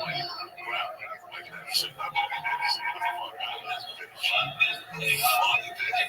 Fuck you. I'm one of the others. I'm the other one. Fuck you. Holy shit, that was fucking real and Yeah, it's real. I died at 37. And there's one who was killing black guys because he had been hit with a fucking Satan. Satan. Go ahead and look back. The man with the sword, he flicked the cigarette, she fucking went through the full sleep, and she broke it over his head. Nobody could be with him. They didn't know what to do. He was gone. He was not being so that night, I went to bed thinking, When was that after she got home from close to the bar? yeah, they came home together and they were talking. And they were sitting like this. He was sitting on a chair. And somehow she wanted a cigarette. And he took it and instead of handing it to her. We're old school Cubans, right? You don't throw nothing in the house. That's real. That's fucking real. I don't give a fuck. What? If somebody flipped the cigarette, can I have a cigarette? Like you said, hey, I'm thirsty. Can I have a sip of your wine? You fucking threw it in me. It's the same fucking thing. It's true. Fucking true. My mom's been back in drunk head. Disrespected, so she went and do it, man. She hit him in the head. And he fucking left the next day. But so I'm walking up the stairs thinking, I'm walking up the stairs thinking, you know what? I ain't tolerating this shit no more. You know, I'm 15 and a half. I get a job. I can look at the $1,000. That was my plan. I don't need this shit. When the $5,000 when I was working at advertisement. Yeah, I'm gonna be. So the next morning she woke me up again. She's like, yeah, so she said, let me tell you something. She got up and she got up. She goes, I was like, oh fuck. She goes, first off, I'm trying to go to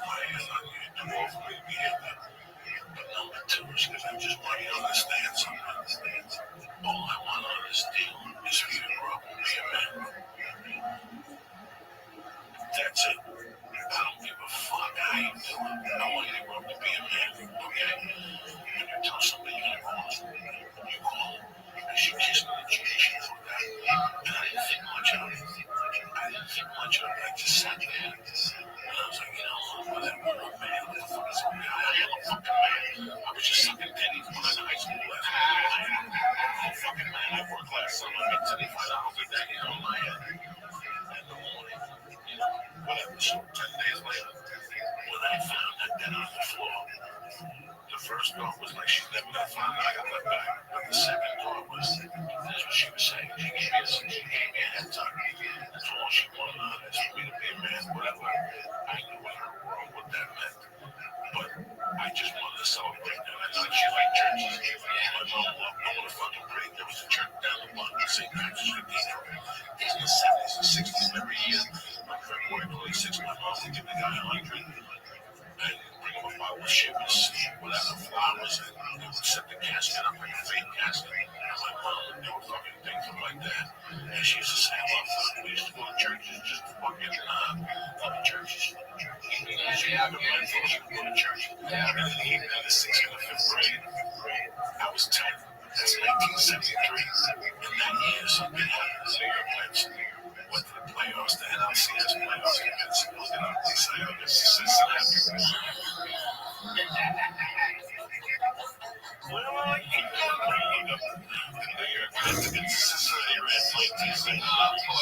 This is how Royals whip that shit out of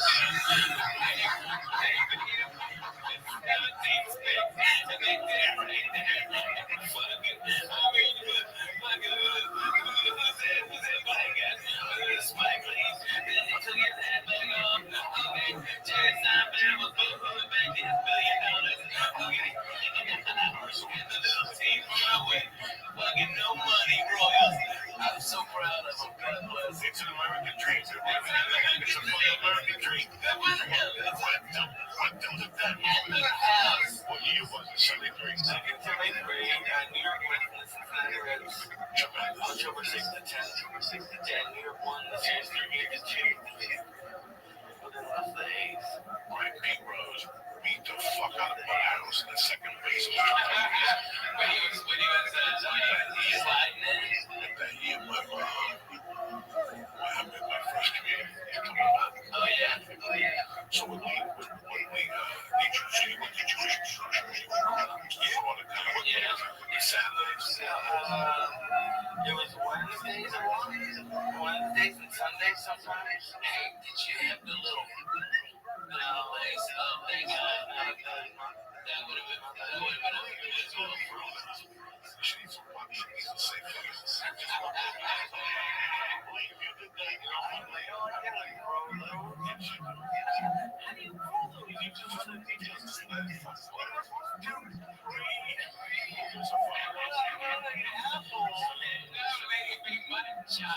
Everybody think you're a hipster bag.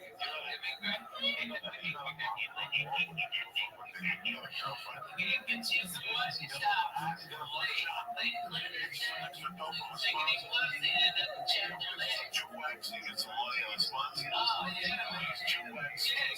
Get you one of them mustaches, too. It makes you look like one of them fucking evil villains, like you got a big time on a trucking track. That's like you're dating. Now we're in hell, make them look. Yeah. Come on, Lee. You gotta do that. Come on, you got that stash. There's no way I can that you look. And then shave your head if you reassert your strong man. Okay, that's what you mean. You mean fat shots.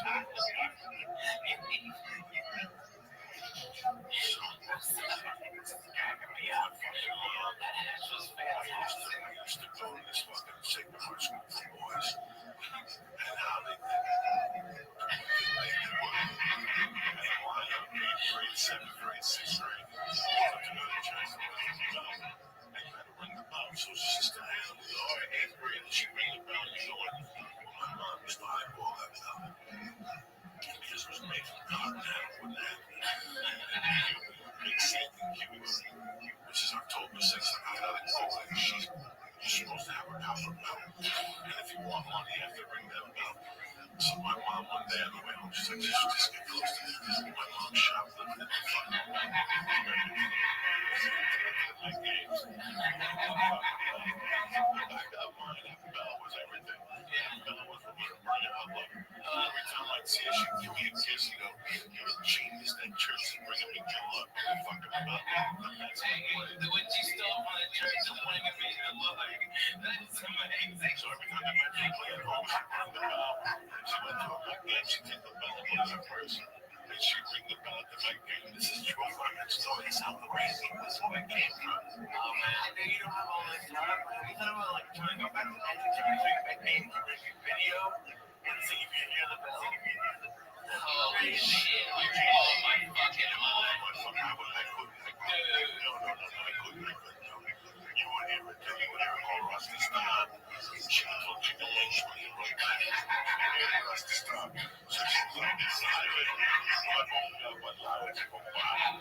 She knows that she ain't that. She made it to the point.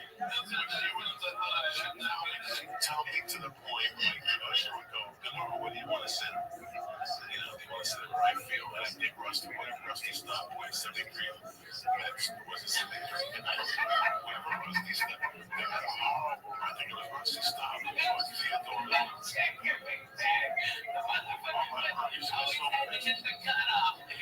Yeah, you always hated his cut off. That was the story of that. And so she told him to take away from him. Oh my God, that's what Here's the deal. The guy would go, Denora, I got signed on right field only. So he would have to run past her.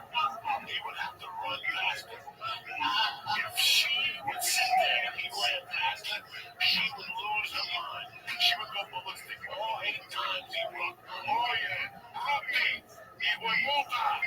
She'd fucking yell in Spanish. And then she would call them, she'd throw chicken wings at him. Oh yeah. So when the guy would ask him, what do you want to sing? And say, what do you want to sing?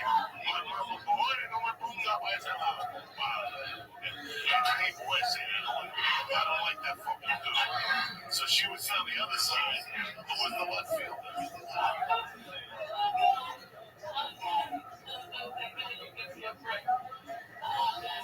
I was thinking Wayne Garrett on third, so she was all up with Wayne Garrett. Wayne Garrett took his dick out my mom and jumped the fence and sucked his dick. And Tom Steve at the same time. your mom's got high. Give it a team. By the way, this Friday I'll be at the Club Nokia here in Los Angeles. If you're a church member, please come in. I love you. I love to see you live. I'm going to do about 2 hours and blow your fucking mind. What's the team? Who's the left fielder? That field was the fucking bench. You want the left fielder or Cleon? Cleon Jones. I got my down. Wayne Garrett. Yeah. Man, motherfucker, dog. You remind me of David Ray, the hot corner they used to call me. My mother loved Wayne Garrett so she could tolerate Cleon. And my mother used to call Cleon Jones like Cleon. Vamos a la Cleon. Vamos a la Cleon. As he was black, he was on that clap. Wayne Garrett, she like Wayne Garrett. She beat to him at the okay. When Rusty stopped, she turned and looked at the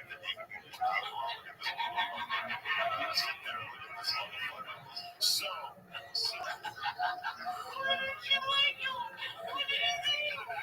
she lost like $10,000 one time. She dropped the ball, and that was it. That's it. My mother's world. He did something stupid.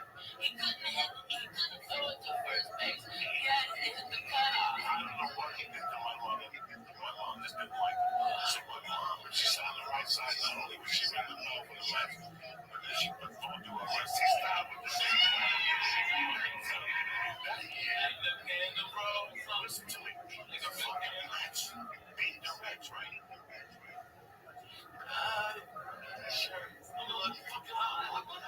Jesus Christ. Yeah, they won 3. But you understand what that was for the fucking Mets to beat the Reds. The Reds will be in our dynasty. That was the big red. That was a big red machine. You know what? Holy shit, man. My mother, when they went to the World Series, my mother put, and I was still going to St. Louis with I still remember that play this day. My mom had that belt.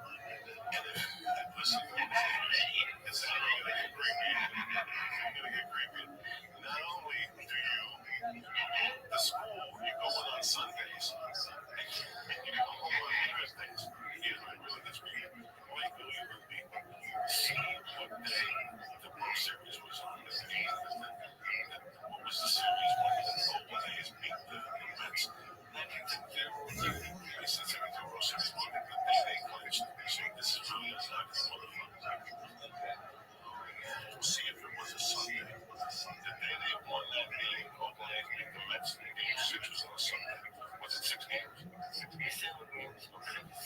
Sunday, October 24th. What the fuck do you think you're dealing with, Joe? Listen to me. Listen to me. Listen to me. I still remember. But you don't remember. I still remember. What's his name catching the ball? And my mother let me know, Rabbi, going, let's still going back to that fucking school. And I go back here, like, playing, she would even look at that fucking belt. So for the last 3 months, all she does is she loves to put the belt on it, like, light a candle next to it. And the chicken and the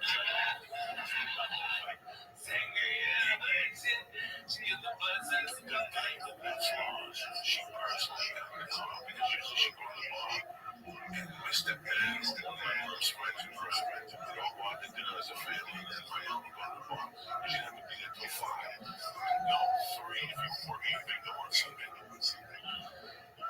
Yeah, man, that Catholic church. My mom personally drove me to the fucking school. Got me out. I could see she was agitated the whole time. In the middle of that, the teacher came down, and she goes, "Do me a favor. Get this fucking kiss of that girl away from me, right? I'm going to touch that fucking thing. They've been looking for that belt for 3 months. They're doing searches with dogs for that fucking belt. Oh my God. And I'm going to put the fucking belt back in bond. Here we are in front of the church, but not to tell me. I'm fucking dead, and my mom's telling me, go put this one. I never want to see that fucking bell again. I don't want to see that. I don't want to see that bell. I don't want to see Rusty stop. As long as I live, I swear to God, I don't know what I hit. My mom is superstitious in certain things. Okay, so now the bell that carried us through the whole baseball. Not only that, the bell, the Mets beat the Cincinnati Reds, which at that time were royalty. Okay. Now, because they lost this game 6 and game 7, the bell went back up to the point out. Take this fucking bell out of here. Like I said, she pushed it. How would you think she lost on that belt? Because you know she bet the shit out of that.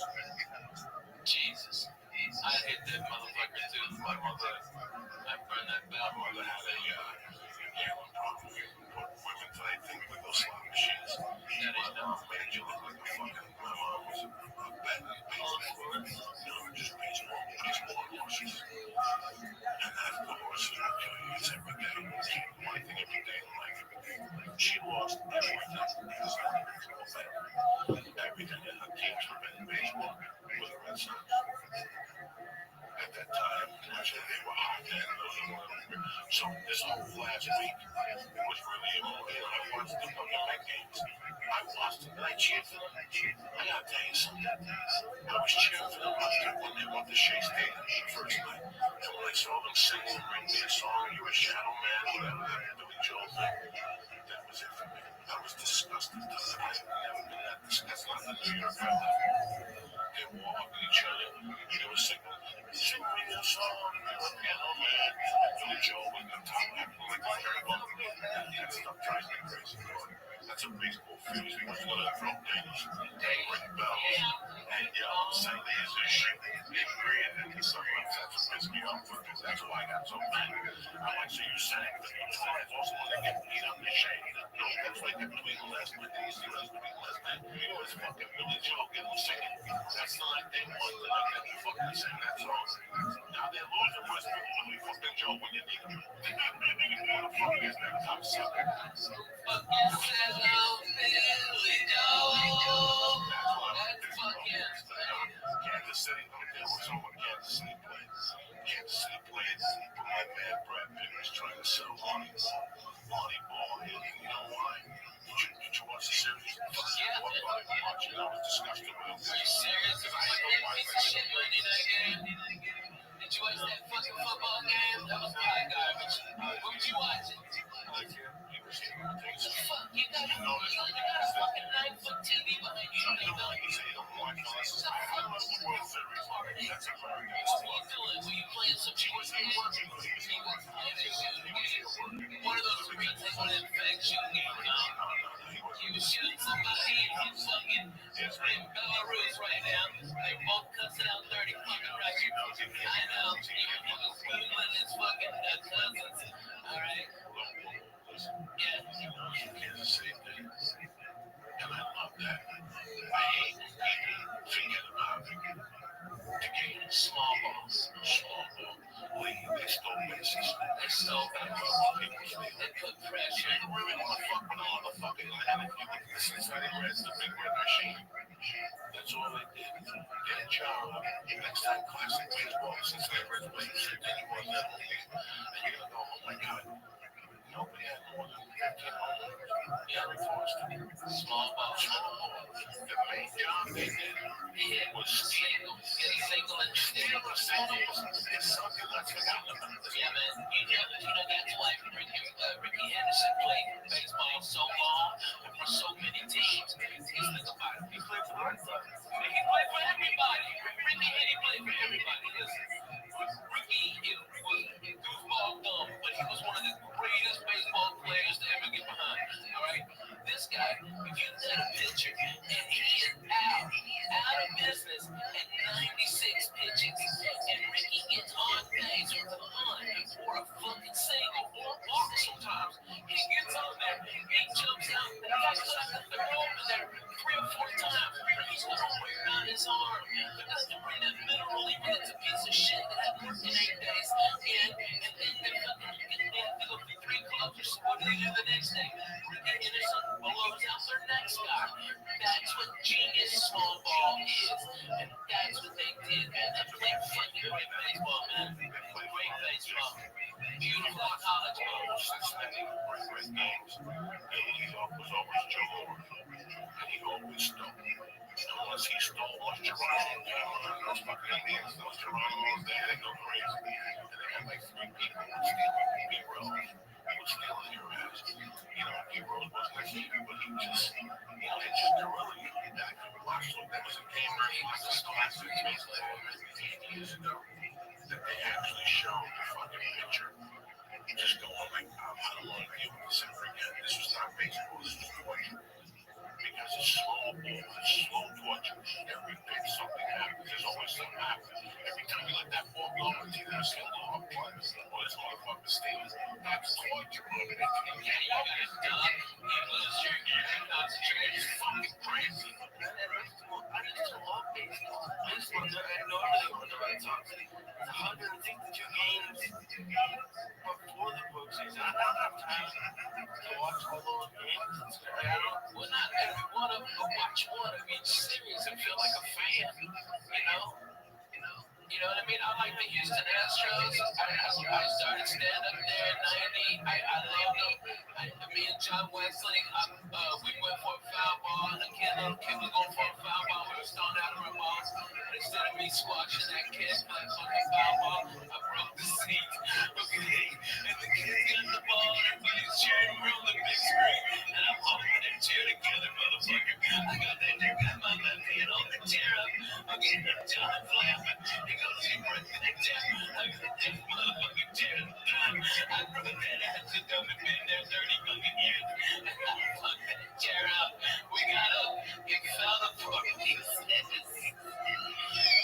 That's what he got. Get Johnny Wesley on the phone. That is so fucking funny. Oh my god.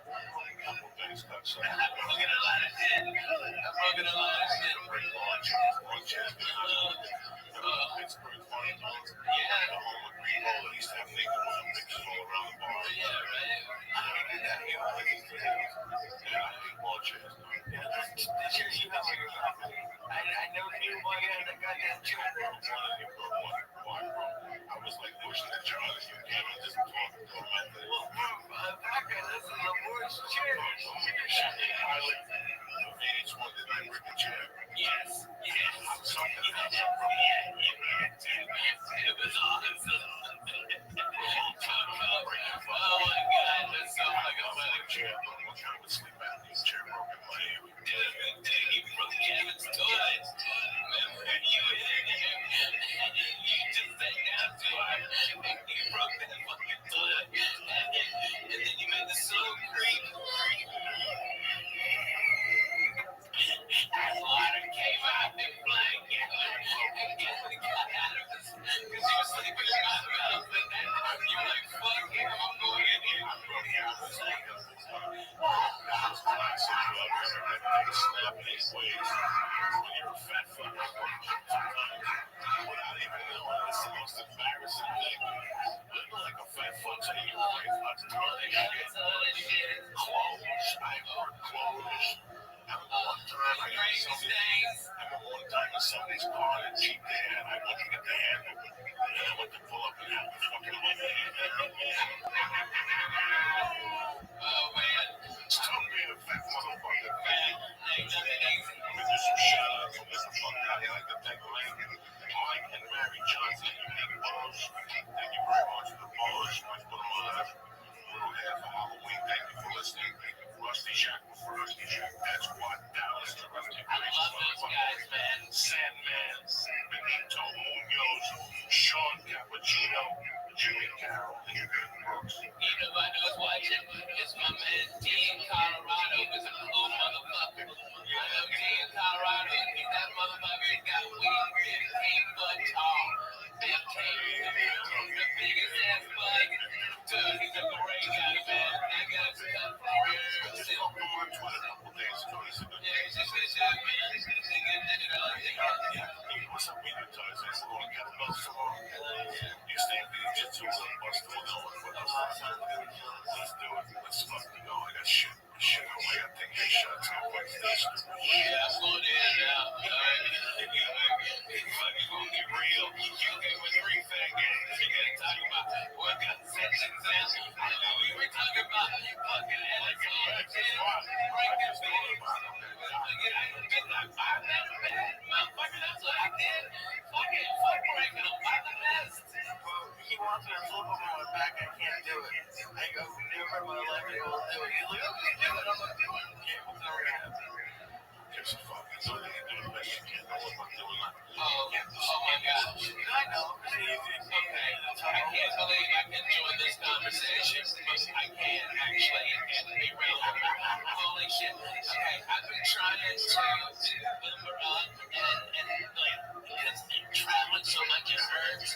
And so my doctor, as part of, I broke my wrist, and, you know, as part of my physical therapy, go to yoga, okay? So I'm having this one-on-one with this yoga instructor, okay? I am going down and I got my legs spread as far as I can. And the fucking yoga mat split in the middle. And my arm hit the fucking floor. And I almost passed the fuck out. My fucking thighs have been killing me for 3 weeks. Dude, I swear to God, I did the full splits. Like I was trying to block a goal. It was the one. Oh my God, dude. I think I ripped my groin muscles. All this shit. I ripped that yoga mat. I got the fucking middle cut down. You got the first person that has that. Jesus, this is something big. Those fuckers were real beginning. Fucking 450 splendid. Oh, dang, I busted my ass. It took me so long to be able to get up. I didn't even know what to do. I didn't. The instructor just pushed me back on my back. It needs stuff. Oh my God. One of the worst things I've happened in my life. I think I'm going to see that time.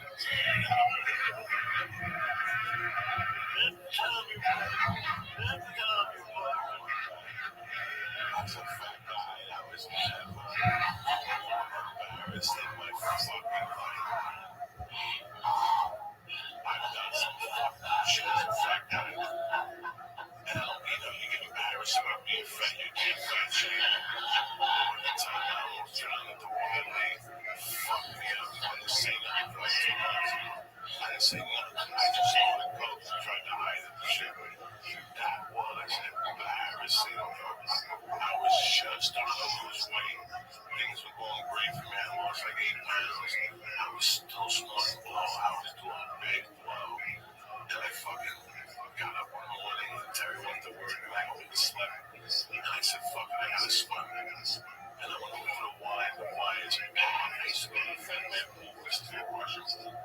Right, it was like 4 feet, but it was 96 degrees. It was like therapeutic. And I would walk around. There was nobody there with the lights. And then you could, it's short lights. Nobody would see you. It was like it's kids. And people see you in this light noise. I was still too embarrassed. I'm not gonna be a fat guy who wears a t-shirt. I am. I'm a hot mess. You don't want to say that except for the people that did. On a t-shirt. I was 400 pounds. There was fat everywhere. And I'd sit in the sun and I'd make when I was losing weight in the sun. And I go on the steam mat and I jump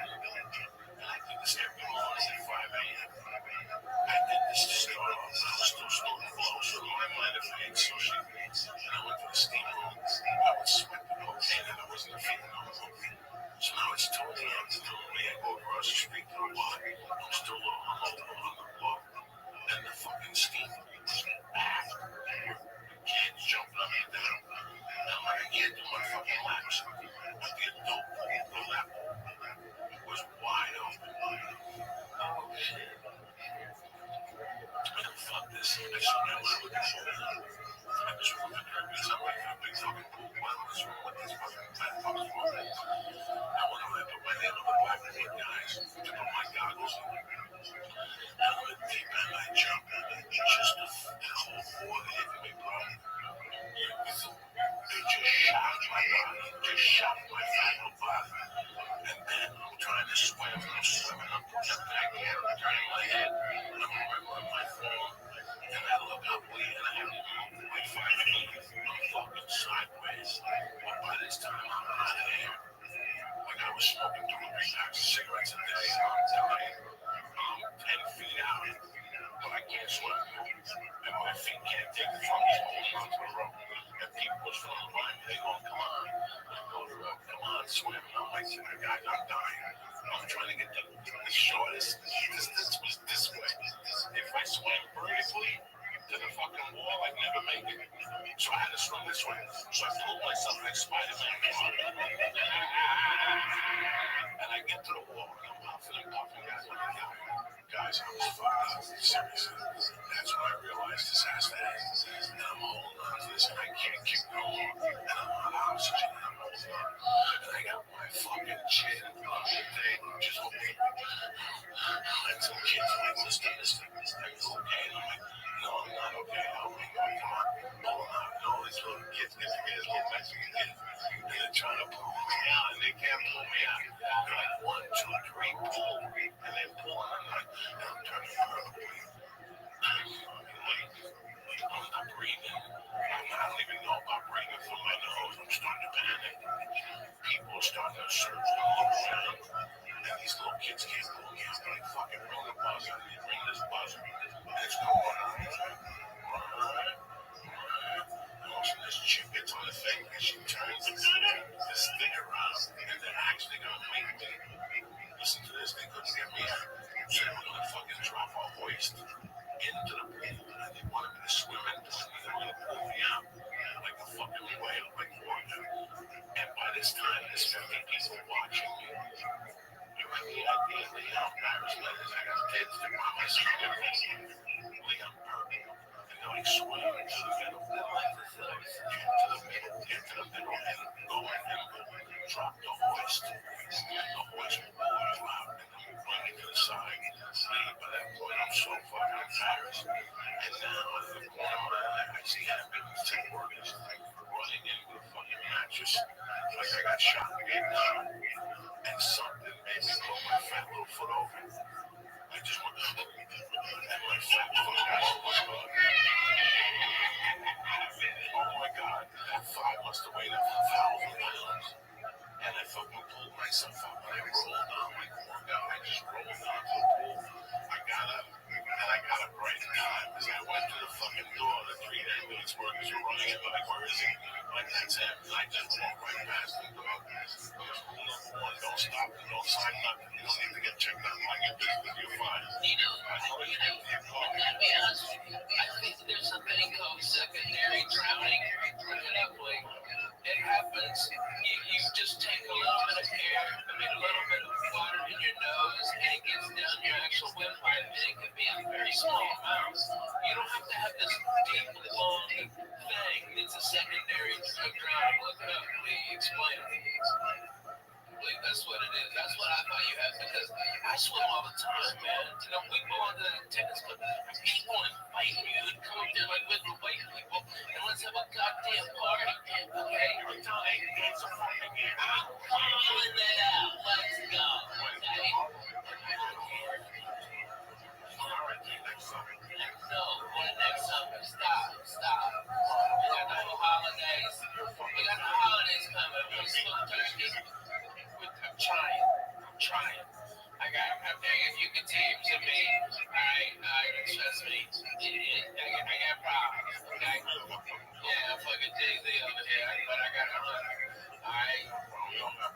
More to that.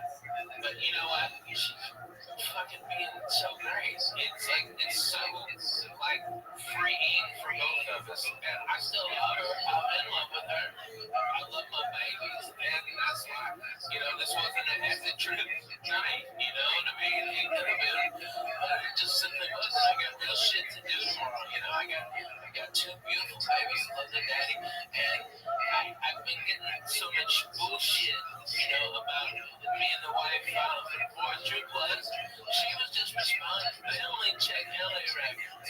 She was already speeding. I had filed on her like 10 days before. Okay, and so there was gonna be this big jurisdictional battle, and my lawyer thinks he goes, you gotta spend about $150,000 just fighting over what state we're gonna hit divorce in. Okay, not count my money. All right, I'm supposed to write a retainer tomorrow if she wanted to go to war for like $50,000. Okay, it's retarded, right? And just being cool. It's like my babies, I always want them supported. My wife will never want for anything. She'll have the house that she designed.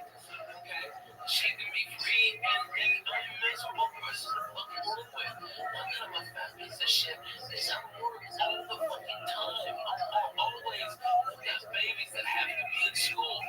But since this shit broke on the internet, man, they had people take pictures of my kids, man. It's like fuck, I'm the guy.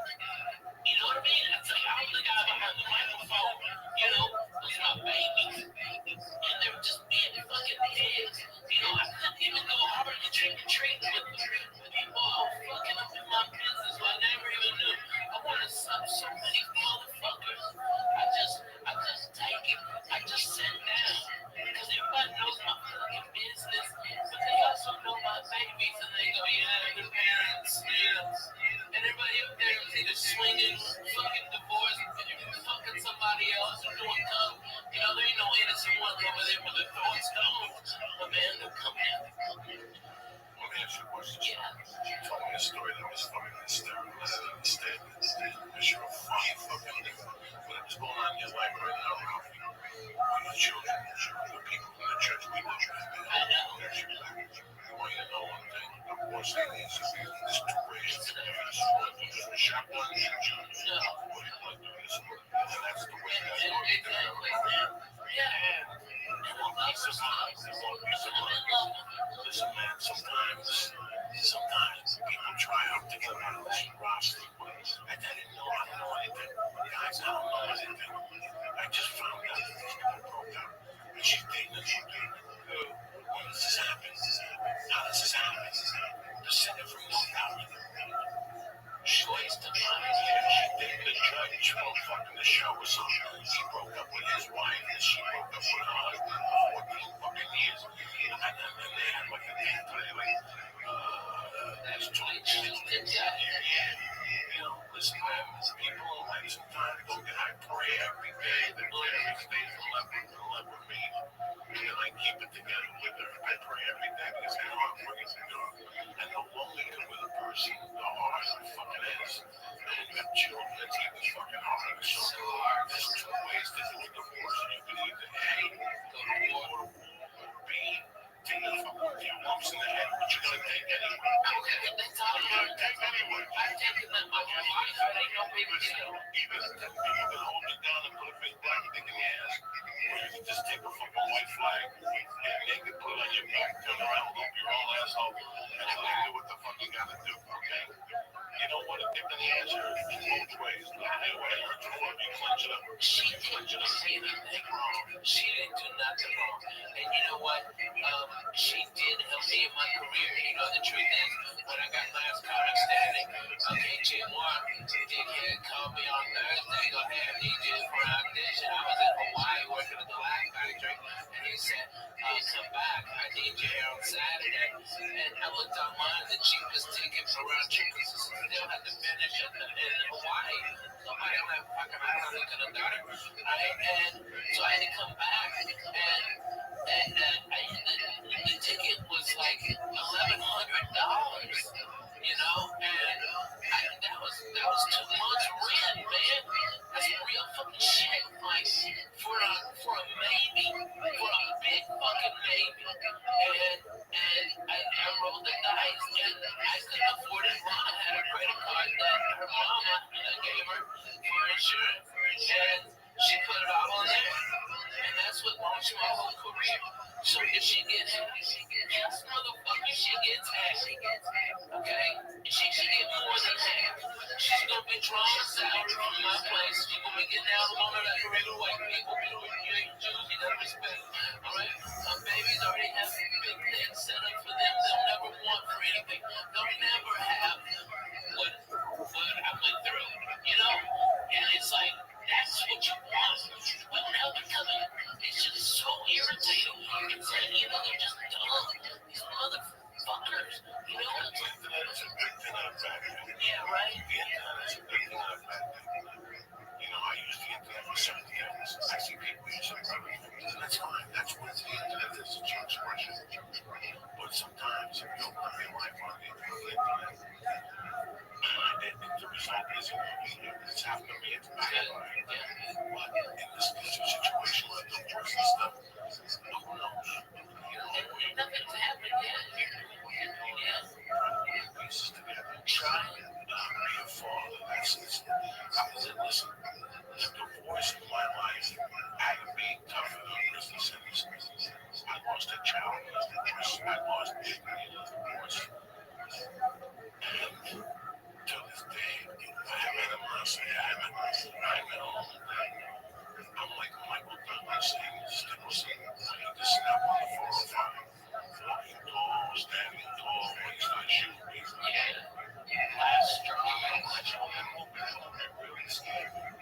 Why? You ever see a movie? When he goes nuts on the 405. Yeah, he lost his job. From there, he goes to London, and also he shoots him. His role every day is pretty funny.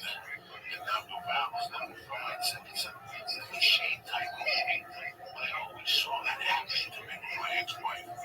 That's how bad of a divorce it was. I forgave my stepfather. Until this day, I don't know who used to. I always say, fuck him, he never cared what was coming to you. You know, one time I gotta go get what was coming to you. That was my friend who thought back then. He didn't give me my money. We don't get no issue. For 3 years, I was preparing to hide under the car and grab his foot and shoot him. Where's his money at? So I shoot him. I'm gonna get his money out. So I had a terrible idea. And I hated him for fucking years. I don't want this to get raised. Would you give me $30,000? What was I gonna do with it? Was I gonna invest? Was I gonna buy a building? He's dead. He was a fire. Fuck yeah. So in a way, he saved my fucking life, you know? So I forgave him over years. And I forgave him. That was it when he died. I didn't go to figure myself out. I went to see his wife, and she died. But I let it go. I didn't think it's hard. I don't have any anger. I have only love. No, I don't care. I wouldn't say all the numbers. I just love my babies. I have forgiven other place here, and I hate that. Okay? There's levels of divorce. She walked down the house. She goes, listen, I'm just going to be able to come up to her. You know, anytime you want. Let me just get some space. And I was going with it. I'm like, look at it. This is a dream come true. I can work on comedy. I want to be a fucking comedian. I just got out of prison. I was doing the work and step stuff. I'm like, well, fuck it. I want to fucking comedy. And then all of a sudden, it went from one thing to another. I hope it doesn't go that way. I hope you handle it maturely. I love my baby. I love my wife. I hope that the attorneys don't get a hold of this and turn it into something else. I hope that, because that's what I want. Once attorneys get a hold of it, once the fine print, it's a fine print. And once that fine print comes out, we say, there ain't no coming back. And that fine print has to exist. It has to exist. The law says it has to exist. And sometimes that hurts. You know? So, my love always perfect that. I know. I said, you're a little Spanish guy. It's like, I've been through separations. I always advise people to keep it together. There's no love. There's no love. There's no love. You have love. There's something still there. So much love for each other, but it's like, here's the real deal, okay? I have really fucking bad PTSD, and now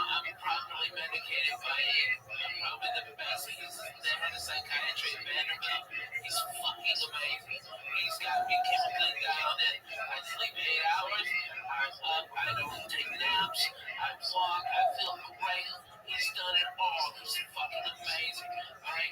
But before I got properly medicated, I was a fucking nut and a complete asshole.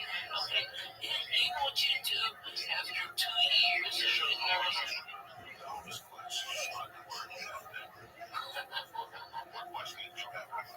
Not a question, but it was my parents got divorced in high school, and I actually wish I got divorced earlier. They said, "Look, we stay together because the kids." You know, back then, I thought it would be better just to have like a. This is I was young, man. I was young, but I felt great now. let's get some. I got bladder everything. Let's get something out of this. As Comic Center is a great show, and it shows a lot of comics in the country and vice versa. I don't know what the fuck I'm saying. Ralphie was on last Comic Stand. He was already putting that money. Ralphie was already had a lot of people paying tickets to go see him. This just accelerated the program. Right now, these kids become somebody. Ralphie May was already somebody. You follow me? Ralphie May was already somebody. Went from one thing to one thing, Ralphie. I judged it. I was there. When you were, cooking for us with no money. And also, next thing I was sitting on pushing over. German people, people just sticking their hands in the air. We didn't give a fuck. Taking that to house that the fucking thing. I mean, every time it's something, you can do $100 to do what you do. It's hard. My person never learns marriage. And this has been a journey for you. Now, I hope that we live together. Man, I've got so much more peace in my life. I've got so much less stress and less anxiety. I don't have nightmares every night. The big deal was no money. No, that's hilarious. That was 12K, so your mouth cocksucker, that was a good angle. Alright, I broke my fucking ball, boy. I fucking got 12K out of it, worth of the month. No, it's when I had bilateral double pneumonia and pulmonary embolism, and I had to stay awake for 9 days. Because if they said if I couldn't have my lungs expand, I would die. And I had the blood clot was so big that because I had pneumonia and I broken 2 ribs from coughing, that's what caused the blood clot to go right here. And they said that a radiologist was going to come in at 7 a.m. and enter this vein and go into that and find it right there by the bone. And he goes, you have to be awake. We can't give you any anesthesia. And it's inside you. Your fucking hurts in there, man. And they're going to, you got a 5% chance of living. Okay, if it blows the clot out, okay, you fucking live. And if not, you bleed out in your brain and you have a stroke. Good luck. Hey, sleep tight. Motherfucker, I was fucked up, dude. That fucking snaps your fucking head, dude. And so, what I've been doing like a lot of PTSD groups, okay, and they're always like, what the fuck are you doing here? And I'm like, look, you're cocksucker. I'm just as fucked up as you are. And let's get to the real deal. Let's talk about some shit. Oh, you didn't even know about what. You many times I've gone overseas for the fucking military, like 19, been in 44 forward operating bases, and multiple war zones. Okay, by the way, Afghanistan this time is fucking beautiful. All the Taliban's turrets, changed guns, yes, it's like, okay, motherfucker, reds and yellows and beautiful. Okay, but I've been there, and then they start getting real, when those guys get real, it gets real. You know, I mean, it's like, I know it sounds stupid, right? But you're absolutely right. Now, we'll end this podcast in a couple minutes, but I gotta tell you something insane. I'm 52, man. I've had a great life. I laugh. I love being upset. I live to laugh people. I know sometimes I come across as a prick. I love giggling. I love laughing. I have a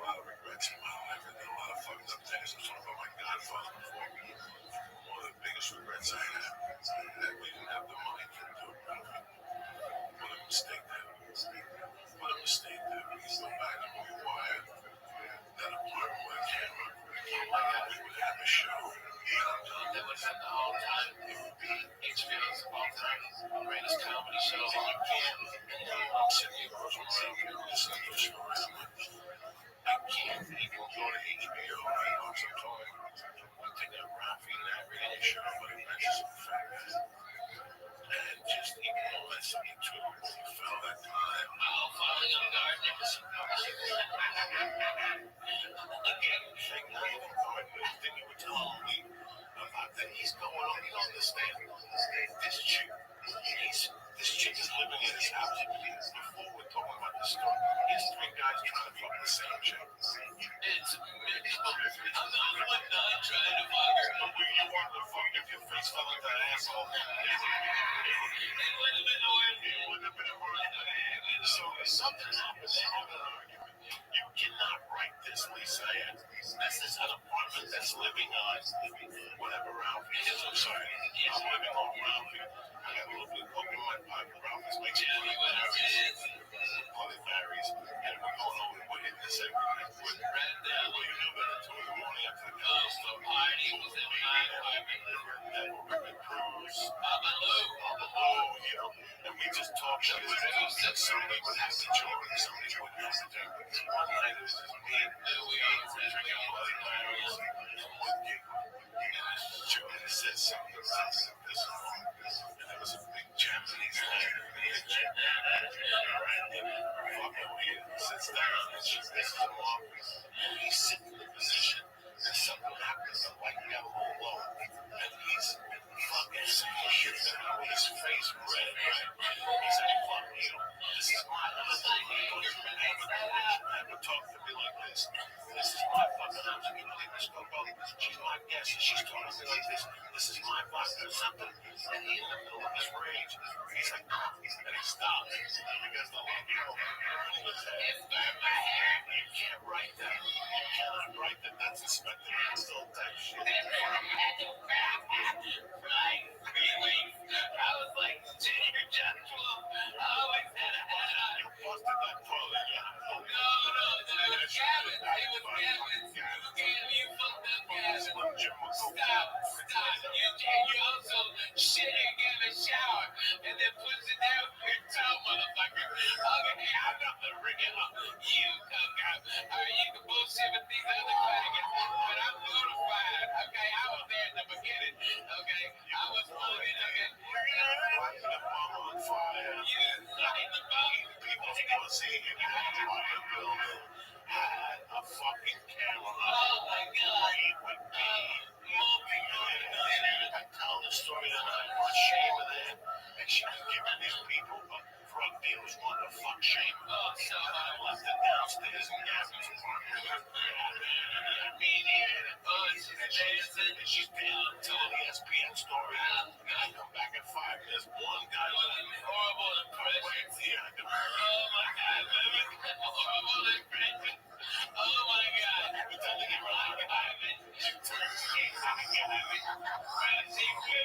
She's all cooked out. I'm still and this Disney bitch like breaks down into like, yeah, you have no idea. Like, hey, shut up, bitch. Damn, take them titties out. Yeah, that's what she told him. Do you remember that? You fucking told her, go, yeah, whatever, bitch, take them titties out. I still talk to her in Vegas. Is she in Vegas now? She's That's awesome. She is so cool. she owns her body. She got a little gig. She's a Dude, I bet she's making a fucking dance. she's 45. She dances in a cage. She looks like she's like 26. She dances at a fucking lesbian bar. She keeps marrying gay guys by mistake. What? She hooked up with that dude in Alaska. I had to do this. What? This took me about 15 years ago. I had to do this. She's making a cake. I had to do this gig in Alaska one time. And one of those people, and I canceled. I got this TV show, some BBC, and I had to cancel. And she went up there and go dance like a male dancer. And they found out that she put his name on her little pussy. And then he was like, I was like unemployed, but he always came up with a little bit of money. And she was dating him for like 2 years there with him. And then one day, she wanted his email. She saw the email from old dudes that he would go to their house in the afternoon and put like a bikini and maybe pants for old dudes and shit. Maybe get like $50 to do math. So she threw her mom. She was heartbroken because she always makes fucked up choices. I've told the story before. So this is the name of the guy that she's got on her pussy. this guy is a go dancer for old music. And he's smoking mess, so she closes him. She closes him. I hear about this.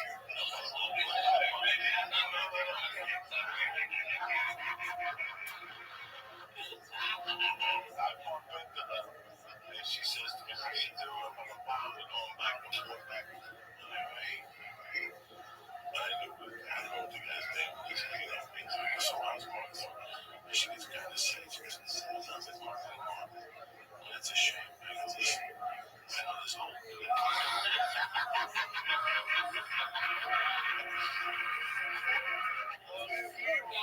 You know what, Shay, but you gotta give it up to her. She is a queen of a ball buster. She will give it, but she will fucking take it.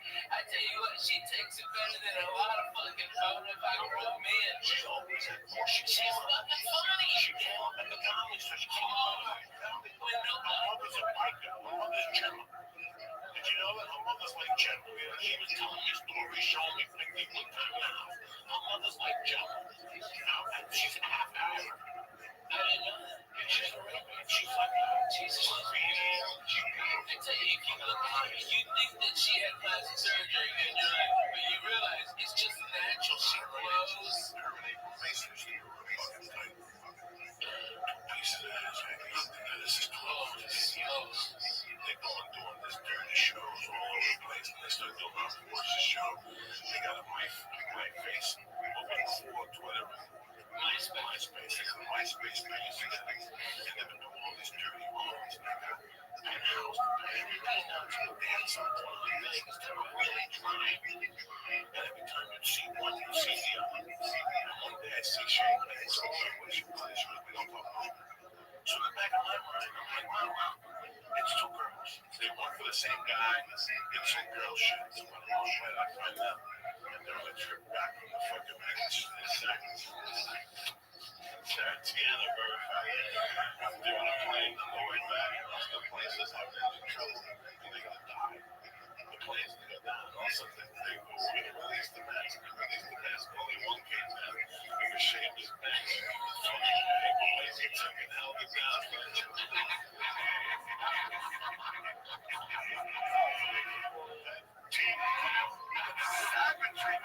Shit right there. Oh, man, you should be there, man. Are you still on the Netflix tour? Yes, unruly. We've got the West Coast this whole month for the next 2 weeks, and then it's the Lord's Day, it's Thanksgiving. You got to get back to Greg. All right, I'm hitting Eugene. We got Santa Cruz, Fresno. Holy shit! Portland. I don't know what I'm on, but man, this is great. Seattle. Oh, he is fucking in Zululand. Jesus Christ. Look at you. Dude, I'm telling you, please, get that mustache. Like that feeling. Get that mustache. I'm busted up.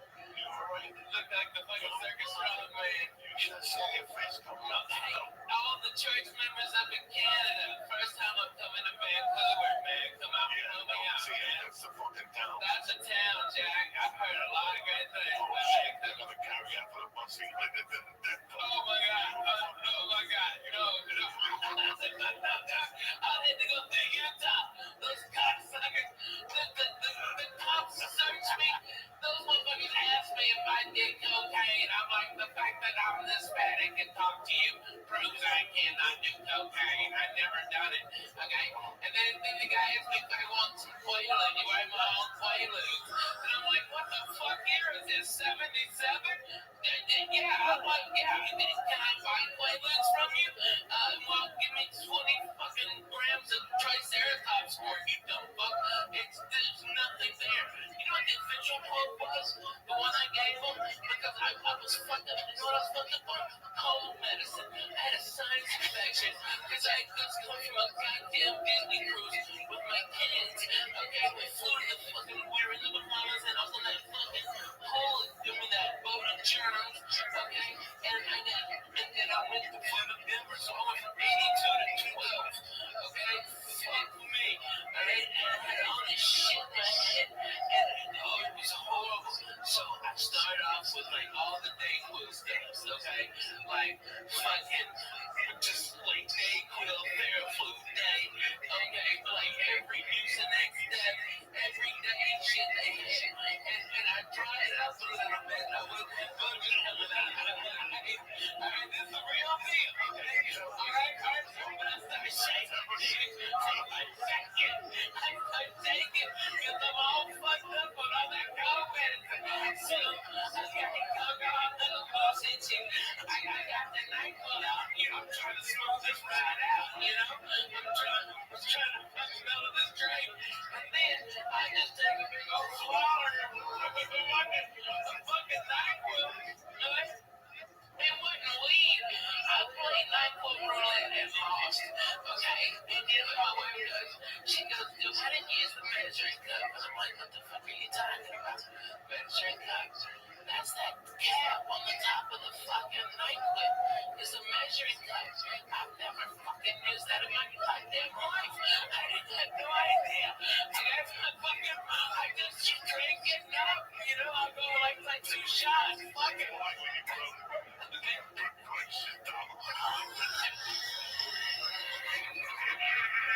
Hey, that's your fault. That's good ass fucking drug. Alright? Okay? That means you agree with me, motherfucker. You all mad. Okay, you're a dick. And I wasn't the only one. You fucked up some shit. I'm getting out of there.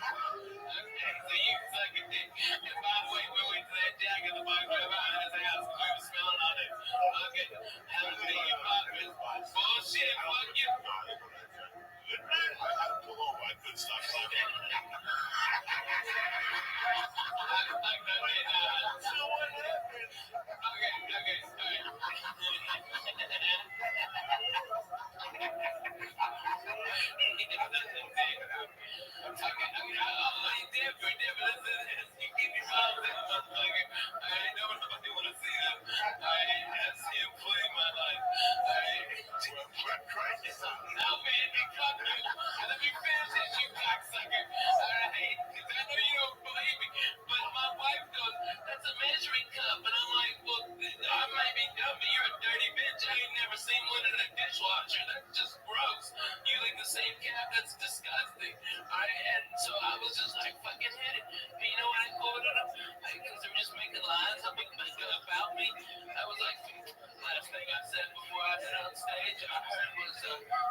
mix Cody with a drink. No, what you do is it's top serve. It's top serve. And From my description, that's why I stopped. well, you I think like as a kid, I discovered like when I was like 9, I was like, well, I'm gonna fall asleep.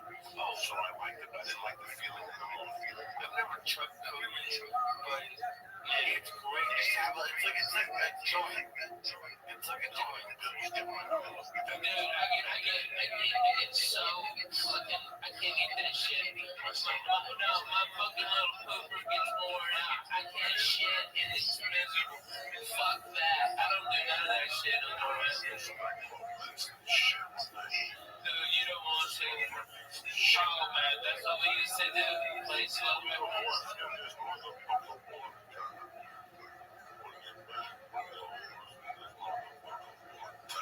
Hey, Lee, put this song on. Okay, this is a great song. Okay, alright.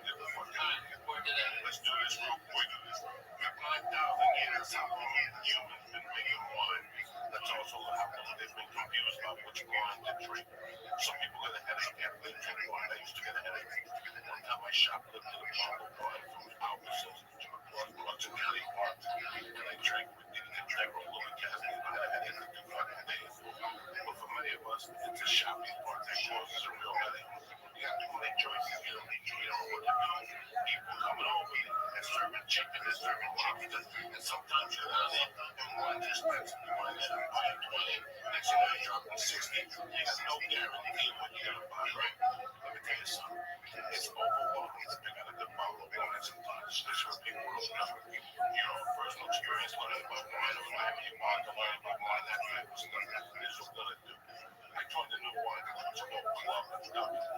They changed the whole game. It's easy. You go to clubw.com and you answer 6 questions. The algorithm, whatever you say, algorithm creates a palette profile just for you. Oh, where the card is right now. It's pretty cool. And if you ever see that, Club W is leading the glass wine revolution. What it means is they cut out the middleman.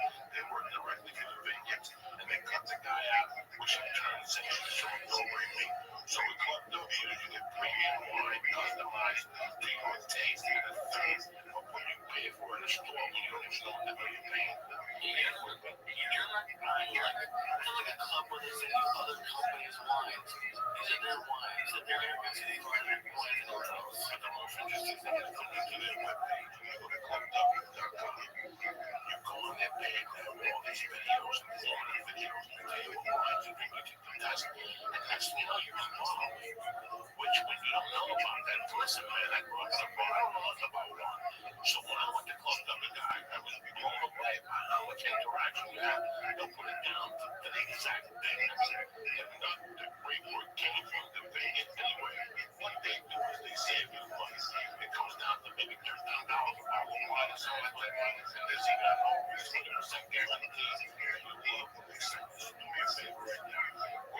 What they're doing is, all the listeners, they're offering 50% off your first order when you go to clubw.com/Joe. So do you understand me? 50% off your first order when you go to clubw.com/Joe. And this is not like fucking around your house where they send you records every month even if you don't want it. Order what you want. So if you think you need 3 bottles, you order 3 bottles. It's $13 a bottle. They get delivered to your door, and it's exactly what you like, what you guaranteed to love. You want to get 100% right, I guarantee it.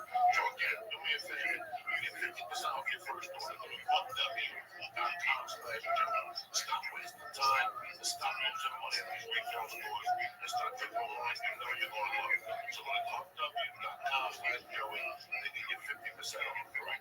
Really, just to get the Thanksgiving parties. Just get no, I'm just saying, like, let's say you have to bring stuff to a party. Yeah, man. Just get 3 bottles of wine, and you're gonna have to go at least. This town takes the whole week off. We do this party every night. We're off until the start of the new year now. When I used to work for TV, a little bit of work, not really. Yeah, Until Thanksgiving, but then after that, they're out. Everybody's skiing. It's good to know. Anyway, I tell you something, I tell you once, I'm willing to do it every season.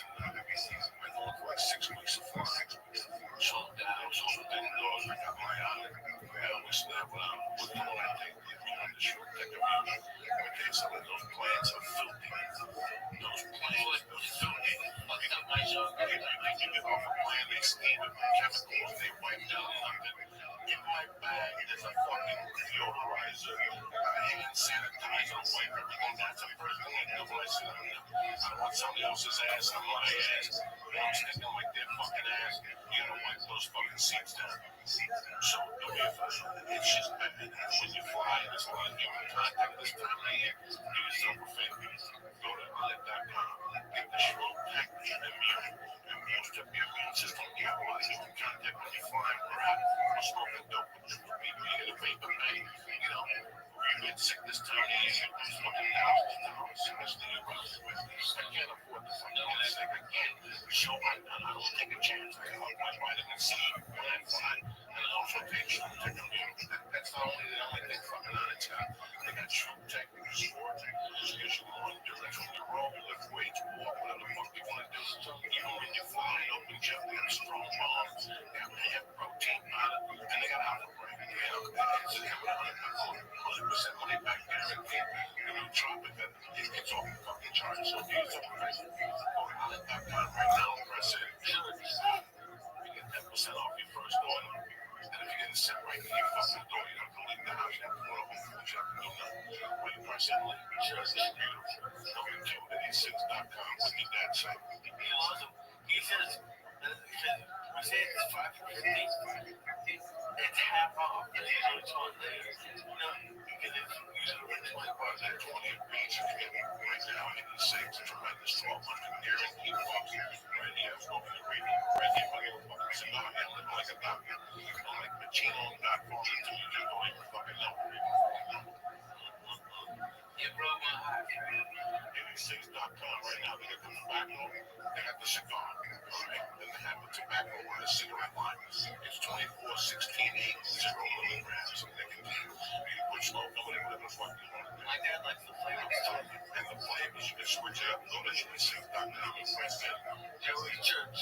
We get 5 to 50, which is 50% off. Never Life.com. The Vapor Kings. You want to make the pen, you like smoking, you like doing this, you want to sit back. And the Life.com right now. We're really don't. Just cover Joey Diaz. You can tell you the premier vapor pen on the market. All people in the whitey smokers out there. And if you live in California, they are also makers of those commission ones. There you go. So let's do yourself a favor. Please support Never Life. Please support it. Please support it. And please go to Club Dunk. It's a holiday season. It's beautiful. Save money. That's perfect for you. We're going to save you guys. I'm not trying to fucking say it. Don't jump around like that. Don't forget my big man is where the Indian. I mean, that's yes, for tickets. Go to Rabbi.com. Go see if he's coming to your fucking name. I'll be there, so trust me. I go everywhere. Thursday through Sunday. And I'm in New Jersey next week at the Express Bank. All right, guys. Hey, I love that club, man. Maybe this was right. This was I like this guy. Thank you for coming on. Hey, Church, you know what? That's fun. Yeah. You know, there's cameras and microphones here, but at the base of it, it's back 16, 17 years, 14, 40. Me and you, my little glass table sitting by the window, you know, Fucking joke. cracking fucking jokes. Yeah, you know, it's good, right? That's what Coco brought up the church was happening now. Maybe a thing. Okay, you'd have been there. You'd have been right there with us. Close it up. Thank you, Rob. Thank you for coming on. I love you. Friday night. I love you, Thank you, sir. Thank y'all for having me on. I really appreciate it. Stick around. And I know I get long-winded. I'm annoying when I laugh, so I apologize if I do. But I love it when it makes me cry laughing. So I'm sorry. Bye. Some people love yellow. This show was brought to you by Club W. Go to clubw.com/Jonas to get 50% off your first order. You go to clubw.com to get 50% off your first order.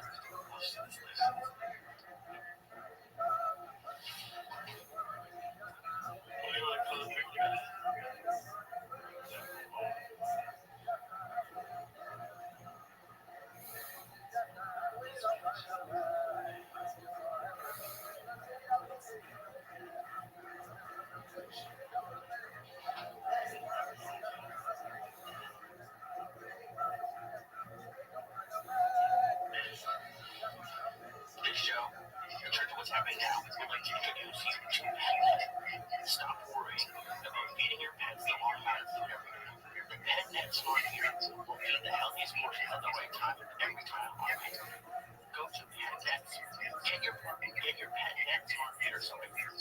patnet.com/Joey. That's patnet.com/Joey.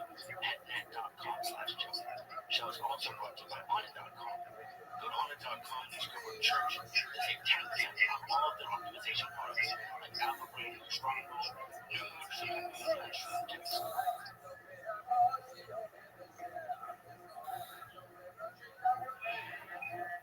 Oh shit.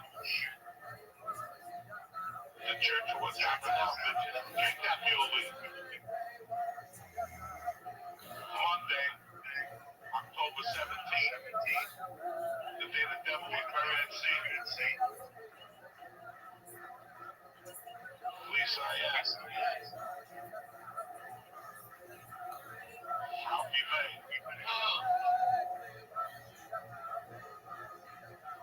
Uncle Joey. Little Michael Shanker.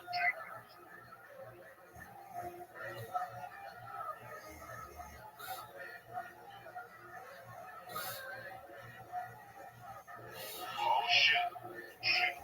Break out those fucking bazookas.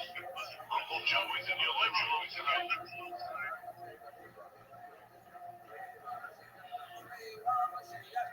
What's happening, beautiful people? I missed you, cocksucker. Alfie May. Hey everybody, how are you? Same old fucked up crew. It's a Monday night. October 17th. Happy weekend was fucking tremendous. We had a great weekend when I thank Chicago for letting me take my special to a beautiful fucking city, which I've always loved it. That I finally got laid over that Turn them on to a hot beef fucking combo with the sausage, with the fucking green peppers, the onions. Forget about it. It's like the hot beef with the sausage combo. Right. Combo. That's it. They're crazy. Which one do you go to? They got house. Strong. It was close to the day. It was a World Series. You know, Yeah, right. You don't want to go up we there. didn't want to go all the way down. It was not like fucking around. We would take, but I had to do shit in the afternoon both days. So we just kept it polite and Lee and myself. And I gotta tell you, we didn't keep our plan for long. It was just great. It was great. This is the reason why I picked that city. That's amazing. It's such a great town. It's a great audience. They're like blue collar but smart. It's a rare thing. They're not shocked by shit. Chicago. Fuck you. I called it a hotel. Oh yeah, Chicago. I don't know. We're at the restaurant. You got up. You saw me. You got up. You should not have it.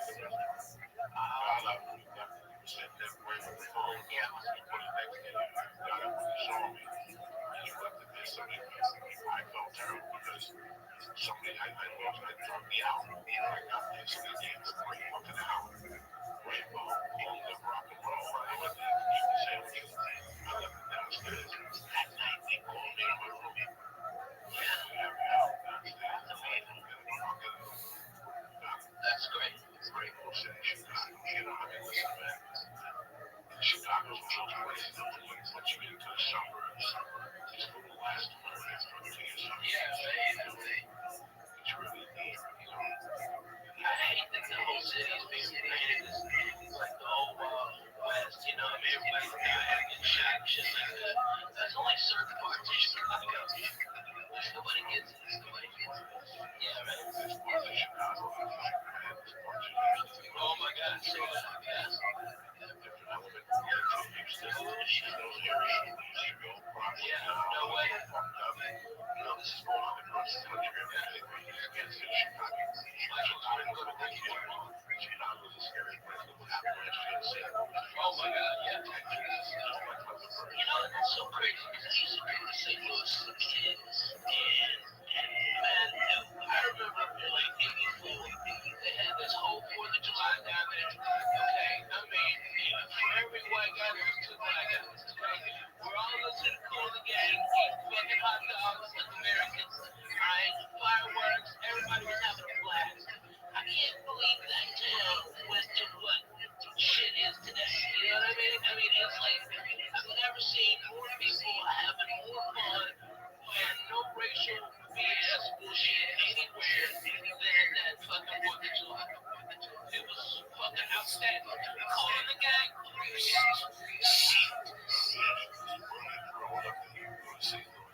Clarksville, Arkansas. That was the big city for my wife. Yeah. Oh, yeah. She grew up in fucking Paducah, right? no, in Queen, that's Kentucky. She grew up in fuck, my island. Oh, my God. That's like Jackson. That's like Jackson, yeah. Comes from Iowa. Yeah. We go to St. Louis to watch the games, and then we go to Memphis to watch wrestling. Then we go to Hot Springs to go to the horse races. My grandfather would get a play. What type of wrestling was there? Oh, shit. Guy you saw on TV. Fuck no. What we saw on local TV, I mean, that's where I first met Smith and Dick Murdoch, fucking the Funk Brothers, okay? Man, Jerry Lawler, I saw Jerry Lawler in Carpet fucking wrestle. And then, like, 2 weeks later, I saw Carpet get beat by a woman. One of these big bitches from Tennessee. I mean, she's big. She's probably Mississippi, North Mississippi. Okay, this big bitch whipped his ass. Okay, so it's third tier, but it's legendary. You know what I mean? It was Mid-South. And that's a mess. I forget the name of that. I mean, dude, I watched so much wrestling. I saw Ric Flair win the heavy metal belt from Harley Race. And it was his second world championship. And then I saw Dusty Rhodes beat him. And then he beat Dusty Rhodes again for his third championship. It was tremendous. Blood was everywhere. It was fantastic. And wrestling was so fucking good, dude. I remember as a kid spitting on fucking Abdullah the Butcher. I spit on it. You dirty motherfucker. Okay, I spit on him. I spit on what was her name? Oh yeah, man. And all the kids are down there. We're fucked up on suicide cup. That's where you ever have a suicide? Okay, it's where you take a coat, right? You tell them there's a little ice. And then you hit every type of code. We have the other fucking thing, and that's the suicide. Getting all fucking hopped up on that suicide. Like Coke, Dr. Pepper, okay, for the orange Sprite, yeah. Oh, that's a suicide. Oh, hot guard, cough syrup. Like the red night coat. Not even the fucking ghetto with the green one. I used to work in the movie theater because we had like access to the ices. Oh, yeah. So we make a joint to get like the white icy with Sprite or something, and the green skull with the white ice with orange soda. Oh, so good. It's so Man, good. that fucking sounds so good right there. I'm fucking icy.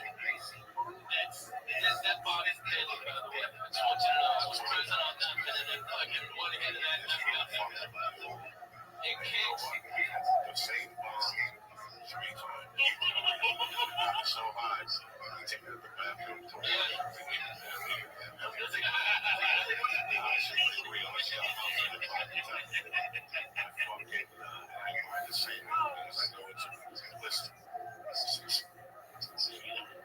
I got my first bomb. That's pretty good.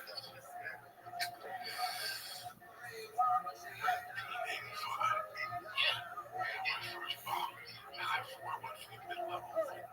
Yeah, right. I like the plastic with the fucking pistol grip and on the car. Because there was glass, there was plastic, Yeah. but then some jerk off. And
I don't want to see it think that all this shit that Russia was doing. You were dancing for money at the bar at 6. No, I had already by that time the shit died. I was already doing acid. I sold acid that whole summer. I was making a living off of acid. I was living off of white without acid. I had it done as a science problem. I had it done as such a science. I had a couple friends of mine that on it. And then the real money made me black cheese. I would get Polish, right? the ups. So I would get $1,000 for $45, but I would sell $100 for $35. And then you sold $100. And you've been roughing. Wow, you sold 40 of them. So you got your money back. And you still had 160 of them to do it. There was no even only a loser. Money on that. Yeah. And I would sell those to wrestlers. That's why you're still doing that now, like Adderall. Right. Get the full numbers. I was getting those numbers. Walgreens don't get them. Those numbers. But these black movies were fucking solid. I wasn't getting these ones. I was getting these ones two chemists that were getting down the fucking in a college in Pennsylvania. I was doing that. I was opening them up and just going only two chemists. So you figure, I still have to leave a lot. So I go over and I think about drive shit. I know I wanted to take it. I was selling it. I probably had my little when you sell a lane, do it. So remember, you don't resistance. So you might not want to get fucked up and get run out for. And I'd be walking around and I'd be bumping into people. What's happening? That's what really selling to. So we do it for $1 a piece. You know, they cost me $1.80. Not $80. They were $90 for 100. It's a mess. So you walk into the place fucked up and like you know, no, I'm giving you a walk in the bars. Our kids are walking the streets. We're walking on side streets, so we don't want the cops on Kelly going on. And I'm not forgetting what this was doing. Let's keep it. Just walking the streets of Virginia. Working at the gym. It's not like you bump into people from West Europe. You don't get a people from fucking Blackbird. You don't know where Hoboken was farther away. But the people locally that would be on those streets, yeah, I came from St. Joe's, West Erie, and I'm talking to these people, I'm loading up this pipe. And he goes, you got donuts, and that's what I'm doing. He bought the donuts. Get one of those hits, and crush it up and put it in the pipe and smoke it. And I almost got my head so far. I think I've been thinking about this for a year. Now you just said it. That means I got a partner. We smoked that fucking acid. I got a headache like one of those headaches. I was freaking out on the fucking acid already. Why? Because I was flushing up for this tactically. I go out those days, really didn't know what was going to happen. Like, all you knew was that you had $42 Ralphie had 64 and 60. You really go to a bar with your friends and maybe the doctor would show up. And maybe when we show up, maybe it what was that like? Show up. Well, you know, and it was like, That's what I wanted about this fucking toilet. like I thought, it's fucking going to the bar on a Monday night. Okay, what's that? Monday, yeah. Meet me at Sharp Wolf's at 8 o'clock. And feed him our food.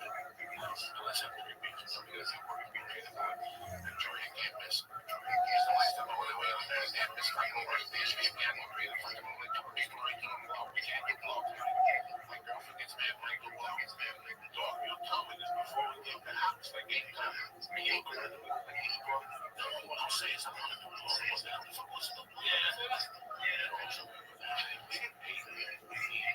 This could be balls. Be buying against these kids. Somebody will walk in. Dog, I got these fucking vitamins. Oh my god. Like I fucked up on the chemicals. He made 100 of them at the end of the day that way. So all the chemicals was the fucking bottom of the oil. So the ones on this side is only sold this is like 3 straight. Next thing you know, it's like, you got me brains on the house, my brains on the house, because I gotta get some sleep. I'm leaving here in 1 hour. You see my car? I remember people saying it to me. You see that car? In 1 hour from now, I'm gonna be the fuck out of here. And I would just sit there,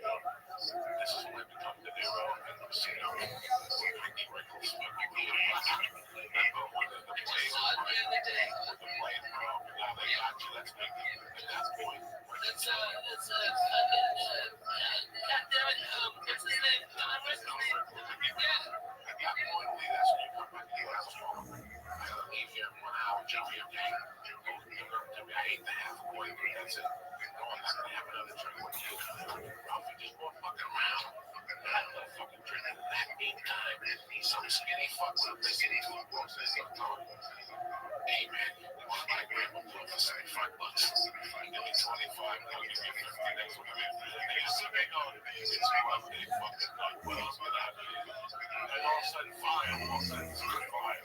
Joe Lynch is done. And he had a light bulb and said his hair over there. So he walks in with fucking value to Visa. You know, this was a constant. And now I never had anyone come up to ask me that. They don't even ask me. They just get a drink. You know, so they wave. And so they go to happen to be. And the man, they got to get back. Don't you want to buy this? Dude, the $10 basically the 70 or whatever. Like this. What are you going to do with that house? These guys.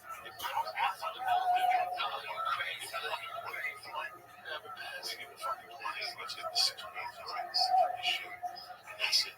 That's how quick it happens. You went out and you were in the shoes and a half hour once again. And you're going home to jack until the kids are 5. When you're blowing your body with 6 whalers, you have 1. And your legs mysteriously wet. I don't have $20. I gave you a whalers to hold. You know what I'm saying? Yeah. I don't want to hold you because I don't want to be. Oh man, George should be home and didn't even know it. He didn't check the inside pocket. Like some people carry it sometimes. Listen, Dr. Coco, don't get me wrong. There was no putting away. There was people I said, oh yeah, that's me here. I do 2 lines and put it away. That's great. I stopped and I stopped. It's like M&M's, it's like cigarettes, it's like anything else that puts in front of me. I think that honestly, okay, for the people at home, okay, Coco is the head preacher man over the church we have now. I've been a member of the church. I might have been the first member. It was just the first member of the church. It was us. And okay, the last time I saw Coco do exactly what he did, because you're talking about the 80s like he was a demon then. 10 years ago, Christmas, no, Thanksgiving, pardon me, Coco did a quarter ounce of mushrooms. He smoked nearly an ounce of my weed, drank beers all day long, and then went down and did the Comedy Store and copped. Okay, and that was the last night of evil. Oh, and acid too. He had 4 hits of acid. He ate a quarter ounce of mushrooms. I swear to God. Okay, 4 ounces of right, and then 4 hits of acid, smoked at least an ounce of my weed, drank all my fucking orange juice. Okay, I had to call the candy store twice to come and bring the orange juice. Oh, dude. Yeah. Okay, I get them set up fucking chicken salad, toast, stop, chicken salad, avocado, tomato. Damn, wait, I'm a fucking straight joke was wrong, man. That place that was my answer. Is your sandwich and you sent it back, but she still gave you a bill for having the sandwich. Oh, yeah. Because she said that there was only stand on the one On what side? Oh my God, what the fuck is that spot? The place next to the left. Oh my God, yeah, Greenblatt's. Greenblatt's. The fucking bitch charged me for having the sandwich because they have anti. Listen, I saw a brown. Oh my God. On his arm. And I go, Ralphie, why do you have a hand? And he looked at the sandwich. He looked at the sandwich. It was like 3 hands. He took the sandwich down. The waitress over. He can't take 3 hands. And that was 3 hands. She goes, which side was it? Which side was it? She fucking picked it up and began back with the half. And the bill. That bill drove. It was the most ridiculous fucking thing. They must hire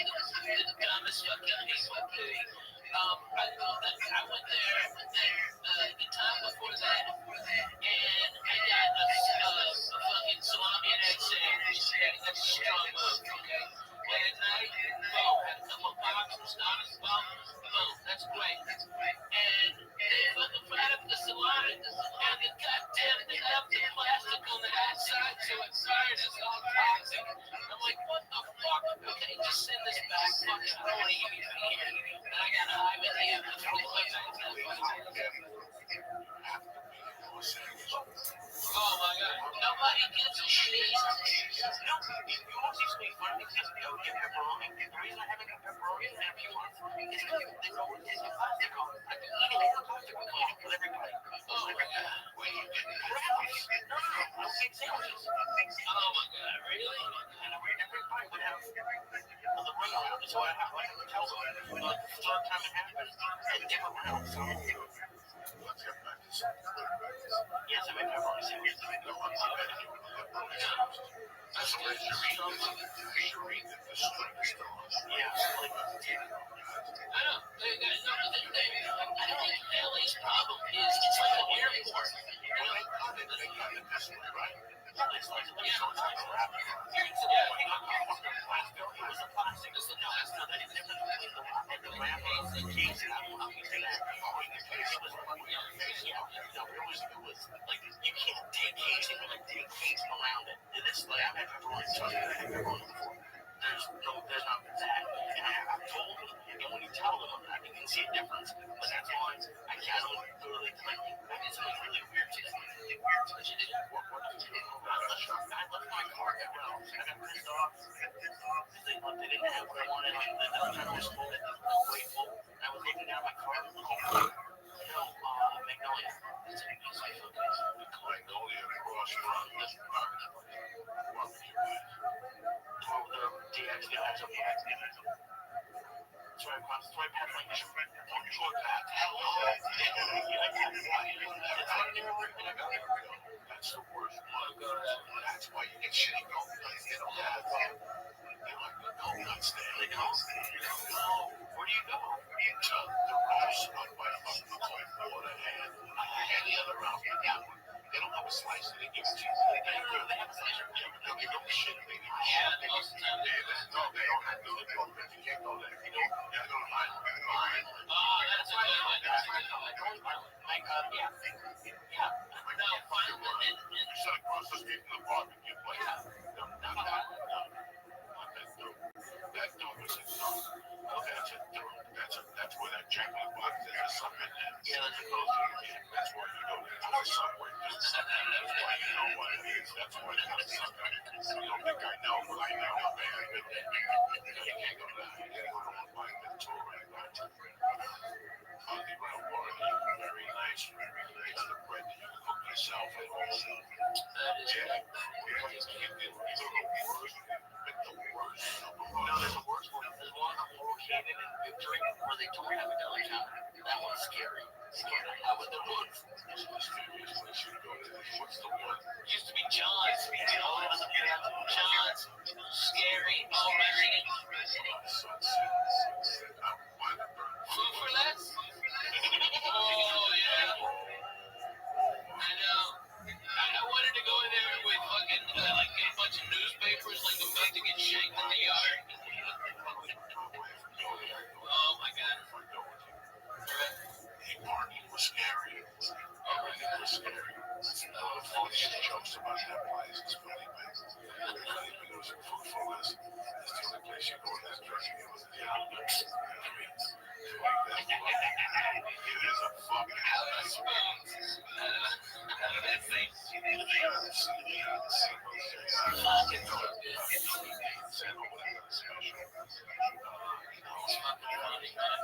It's a great guy. He's doing a great podcast with my brother Solid Bob. We have to get in here after doing this podcast. Oh, fuck yeah. Yeah, Eagle told us that this podcast has just been so busy the last 2 fucking months. So,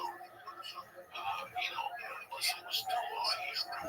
I just had to live with me. Roman's doing his thing. Man, Joe's doing it big, man. Cook is working. Fuck yeah. Something's working. Ari's working. We're still here. I guarantee that nobody at that list that be here. Joshua was from Syracuse. He's working. I like Q's in the house. Oh my God. Oh my God. We sit there looking for the original Sunset. Yeah, man. Yeah. Oh, man. Dude, I just hung out with them. He just come and he came and stayed with me. And Andy Andrus and fucking Ginger stopped by. They all came and hung out at my house. It was fucking hilarious. Those motherfuckers. Oh my God. If anybody out there is in entertainment,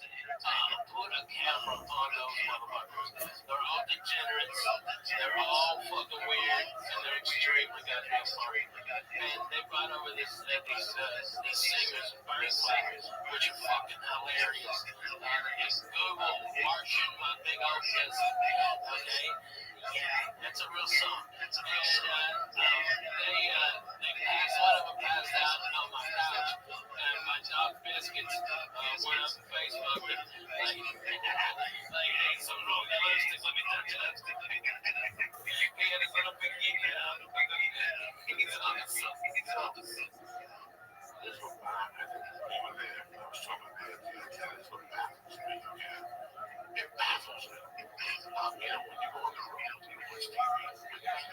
Yeah. You come back, you took snacks, you sit there, you look at the box. And you put the fucking ESPN on there, all your channels. That's the usual.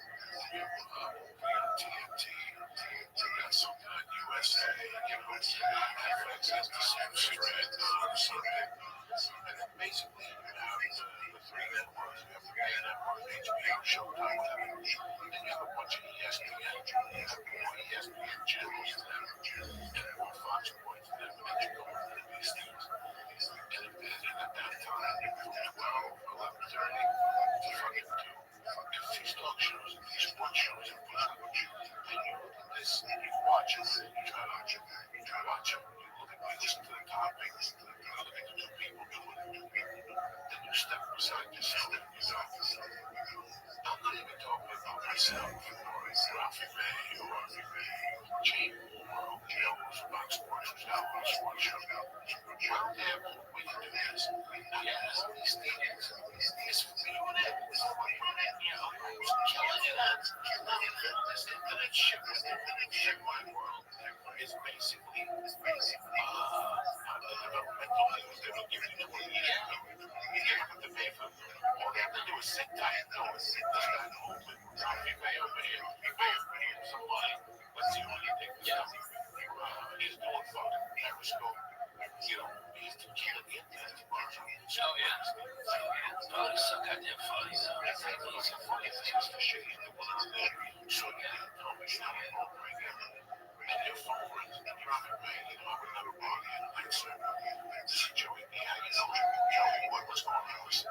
Not only the brother is this kid. I mean, really, Steve was having you to be honest. I said, I put him watching the video. You should watch this, really, Steve.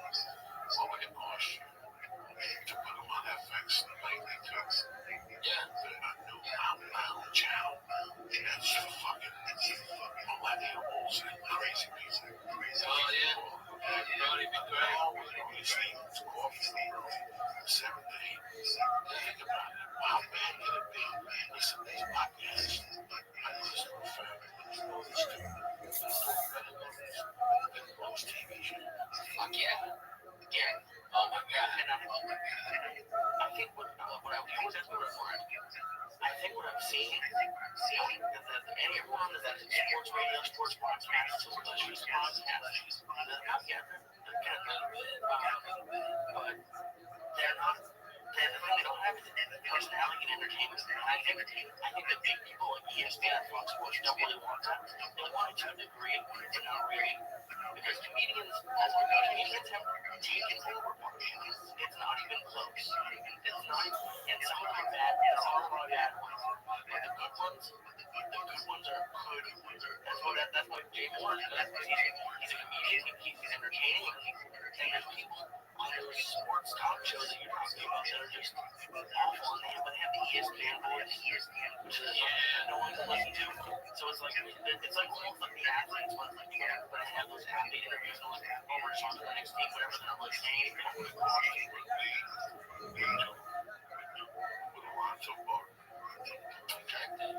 What would it cost? To me, yes, what would it cost ESPN to put a league around softball?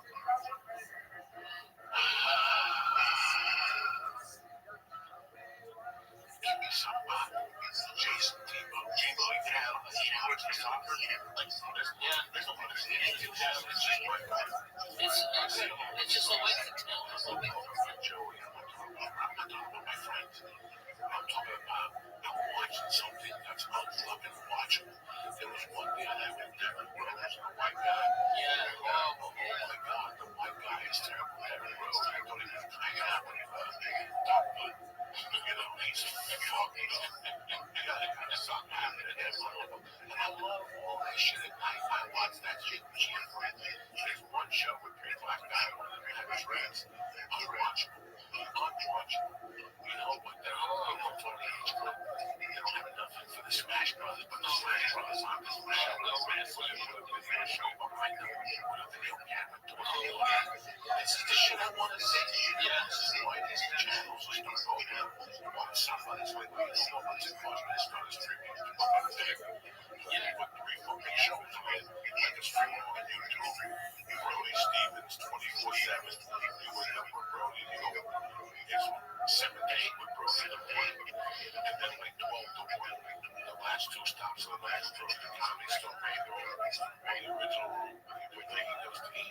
He's deadly. Because he knows so many fucking people. I mean, I don't think people really understand. I was at Fox, and Tom Brady walked up to Brody Stevens and was like, "Hey, Brody, how are you?" And that's fucking Tom Brady, man. Okay, and he was like, "Oh my God," and we're going good, man. You know, feeling good, doing good, positive. He didn't say positive. I saw it. I see it. I'm not even sitting there like, I'm not even close to Brody, but he's fucking funny, man. I wouldn't be like one of those guys who go, oh, look, this guy can move in and drive it. I'm talking about Brody Stevens. So what he does on Periscope, Periscope, it just, you know, it's just killing me sometimes. You don't want to be that guy. Fuck man, in the morning, he loses weight, he goes to baseball games. Plays the drums for no reason. He's in the middle of traffic, just fucking just beating the shit out of the steering wheel.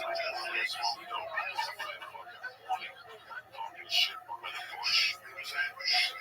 Where's the cat? Can't smoke in the house. The cat's in there. I know. You believe in Jesus. You believe in Jesus. That shop with Fade that came back. He lost that fang and shit.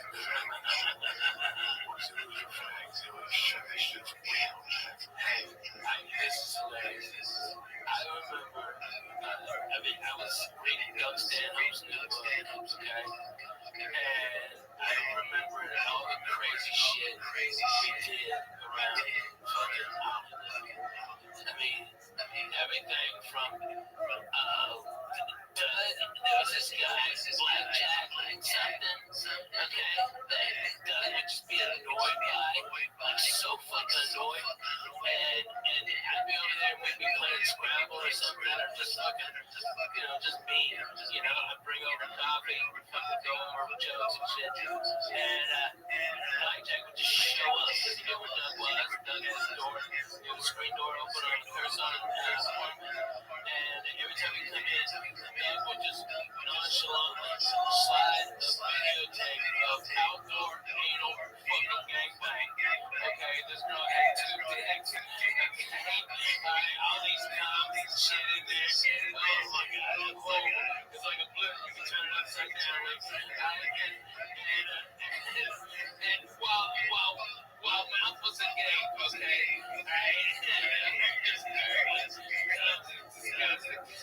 a fucking fly, fucking came in, and it followed it down inside the house.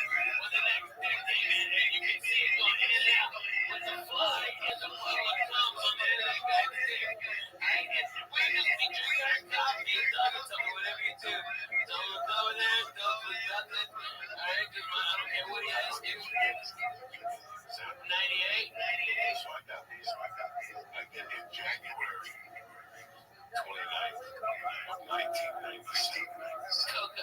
Okay. I'm here a year before you. And look, bro, okay, you gotta understand. Alright? We're all disciples. We're all disciples. All disciples. Everybody who's really been on the road, fucking knows Doug Stanhope, fucking Obsessed Rock. So when I get here, he's a big shot. Yeah. The guy from Vegas lived with me. Turns about it. It's a nuts. He's just a retard. He was That's a big fat guy, right?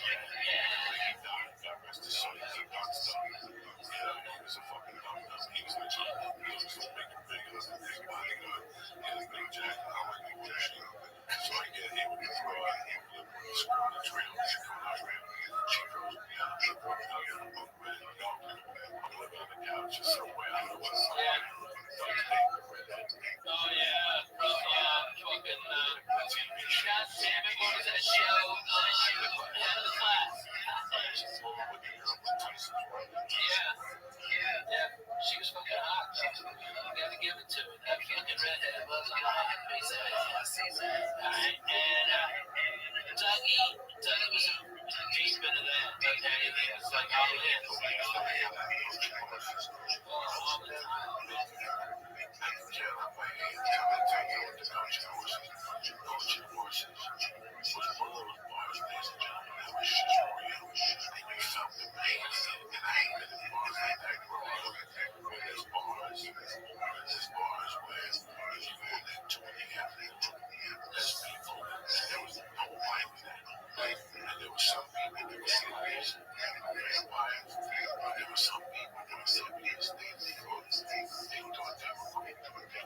That was not the place to be.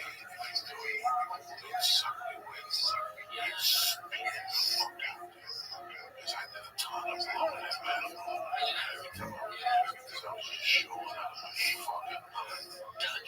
Dougie was the fucking best. He didn't have a pocket listen. And he would always like, hey man, I can talk to you. Alright, you're a fucking comic. Let's go to coaching horses. Alright. And we just go walk over to the coaching horses. And it was a Bud Light and a Miller Lite. And just had a beer. And it was, I remember one night we were at the coaching horses. And this guy beside us was talking all this shit about him. Faggots, we gotta kill all the faggots. Goddamn fucking motherfucking faggots. Right?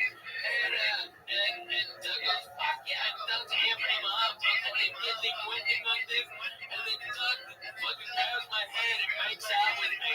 Okay, at the fucking bar. Alright, and this guy's like, alright. I go there. Another beer. And a shot. It was weird maniac. Nobody's like that now. So backed up. And I walked right back to Josh Wolf's. I had the car, but the battery was dead. So I was just going to the car and put the seat back in place. They hopefully after 10 minutes I put a blanket on the jerk off.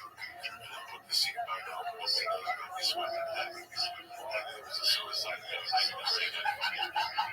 Oh my God.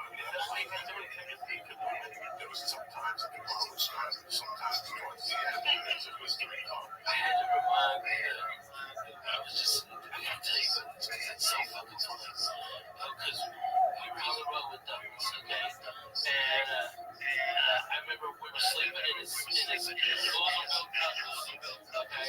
And we fucking breathed booze, and he was doing the porno fucking closer with the beer all over him. So he just smelled like fucking stale beer, cigarettes, right? And it's in Houston in like April. And so when that fucking sun comes up, it's 110. Okay, that's when we both fucking woke up out of our fucking stupor, sweating like pigs. And then goes, Rabbi, can I just fuck your titty or something like that? Right? It's really, get out of here, you fucking creep. But that's how it was. He was just fucking bananas. He was bananas. He ate baby. That's amazing. Okay, that's deadly. You don't see it, you don't see it. Yeah, man. Okay, that you just got me on stage. But in June of 96, that's the one that's on touchdown now. I've said this before. That was a whole stand of rock. The first time Doug came to the state, I had just gotten separated. And Doug stayed with me. I was the house MC. This is like, Wow. he came back 6 months later and said, he's like, and stay with me again. Got in touch for a while. Then we disappeared. Each other's radar. And then I get to see him. And people talking about this fucking Doug Stanhope in San Francisco. Right. What's his name? Country right now. And I'm like, this is a little guy with hair. And it's crazy.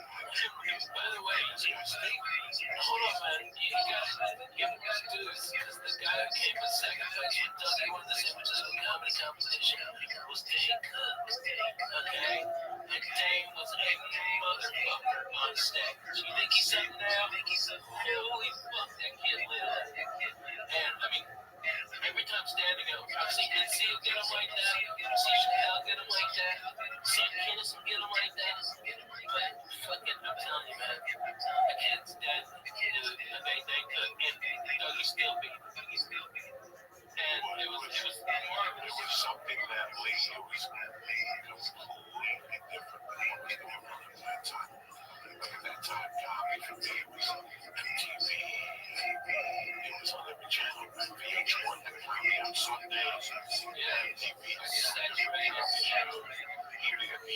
was out the pre-show with Jimmy Kimmel with his Carson, all that stuff. So you got all this comedy. And then the first two times I saw stand-up, it was just there. Racy type comedy. I thought he was funny, but no funny guys. That time I saw him in June of '96, it threw me fucking off. I couldn't go back on stage for 2 days. It made me think about why I want to keep doing comedy. I don't get a day job because I don't know if I'm that being that good is something good. Dude, I had that feeling on Sundays for the first time. When I worked with Kenneth, and when I worked with Danny, and then I worked with Mitch, got the same thing. What the fuck am I? What the fuck am I? He's not good. Do you think it's like work, or do you think some people just have a certain level? I think there's both. I think Dougie was seasoned. He has a certain thing in his personality that you that I hadn't seen before. Brian was great. Carl was great. I like that time. I like the Paolo I knew from Young Comic Special. Jen Appleton. Bill Hicks. I didn't really know that. Oh, yeah. By 96, I loved Hicks and Anderson. And Hicks was great for me. When I listened to his stuff, He was preaching. towards the end. And that's when there was one particular tape. Anyway, that's really bad. Once I saw stand-up, it took me 3 days to realize what my next one was. 3 or 2 days to decide on my day job. I gotta go for this one hard. I gotta be that guy. I gotta be that loose. I gotta be that free. I gotta be that dangerous. I have to be that. Out there. If not, you're gonna be like the rest of the fucking members. That's why when you came here, you get banned from the improv. The time you went to the festival, and Bird got that involved because of shit. He fucking chicken no hard shit. And he had to write an apology. It was non-stop. And that's not anything like that at that time. He just walked in the improv. And the comics put out gangsters. They're writers and they, how much they're witty and shit. Walked in there, changed it. There were rumors that he was walking people on Sunday nights and walking the improv and shit already. That's what, he fucking ran. And he made it on his fucking terms. He went to war with 20,000 club owners. 20,000 on his terms. He got it all shaved on stage. Oh my God, the chick never recovered. The chick was shaved his balls. She can't get ripped until she gets it.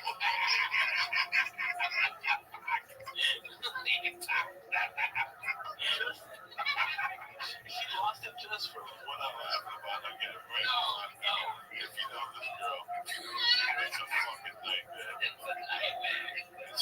That was like the 30th one, right? I don't know what well, I just go. It was not right there, but yeah, she was shaving his balls and just to kiss it. Then somebody got kissed on her ass and got called. And here's what's funny, though, is whenever I go with someone like this, sometimes they stay at hotels, they stay in hotels, and they stay in the next cell. It's a stolen hotel.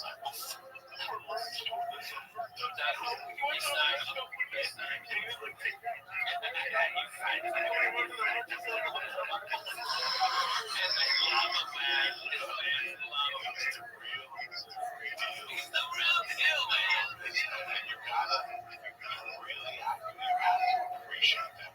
Especially when you're here and you see all this bullshit. I see people pull off a nice car and the ripped jeans. They got the age or whatever, and the whole thing. I stand home as a fucking manager.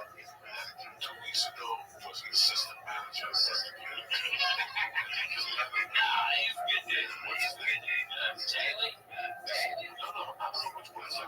You never know what the kind of guy almost like was in beers. You just met him. No, this is a different dude. He's professional. Yeah. Ex-Fib. This guy's actually got fucking organized and fucking It's incredible. The guy is great. Busts his ass. And when he came in, he had Douglas all settled in. Fucking found out the ticket counters exactly. Fucking went to Denmark, checked in 4 hours before. Came back, make sure Doug was all right. Had a suit, dress for him, ready to fucking rock and roll. That's how tour managers. The guy's in good hands. He doesn't drink. If you gotta go anywhere, he doesn't drink. He always makes sure food's fucking awesome. Everything's safe. He's the clean. Okay, he's the fucking wolf. Okay, the Doug fucking circus. Okay, this guy's wrestling up, right? He used to leave bitches in his way. With blue and okay, and we just pop up like once every 3 weeks or some shit. A lot of comedians, he disrupted their thinking. He went to the comedy store with that shit. He disrupted a lot of lineups and they put him on these because he looked like a nice guy. That's what made him so damn. He would destroy these 45 minutes, destroy some people. They would go in the shower and destroy people. It's over. It's fucking over.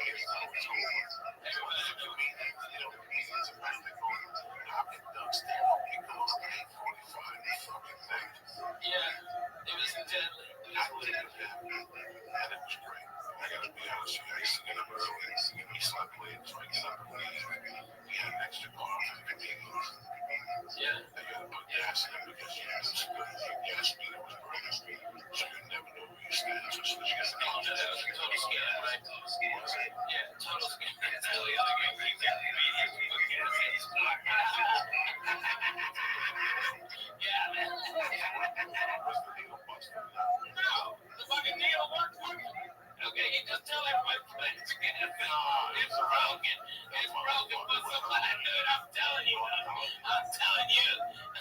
was a total scam. It was a fucking dude. Well, that's on you. You should fucking That motherfucker was on E at disco. I go in there, I put $10. That's one of the viewers that you're gonna send a lot of them back. It was the same. It was the Oldsmobile Yeah, the Oldsmobile Supreme. Yeah. Yes, no, that thing was busted, Jack. fucking beat the shit. Like $30 that motherfucker one time and it didn't move, Jack. It stayed on E. That car was in like fucking when he got rid of it, I think it's like 400-something thousand miles on that car. That's fucking incredible. Got like a pocket game and slept in it one night. Dude. One night he locked me out. I slept in that motherfucker. That's like I'm back home. I was tired. I slept in it inside of it.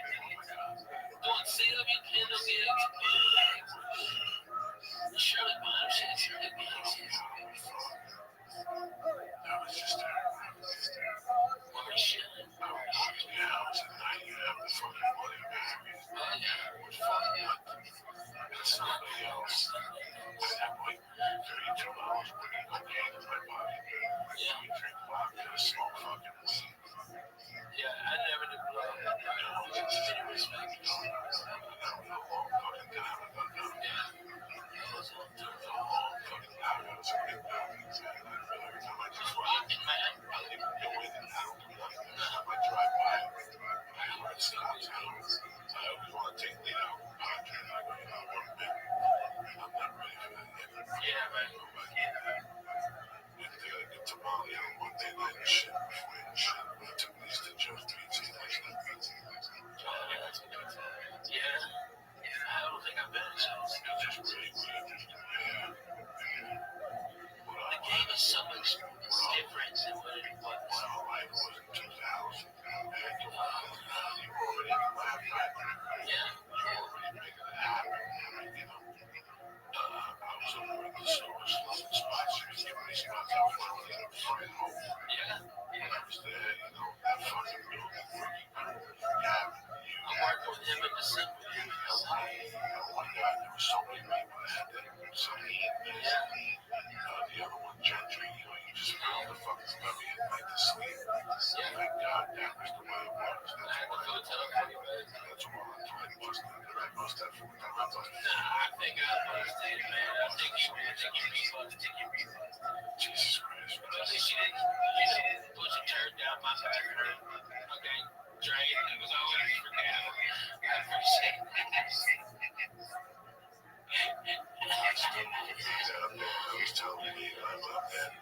I was telling me that ever since I've been a kid, I still remember a fucking story how hard I was a kid. I love matches. When I was a young kid, when I was about 5 or 5 and a half and 6, I became a fucking match kid. I went through all these phases because I never had, I was 18.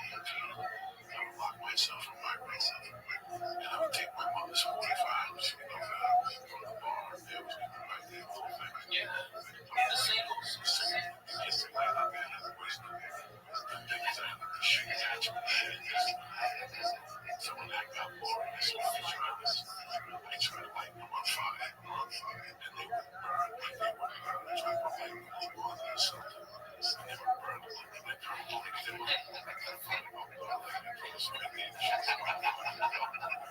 I was crazy. So when I was about 6, I lived in 205 West 88th Street.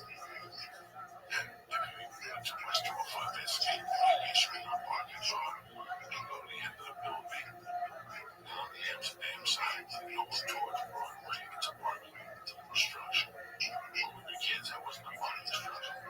That was a garage that was closed down. And on the wall, there was a sign that said no parking, and that was the basketball thing. You had to hit that with the ball to score. But if you went deep down into it, it was just nooks and crannies and paperwork. Time to time around to my limb, and you would beat him up with a stick. It was just a parking. It was just a parking. It was just a parking spot. A huge parking spot that was empty. But you could get them behind the building that was you could get them behind the building. And in those days, I was fucking all that paper back then on my side. You can't believe I'm saying this shit now. I talk about this shit. I would get all that paper and all the stuff like that. Walk down people's stairs. And there were like fucking flies. It had to be 6 or 7 people fucking pyro. And I kept doing it. I kept fucking, it was Joey Hands. People kept saying, wait, what the fuck is going on? Things like these flies. And they got put together whenever I got there. That's when the fire would start. Like some people used to smoke. Yeah, it's black back there. And the people go in there, holy shit, there's a fire. And I kept doing this shit. I would do it in different spots on 88th Street.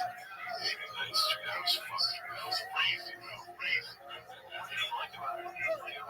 Just, I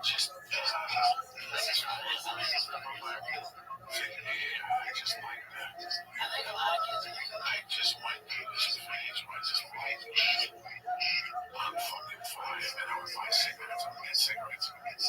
That was the smart way. And I wouldn't smoke this. I would just light it. And I would breathe on it or something. And I would try to keep it alive and keep fucking burning those things in paper and fanning. I was just crazy. One time I burned one of those stupid dogs. And there was something going on that fucking stupid up in the fire department. And I stayed in for witnesses and then witnesses and shit. They saw the kid running away. I took that jab and I hit it with my fucking bed. That's what stopped me from lighting those fires. I lit more fires. I got home and I used to let the ones on fire in Jersey. Oh yeah, we were crazy. Once that shit got out, I was the king of that shit. I loved all that shit. Just getting a bunch of shit lighting fires and sitting there. I would light fires like the California people on these woods like this is woods in Jersey. They shut off one back. They say it's in Jersey. They just shut off. No fire beneath the shower. It's not a onion. That's really crazy. But it just went away.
a pack of cigarettes and shit, Camel lights. I'm throwing these cigarettes out the window, half lit on fire, right? All of a sudden, you hear, I did not know there was anybody out there. I hear, I go, what the fuck? And I keep hearing this, what the fuck lit me on fire? And I'm sitting there, oh, lights up. I'm like, oh, yeah. And I look out the window, there's the guy fucking smoking his shoes. He's smoking the poor fucking guy. I go, the cops don't talk, nobody knows nothing about the project. I get the package. 10 o'clock at night, I walk back, and there's the same homeless guy with a blanket on the casino. Cigarette burning, it's just all on fire.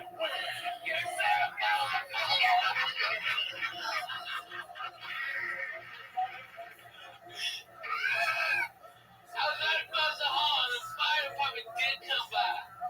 Oh my God. But I asked anybody, I go, oh, now that fucking bum, probably somebody just driving through the fucking alley, flicked it on it. Fuck him.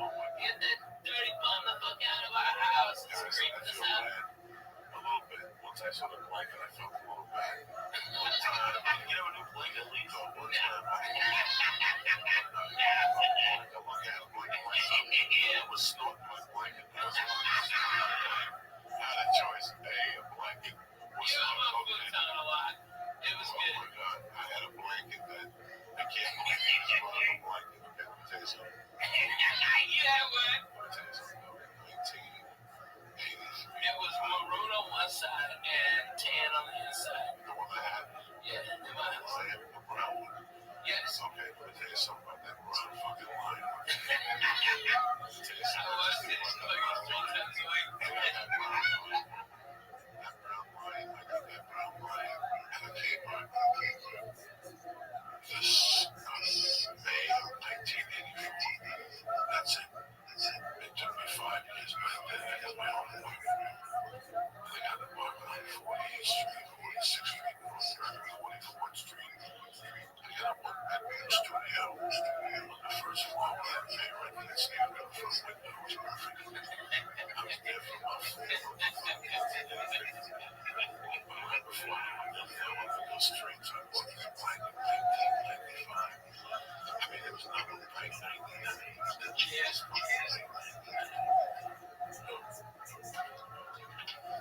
I watched that blanket. I got evicted from that place. I was homeless. I went to California, came back. I was in Miami, came back the whole time. That blanket was at the bottom of my travel bag. I had an army bag, and that fucking thing was at the bottom. Some places I went, they had a blanket. I didn't use it. They always had a blanket like a blanket. You ever see a blanket? Yeah, man, they always got a blanket. I had that fucking blanket. I had that blanket when I was like living on the fucking rocket ship. I would take it back to the village, put it in a little corner, leave it in, and then I'd go take the fucking blanket. Well, then to the hotel. In 84, when I was homeless, I got to the hotel, I went and got that blanket. That one, I paid $12 for 15 hours. I had that blanket, I took that blanket with me. That blanket was really the desolate time of my life in that rocket ship. To 1999, that fucking car got towed. That car, that blanket, came with me when I went to prison. I left it in that room and nobody fucking touched that blanket. That blanket was 1995 1984. And I had that blanket for what, 15 fucking years. And that blanket was one of the warmest blankets I ever had. It was a bear. Okay, and on the inside it was the bear with brown and yellow. And on the outside it was the bear with yellow and brown. You follow me? Yeah. And then the outside of it was fucking brown. So for 1995, it fucking came up. I bought a blanket that blanket would fucking hell with me. Back, Jack, a marriage, a divorce. Or a marriage. You should want to throw away the old fucking ever do that fucking thing. What? That thing was in my hand. I slept in my fucking McDonald's with that thing. Because in those days, I would just take the fucking clothes out of the army bag and take the fucking blanket out. Put the clothes back in as a pillow.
vaccines and stuff as well?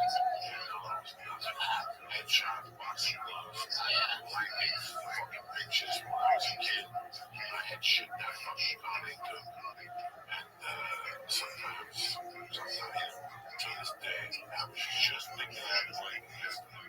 Knowing Jesus Christ, how long I had that goddamn blanket before I was standing. That blanket, fuck, I would have taken that next to that's what that would say how big that was. In 1985, February 1985, I was that blanket one day. I was something wrong with that blanket. There were crabs in that blanket. Crabs in that blanket. There's a family. Motherfuckers, crabs, good blanket. I did. Where's Tony? Where's Tony?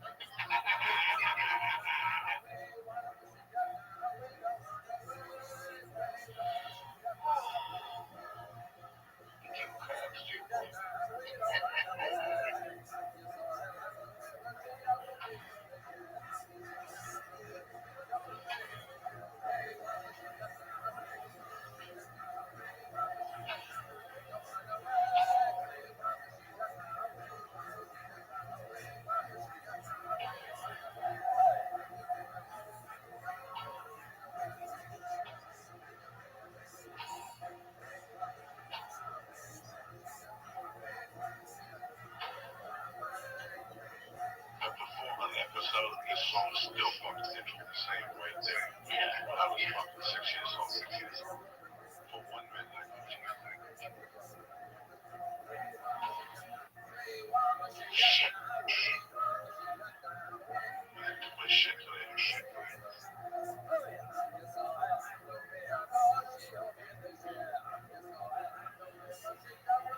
My mom would always play the bar. Always play the bar and always put this song on. Like when she went into a bar and finished up with the bar and get air and exit out the back door, she plugged the fucking jukebox in. She put ice in the fucking thing and then she started playing the song. Then she fucking cleaned the whole place, hot water, soap. Steam the soap everywhere, steam it off the floor. Fucking sweep it out. This is happening. That's how funny that's how funny. She always played the song.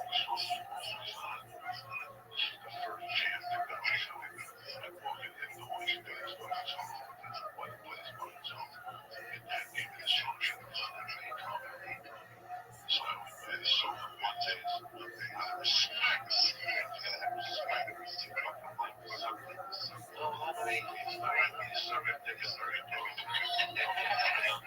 And then respect the subject. Let it count like the sun. Next thing there's something that can help. Fucking Nero and fucking with the Nero and fucking Angel Lucky. Fuck is this shit? The scene today from Casino.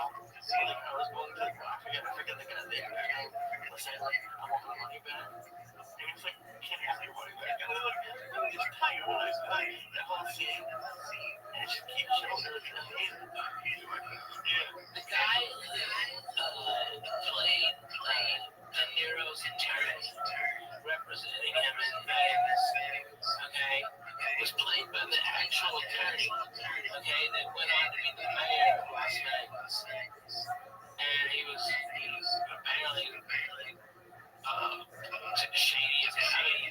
You'd have to wonder if he'd sue the gross president. I don't know. It was pretty real shady. Little mob lawyer. I love it. That's real. I don't know. Maybe I wish the DVD actually took it.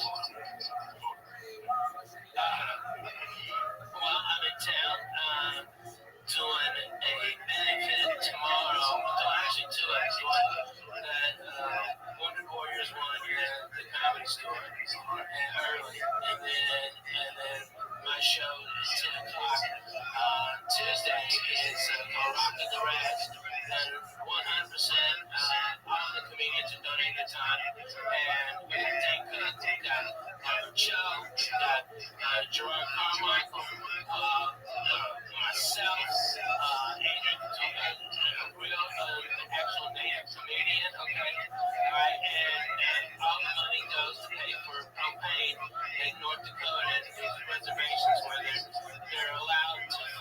basically every year people see their kids die, see their old people die. You know, Indians, they keep their old people with them, okay? White folks ship them away, put them in a box, okay? Feed them them heavy pills until they fucking die, you know? That's what happens. But Indians keep them close. And so every year people die, and this is keeping people warm. It really do. And so, you know, I'm happy to donate my time. And I think it's going to be a fucking great show. Well, this weekend I'm in Oxnard. I'm at the new Liberty Live in the mall, apparently. I don't know. I've never been there. That's brand spanking. I bet it is, man. They don't really fuck around with it. Those guys, they kind of got their shit together. You know, I mean, they're always phenomenal videos. And then when they make, like, everyone is like, let me top the last one. Okay? Like, fucking Irvine was fucking amazing when they redid it. Okay, got a mom burger there and some fucking desert cheeseburger. Alright? And then, well, this one is the fourth one in Southern California, and it's the newest one. They had to do something bigger to get better than Irvine. You know, they got to step up, so they got another copper blues in there, which is fucking like 100 beers on tap, and fucking like 300 this week. No, but it's great. It's fun. Before the show starts, one time sits in there, he sits in there, and we want to talk for 3 hours. After the show, they're like, okay, show is over there. I'm telling you, it's true. I mean, all fucked up. I hate those copycats. I just gotta come up here. I like it, No, on stage, like I hit black. Oh, yeah, fuck Some yeah. fucking dude singing Black Dog and shit. Yeah. On the other side, there's 20 minutes on the fucking venue. It's too big for Butcher and like some policemen. Anyway, I'll be an extra. Oh, yeah. Phenomenal. Wednesday after Christmas, you know. And it's good for you to be in town. Yeah, I stayed down there. That's for sure. Start taking playing time with fucking what do you call those guys? I'm fucking 50 cal, man. 50 cal. It'll take down that. Control. Oh, yeah, John's gonna be knocking shit out of his guys. Fuck yeah, man. Why are you people like dying now? Are you meeting him?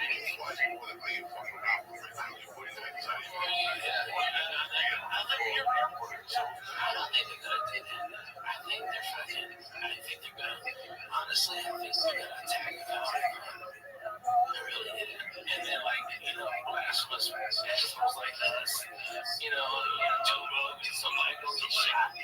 One of us gonna get shot on stage. A common shot. It's gonna be horrific. I hope it's me, because at least I can take 42 9mm rounds and do it so fucking stop it. I'll get over there and fucking jump and blow up and fucking gun with a Budweiser bomb. A hero.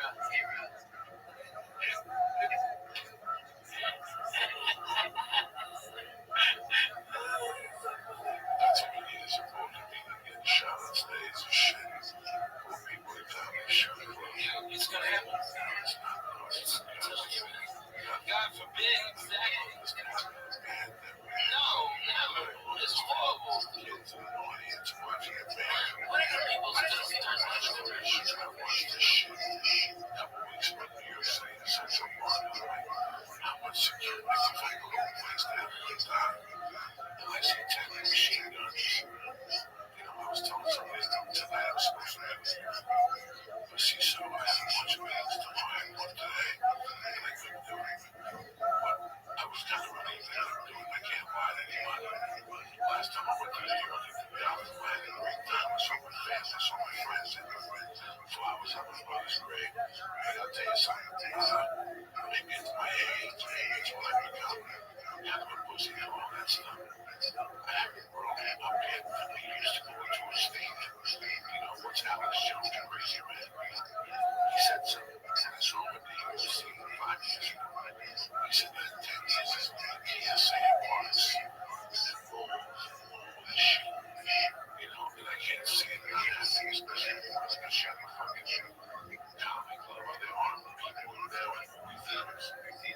Ohio State, Tennessee guy. I'm sure they're when I was working in college, I could take care of your house during the weekend.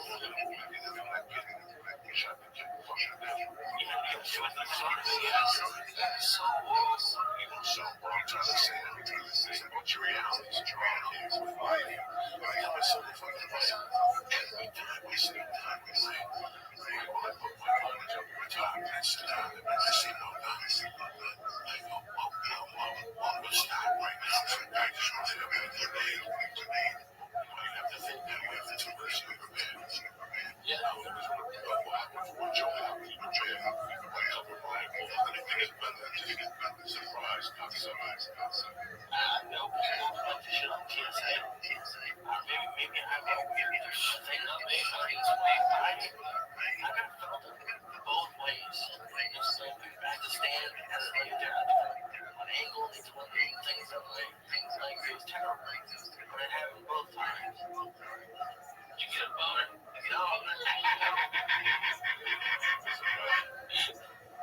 TSA makes me relax for 7 to 8 minutes a day, but the reality is that it's like this whole thing in Russia right now. They can't do oil, they can't fucking smoke dope. They have to do some pretty skin problems.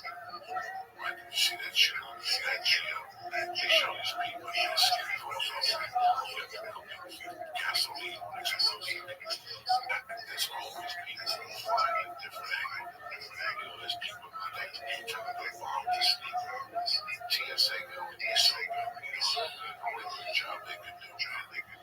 So you can't really all these attacks or whatever. Listen, man. My guys in Russia are so fucking cool. I mean, like everybody says something else. They have to go through all the pat downs and stuff. And they just, I thought everybody walk. I mean, these guys are easy breezy. Those guys are the greatest. And they just breeze you right through. I fucking love the guy. Listen, man, I love very good stuff. Our banks are good. We're music. I try to take it much farther somewhere like crazy. I'm fucking crazy airport like Disneyland, but they said, let's get all of these again. Like a fucking cute down there in the corner. Yeah, Bolivia, like, man, that's where you get married to. Nose it down. And they bomb the shit out of them. That's how they retaliate. They blow up planes and shit. Once you start fucking with them over there right now, there shouldn't be much on them. Wilson's tonight. And I was there, so I'm violent. I am so cool, man. But I was still into the feeling from the book. I ain't gonna see you on substitute. I'll watch that. I like that guy. George Stephanopoulos. Yeah, I'll watch him. He was in some White House aid. Yeah, he was good. Let me give some fucking quick shout out to my man. It was great seeing like his family in Chicago. I love you motherfuckers. The old man came out, he knows I love him. It was great seeing Pete Frank. It was great seeing Josh. Ted motherfucking Planet. It took us some of the assholes and stuff. I want to really thank the club. The management, the staff, they were right on me. I want to thank my man, Rabbi, Shaman, Fred Nasser, Coachman Roscoe, Raymond Bay, Garrett Wagner, Nikolai Zeppa, Sean Jones, Jason Jackson. I want to thank you boys down there in Austin. Chris was my man. And I'm excited to see my boy in motherfucking Las Vegas next week. Larry, a.k.a. the Token motherfucking Lab. Next week in the South Point Casino. Larry, we'll be there Friday night. Fucking working. We'll eat a little something. And I'm going to tell you what I know. I know it bothers nobody's that business around here. Fuck around, you feeling, mother? I'm feeling good, man. Wednesday, I'll wake up at radio at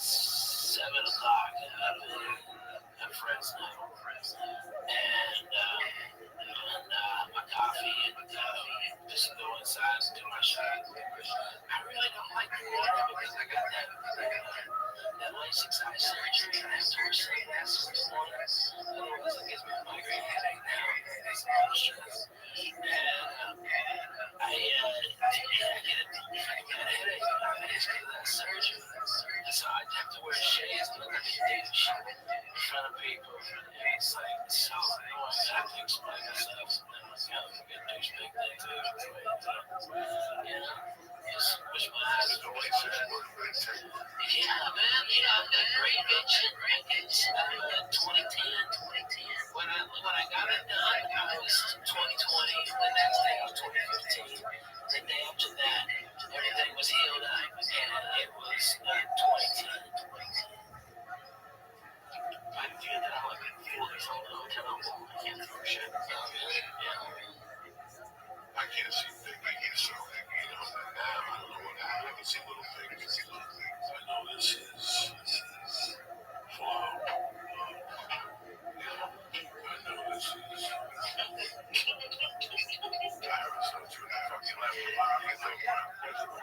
It's like my I can't see Twitter. I can't see like that. I can't see my feed. I can't see It's crazy. It's the reality. That's what happened. You really post fun shit. You got good eclectic taste in music, but there's always jams like a cross genre. You know, it's really fucking good vibe. I love it. I get up like every minute for every You get up on certain like what the fuck is that? Because I went to bed last night. Maybe 10 o'clock. Because I went and had it. On the weekend, I slept a little afternoon. I kept dozing off on the plane. And then 2 hours before I got up. Saturday night, that's not enough. I got up at 3 a.m. last night. Not 3 a.m. just got up. I laid there for like 7 minutes and 7 minutes.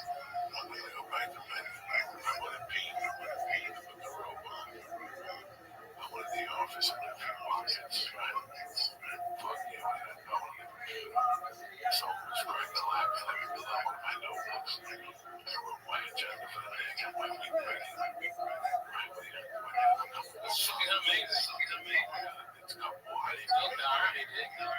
Make coffee. I did a few more bomb hits. Didn't anything else. Let me ask one back to back. I have a question. About 5 o'clock. About 5 o'clock, I went right back in there. Like a doctor, they said, I should raise. I took that t-shirt off my face, gave my fucking wiped it out. Let's see what I mean. This is like what I slept when I fucked her line off and then at the same. And I would have slept through the line, trust me. I would have got a deep with each question. My first one's probably on Saturday. Because you wait till like the dog down and it's on your ring. I was just saying, I never knew this thing. What did it feel like? What did it happen when you finally got to the hotel? What did you do? That's a great question. I sat there and I just everything I didn't know what was going on. I had no idea what was going on. I know I just wanted to sit down. You know, at one point, I took my shirt off and my shoes. I wasn't getting anxiety. It's a different feeling. I put the TV on, trying to get interrupted by the TV at the morning. I called a friend of mine. My friend really bad. So I got up and I went to the shower. I put the shadow on as high as I could. I just sat down and I fucking water hit me. I couldn't take it. I went off and I stretched my back. And I put shorts on. I went right down. Just passed out. When I rubbed my feet on the shit, I get to go in the shower. I just go in the shower and I rub my head. And let that hot water fucking reach up and reach down in my brain fucking cells and shit. And that's it. A lot of you've done a lot of specials. And even your early ones were, all of them were great early. This is Joey's first. Going back to your first community, or was that like Well, I've been running those goddamn jokes for like 5 years straight. I have laughs every 4 to 5 seconds, and the album went platinum because people thought I got fucked out last time. We sold like 1.4 million, and it was a big deal, and it was just out of that laugh factory, but the feeling afterwards, like you're like, oh my god, there's like, oh my god, there's like you get this next hit, alright, and then you really take it in, and then it'll come, you pass it already. The panic that you can't do those jokes no more because people are going to see all that shit coming, and you're not the type, because Joey's a real comedian. He won't allow himself to beat himself up, to dig deeper, and go realer. Okay, and that's what this is going to do. It's going to catalyst to spur his writing. And put you near, he'll have it, hour and a half. That's how it is. But for like the next month, it's going to be bang. Alright? And good. Let it breathe. Where you at? Because I know the whole fucking thing. I'm in the state of, it all came down to this. I enjoyed doing so much. I know exactly what I want to do. I know exactly where I want to go. I know this time I want to take. I know I'm going to do it now. So you're ready with the whole new special? I'm ready with the whole new special. I know how. We're not even close. I have minus 10 minutes to this special. You know what I'm saying? When you're at that point, I'm not worried about it. I'm going to take this week off, and then start next Tuesday, and then go to Vegas, take a week Vegas, go to Boston, I'm still going to have, I'll get some more material put together for this tour until you start to play. I'm like Janet Jackson starts to tour, she loves it. She has no cardio, it's time for her to sing at the same time. So you start at 90% fucking lip syncing. By the end of the tour, you're going to 10% lip syncing because you build your fucking cardio. You don't need somebody singing behind the same shit there. I'm going to try. But right now, I'm in no rush. Most of the tours, most of the specials, they stand there always saying that they don't rush. No rush.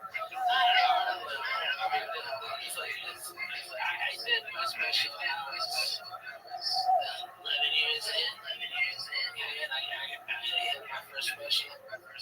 And no, 12 years in. And so when I hit, I knew what I was doing. You know, I've been headlining all over the South. I had an hour and a half ready to rock. Yeah, you had that night and the next night. You come tonight, tomorrow, you're going to see two different fucks out.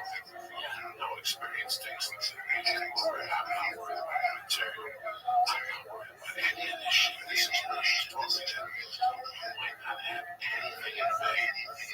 But if you keep getting on stage, and you keep taking your sets, and you keep pushing yourself that thing, 3 cents, really 3 cents. Yeah, you still have to bang it a lot. You forget this about you. That show that was supposed to start at fucking 9 is not going to start at fucking 10:30. So you're out there till 2 in the morning running your material for 3 fucking people. But every spot works.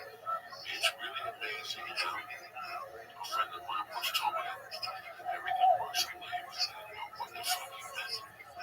It meant that everything you do builds. And it builds momentum. And one day it all builds into one momentum. All those little things that you do with shit will build. They really do. I've seen it with 20 people. I've seen it with 20 fucking people. From Ralphie May to fucking Ari to Ali Wong, I've seen momentum build over fucking night like nothing happened. So stand-up is real. I can't imagine being him. I can't imagine being Hamish. I can't imagine being overseas. Because those guys are easy to breathe. You put them out there, and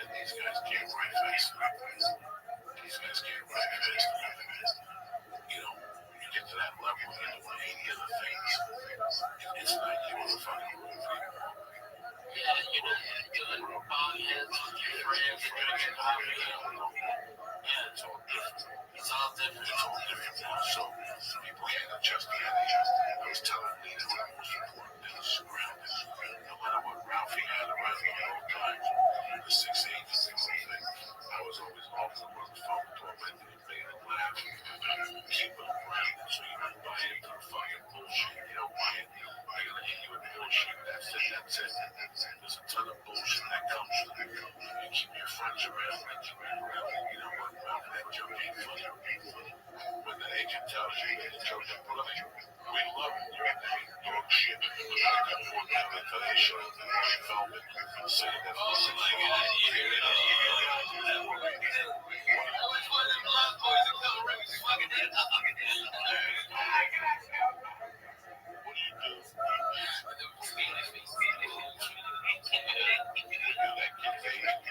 He comes into your office to your six that's all it is. You can't sit down and tell the truth. Somebody's lying. Well, that's tremendous. Get me on the show right now. I can call in 2 minutes. Oh, we got another outwit right now. Quiet. So with my office right now. You love to come into the show and sit us on the phone. Tell me, send us a demo. They sent us the demo of that fucking song. Without looking at the kid, he shows up, shoe rods, dressed up like fucking Batman. Yeah, dressed up like fucking like Dracula. What about that? What about auditioning for that role? What role? The two women, the one was called his girlfriend, but the other one, Girls didn't know what they were getting involved in. Trust me. I got it. Those girls want to shoot themselves right now. Those girls are change their hair color. They quit SAG. They throw it out. They fucking switched up. Dude, our generation carries those chicks.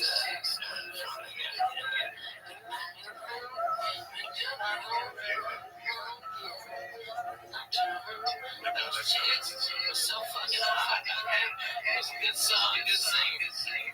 Basic same formula. Mine is a good singer, a good song. Okay, good singer, and a good song. So great.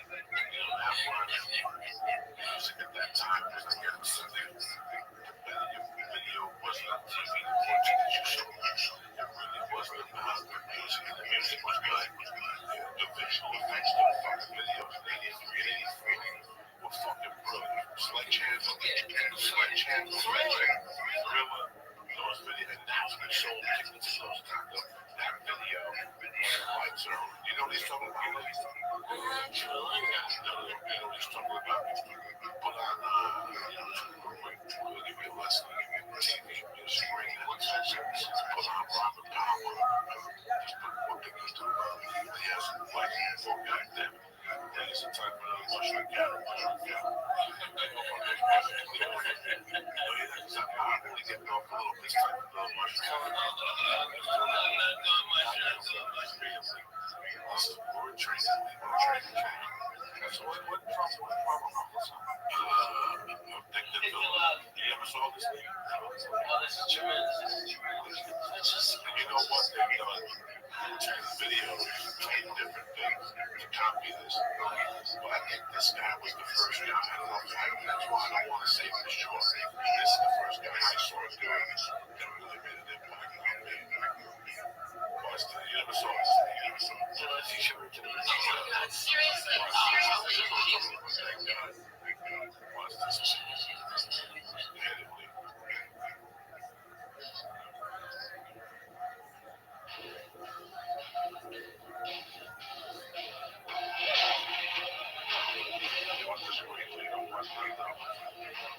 Oh shit. Look at this motherfucker. Look at this shit, Lisa. Wow. That motherfucker. Man.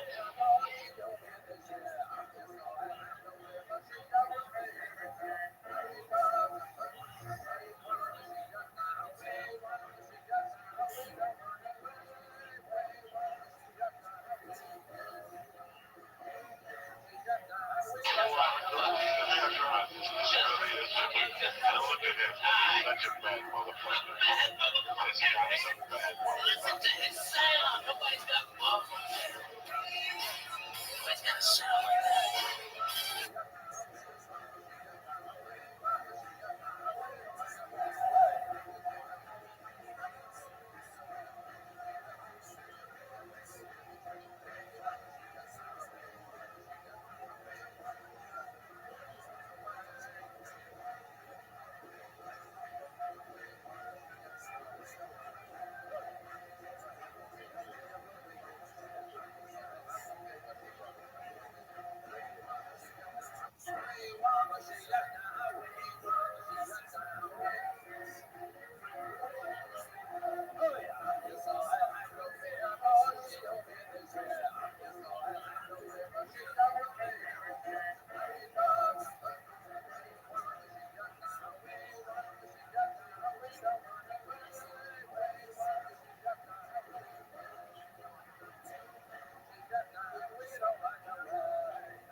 fucking pulling it off. A white dude took Marvin Gaye's music and flipped it.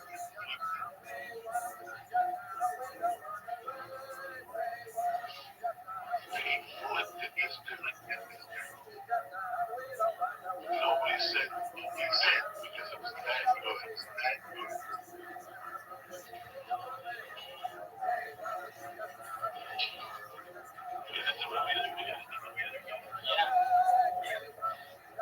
Apparently, MTV. No, this was later. I figured that other shit was 84, 83. This is how big I was more popularity. Well, they switch around, and show people how deep this motherfucker was. Like a band. I'll split this up a little bit.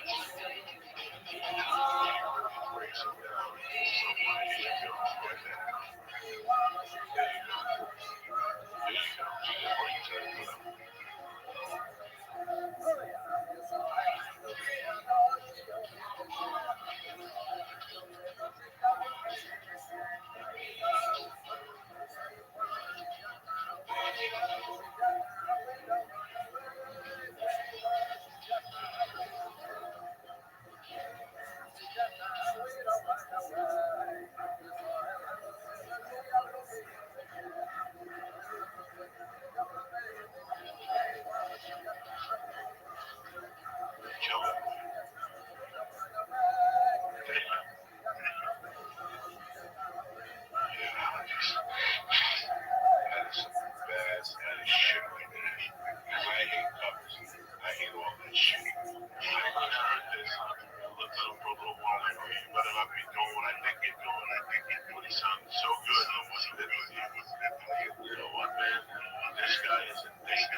really, to be honest with you.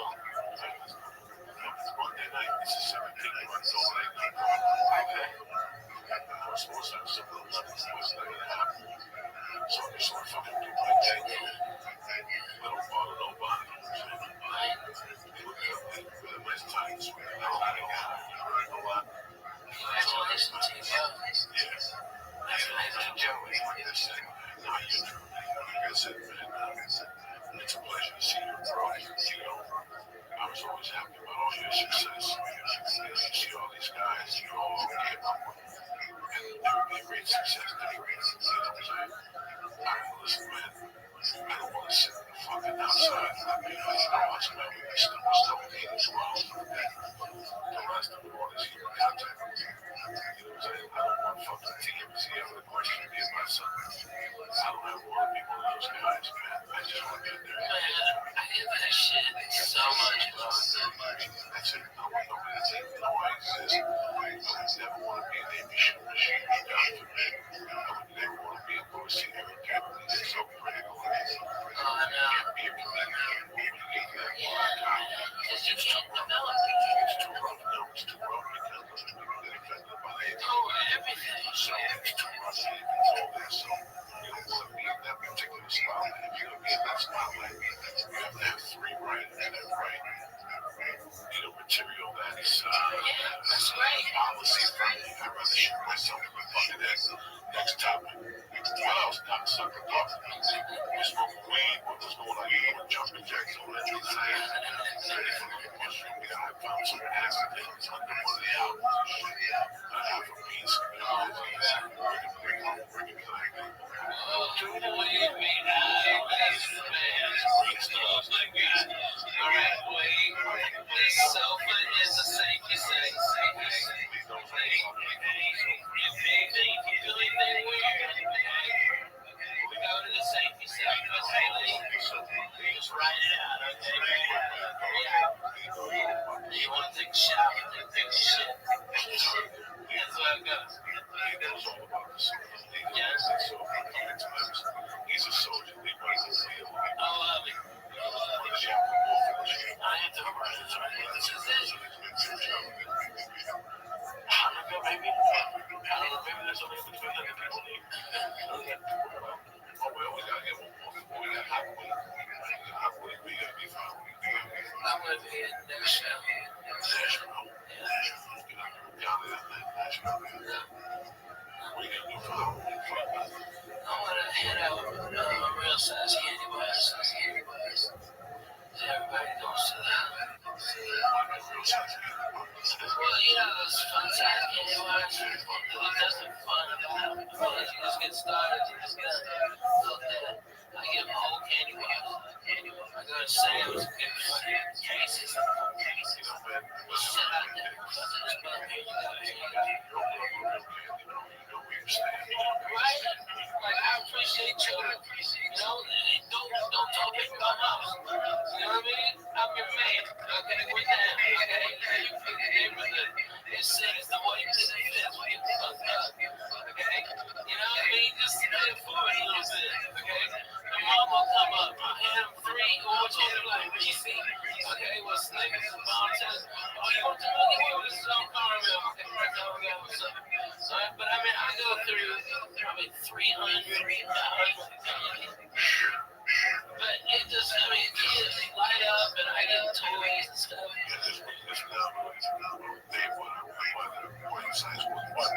You're right. When you have all the fucking things, what happens is, me especially the Butterfingers, I just want the Butterfingers that I was eating like the one, which meant like 8 of those life-size ones. If I would have just stayed a life-size one, otherwise then I would have just, I would tell you, man, if I would have fucking savage.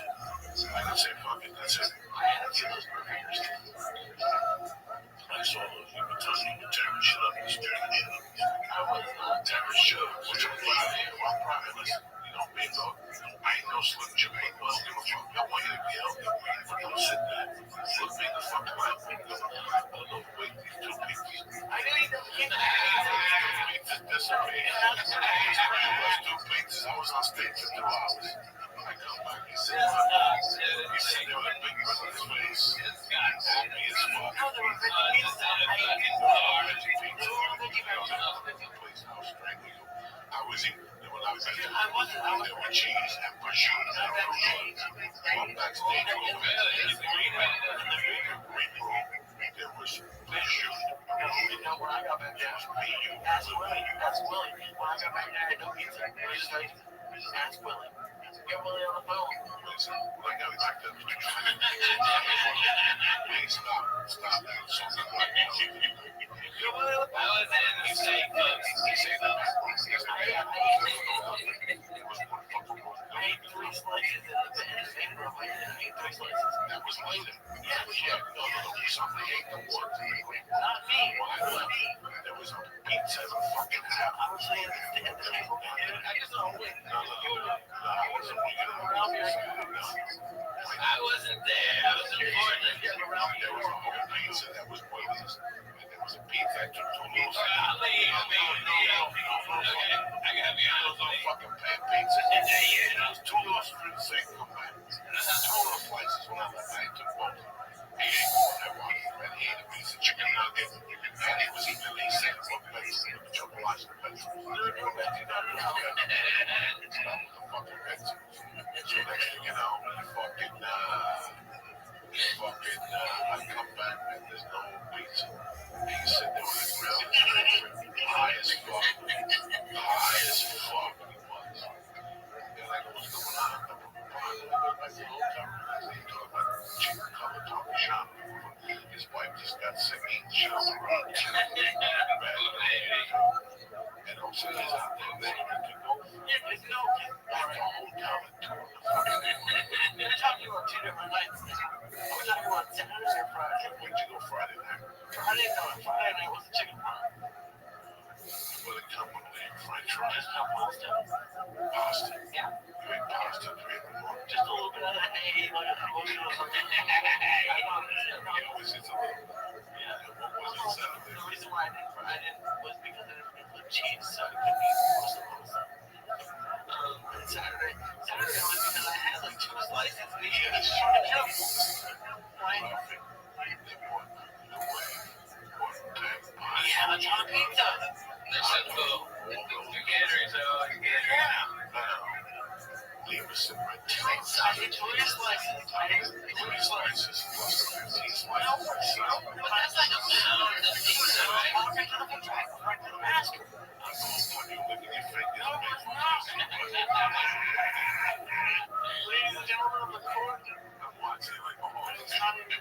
he's sitting there listening to whether it's pizza. And Lee was like me, and he was cocaine landed right here. And he's sitting next to him, making believe it wasn't there. Oh, was that cocaine? That's not mine. And Lee was sitting there. At one time, we had 3 fucking boxes of pizza. Sitting there like Sinatra, mingling with the boxes of pizza. You have another time where you go up with the pizza and finally surrounded by goodness. I hate that. I want to take them home. I want to take them home. Should I say no? No, I didn't say no. You did too say no. No, I didn't say no. They ate the pizza. I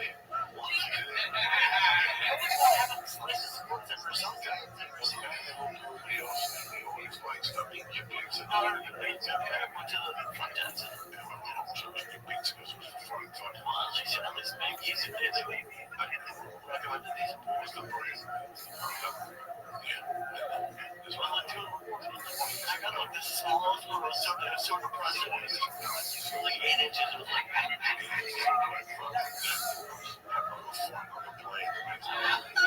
Where were you? You wanted the way there. We had a scheme there which was just almost jumped into the plane. If you were farting in the back, I retaliation. I love farting on planes. You didn't fall on the way there. That was all. I know. I farted on You sat like a half a size. I saw this guy out the first time. I this way to fall in the question. On my back, I felt the back of the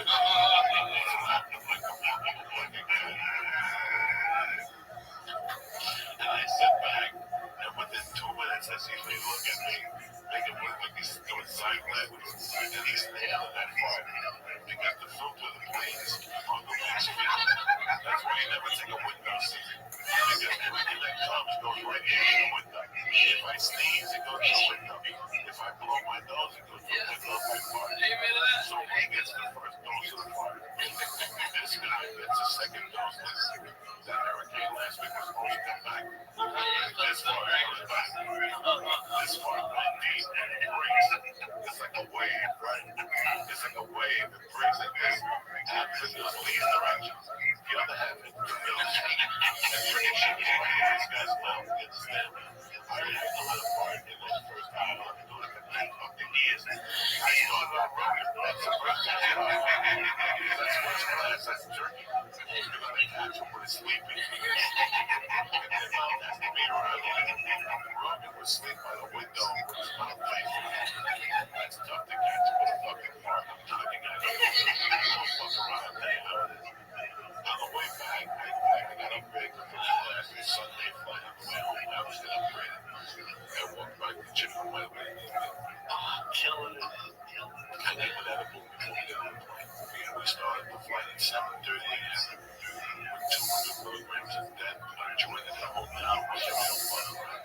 And we had just gone to bed. We were like 3 hours before. 3 hours before. We had left the whole week. Kurt Michael was there. The whole fucking deal. Everybody's fucking smoking dope outside. And we get on that plane. I get upgraded. I go back to 14 days. And the night was the middle of the night.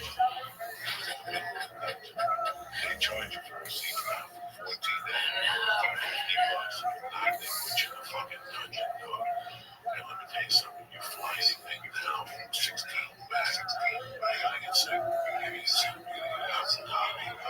So you're the 28th row by the bathroom. Hell, that feeling, there's people back there farting. Their lives have nowhere to go. You gotta sleep with blankets, they have the straw coming out of the shit. You think I'm kidding? Listen, you're gonna take it from 24 to 28. When you go home, you gotta take a shower. You can't even fucking go out and meet your friends in the car. Because you got this fucking layer of airplane. Trust me, all these back in the plane. Those are the cheapest seats. Those are the seats. When you go on that way, they give you a cheap seat. I'm sitting like 21 and 24. There's nothing. There's nothing left on here. Like $100 ticket. I'm sitting in the back. No, your money. Yeah. Don't you have to go to Long Beach? No, that's awesome. I thought that was down in Long Beach. No, but anyway, I'm not checking on it. I used to. When you were checking on it. Oh, yeah, I went back there. First class, I went back there. Check out what he's got he's sitting back there. He smiles. He just hit the bottom. He's got his shoes on. I know.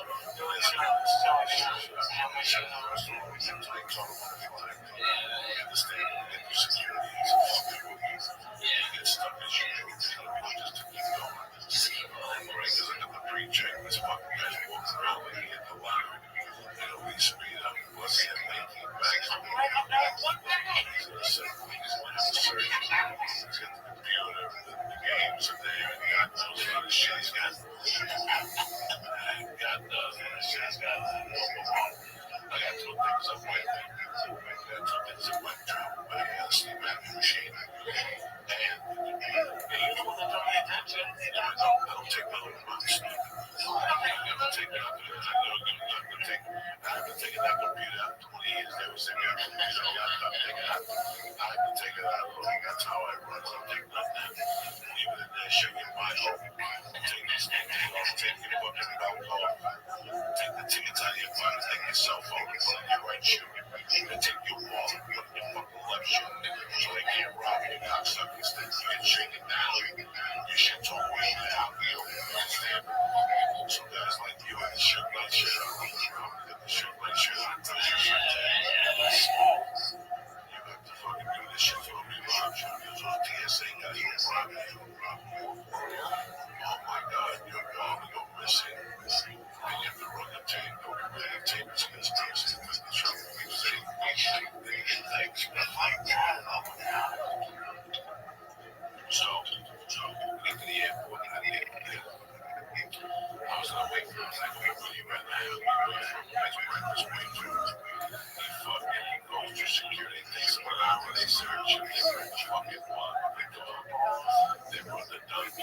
a sniff. I go to that fucking macaroni boy, they got a nice sausage platter with eggs and potatoes and sausages. He gets out of security, he gets over there, this guy waiting for him with fucking Diet Coke, like a fucking I gave him 6 minutes to eat. 6 minutes to eat. I gotta get on the fucking plane first. This motherfucker don't work. Let's up the station. I gotta get on there first. I gotta get on the motherfucking first. So I tried to sneak a trip like they could do, but I went to the back of the school watching this little flight. It was a good little fucking trip, man. I simplified travel all the way out, man. He had a guy with a Volvo.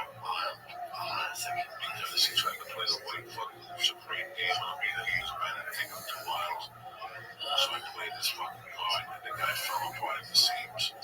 At the parking window, even the black ladies were laughing at him. Dog, he was fucking embarrassed. He wouldn't pull up, he wouldn't open his window. It was the worst thing. We scared the shit out of him. Go fuck your mother. It was hysterical. Let me do this, guys, real quick. We're talking about one of our sponsors, Hot. I love dealing with me and the bread and butter that we put us in the deal. I love that, man. And I love because the products are fucking solid. At least the products that I use are solid. It's the fucking shroom export. It's the hemp force protein, the chocolate, and it's the alpha brain. That's my studies right there. This is my kidneys going to take so much of the blood pressure medication, CBD oil, reefer cocaine for 30 years. They got what's left, so I gotta be careful what I'm fucking putting in my fucking things that I live on. I believe yesterday when I got home right before I take a flight, I take that fucking alpha brain. That's why I don't fall asleep on the plane when I get off. I sleep 2-3 hours. I got no jet lag. It's alpha brain. Do me a favor. Go to hunter.com right now and look at the great selection of supplements they have. Say when you like it. Go to the cart. Put it in there. Press it. CHURCH. 10% off your first order. Delivered to your door. Okay? If you like what you get, or stay on the program, then delivered to your door. First of every month, you have your thing. All right?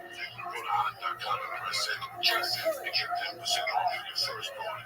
Number 2, we'll introduce you to a new product. They will put another podcast that I fucking love. When I left, they said they were going to send it to me. When I got back, they sent it to me. And I asked my wife, what do you think? And she loved it. I mean, so far, so good. You know, I mean, I got cats, man. And you gotta feed the fucking cats. Cat fighting, you gotta write the damn schedule. If you have one cat, that's great. You can control your schedule. You have a couple cats. That rules it. That rules it because you don't know what you eat. So sometimes you might feed them. You do Friskies, eat Friskies. The Friskies really nice. You can fucking let's eat everything. So every time you put a thing out, Frisky on it. So almost 6 fucking times. I'll be one in 2 days. Frisky was like this fucking cat was flying out with that. It's fucking hungry and shit. So do you ever wonder if you ever feed your pet? Short studies show that you have to break them out every day will help them live longer. But how do you know if you're feeding your pet the right amount of food every day? You know? I mean, this is one way to introducing your pet. The PetNet Smart Feed is the new smart home control, automatic pet feeder that personalizes your pet's daily calorie intake using their age, weight, activity level, and food type. What the PetNet app, you can schedule and monitor your pet's meals from your smartphone. Get maintained by listeners, meaning your pet is always fed, even when you're running a little late, okay? Stop worrying about feeding your pet the wrong amount of food every day. The PetNet Smart Feeder will feed the healthiest portions at the right time, every day, automatically. Listen, we all love our pets. The PetNet Smart Feeder is the best way for you to make sure you're feeding them the right amount every single day. But these things are positive. This is the PetNet Smart Feeder. It's produced and delivered quarterly each month. You need to get yours before they sell out at petnet.com/Joey today. Plus, you'll get free shipping also. Listen, I'm going to test it again this week because I just got back on Sunday. I saw it was there. I asked my wife, She loves the whole phone patrol game. That's the money. Comes with an app, and you got it right there. When, how, you. That's the whole patrol. And if you're running late, maybe because you give them a specific diet, maybe you have certain dietary needs. This is for you. Okay? And feed it. So, the PetNet Smart Feed. So do me a favor.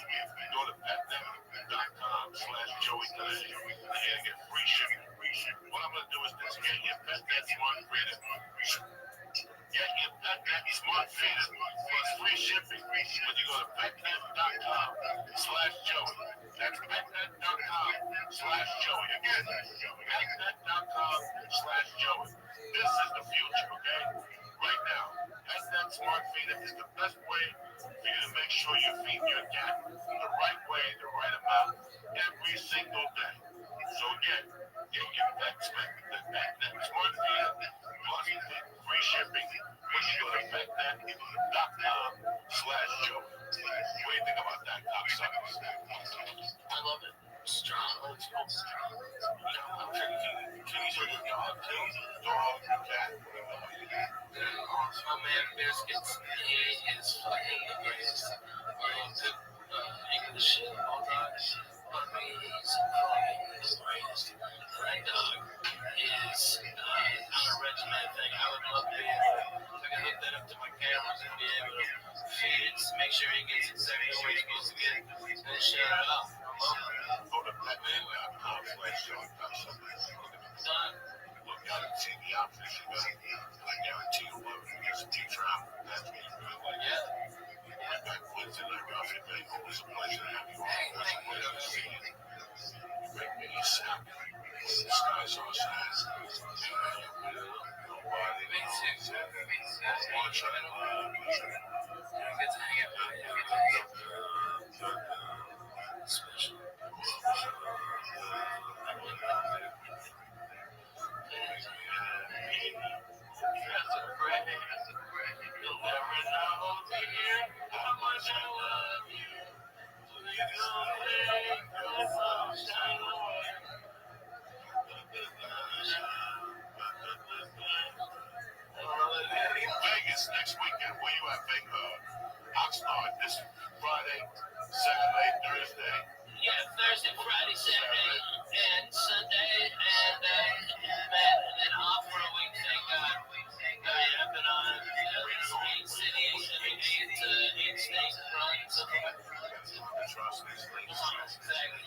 Shouldn't trust me.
Let's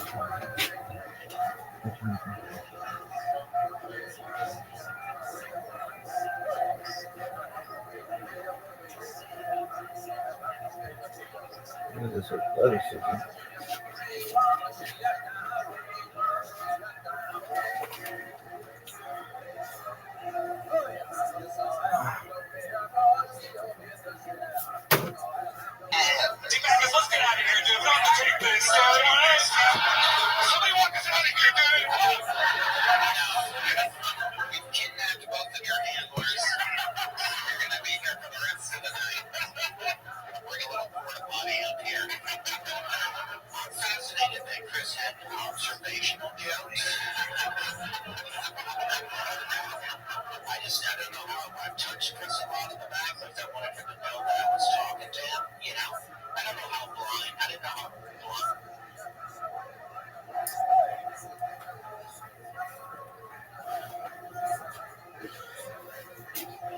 Blind he was. That makes sense. I don't know if that's 100%. No worry. I don't think you can ask, you know, just, you know what I mean? I agree completely. It's always different. It's always something we have a little bit of this, a little bit of that. And that is really 100% blind. Not a single thing they see done.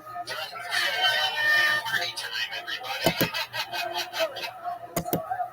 So Chris, how's life been going since your last appearance? Super fun. Yo, Rango, go. I had a pretty much almost Uber driver the other day. They are hard, but yeah. I don't think it was an Uber. I don't think it's less scary to not see as you walk. Yeah, it might actually be better for you if you could see what's going on out there. You would move to somewhere else. Go cold-blooded again. How do you navigate around by yourself and explain that to us? I take a lot of Ubers, you know, this guy was like literally like, I am just fumbling my way through homeless encampments, avoiding HIV and stabbings. I kicked the guy's coat the other day and all of his change fell out. It's like all of the money I think he owed. How much was it? Can you tell from the sound? Amazing. She's Jay. No matter what I face, she's Jay.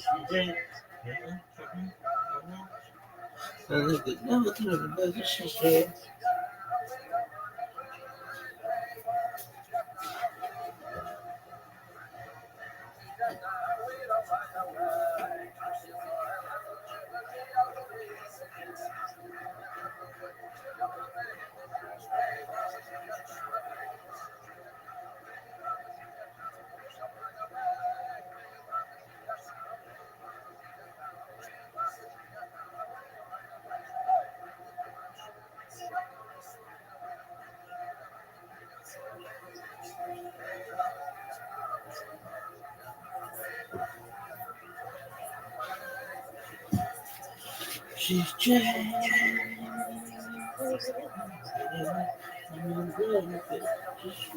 She's Jay.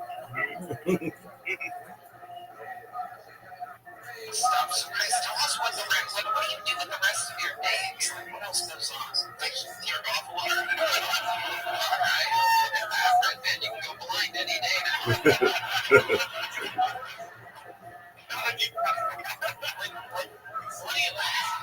What are you jerking into, really?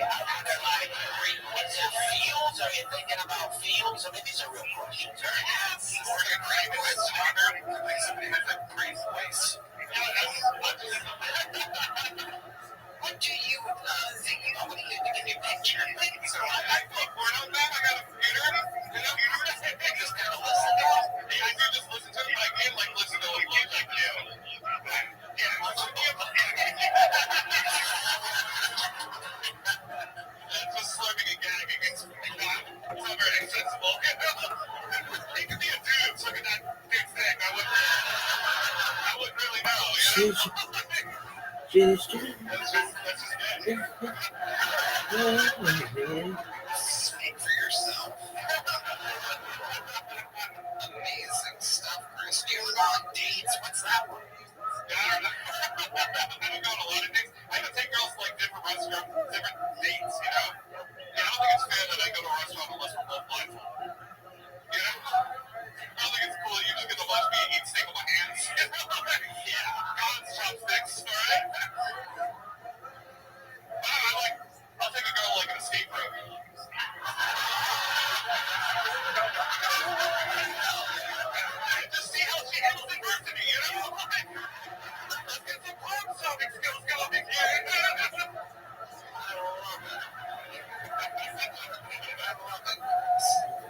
Other than jerking off and stand-up comedy, though, I mean, you must have like some hobby or something. I can play some video games online. No way. Yeah, there's like games that, and that blows people's mind. They immediately think, all right, he's faking. And I'm like, no, I play video games very badly. I'll just run into a wall for like an hour and just like, oh my god, you know, god damn, I'm gonna beat this level. Really just pushing buttons. And yeah, my brother has the controller unplugged. Are you close to your brother?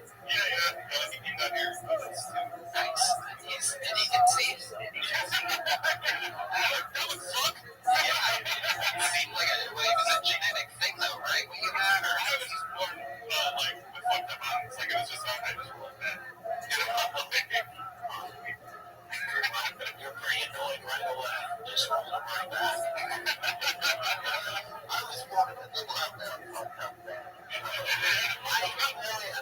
I had like weird things like over my eyes. I didn't even know if I had eyes. In every other country, in murder babies. You know, where they get so. No, I do over baby. Okay. Well, we live in America, so we're here right now, Martin. All right.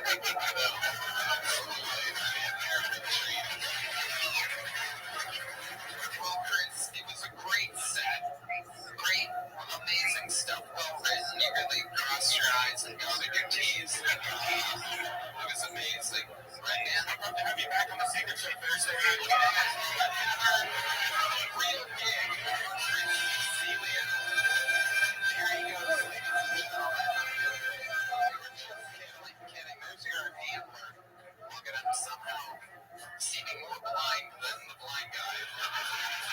Super confused handler. Can we get a handler for his handler? Did someone to guide his handler? Alright, folks, this is it. The bread and butter of the show. The fucking we go where anything can happen. We've met every single comedian who's ever been on this show. And it goes like this. Ladies and gentlemen, 60 seconds uninterrupted from Pete Garza.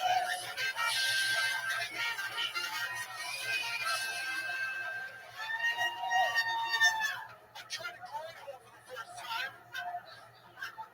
I don't care where you went, just shaking the toilet. That other guy was fucking pissed. Got on his shoes. I gotta stop going to strip clubs. I got an argument with the stripper the last time I went. She wanted me to pay her $100 because I came in my pants. I was like, bitch, I came in with that.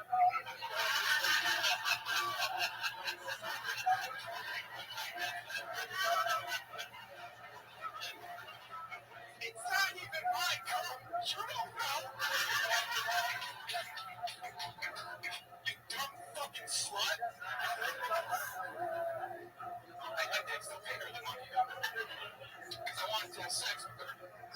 But hey, you guys know me. I always fuck with 2 condoms. Not even scared of pregnancy or STDs. I just hate the way that pussy feels. Anyways, you guys, thank you so much.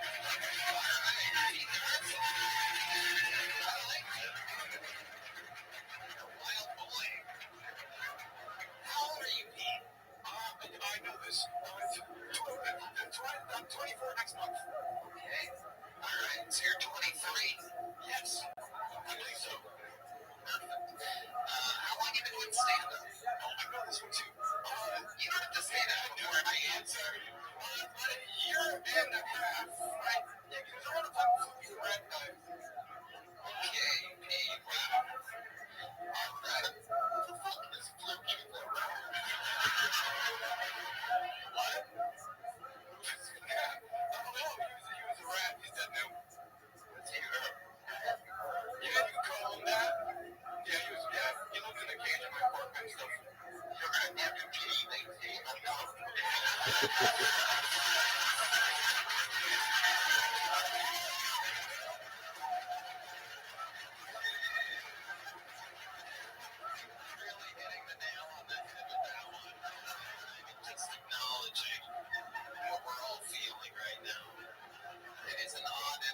do you do for a living with energy like that? I've been working. I was a caterer for weddings, but I just got another job at Pluckers and also ballet. I gotta decide. You have to decide whether you want to work at Pluckers or ballet. Big decisions. I know. I don't. I also gotta find a place to live. But yeah. Where do you live now? I'm crashing at a couple friends' houses. Okay. How much stuff are you lugging around each place? Well, I got most of my things in Laredo right now, so I just have a couple bags with me. But I take both jobs.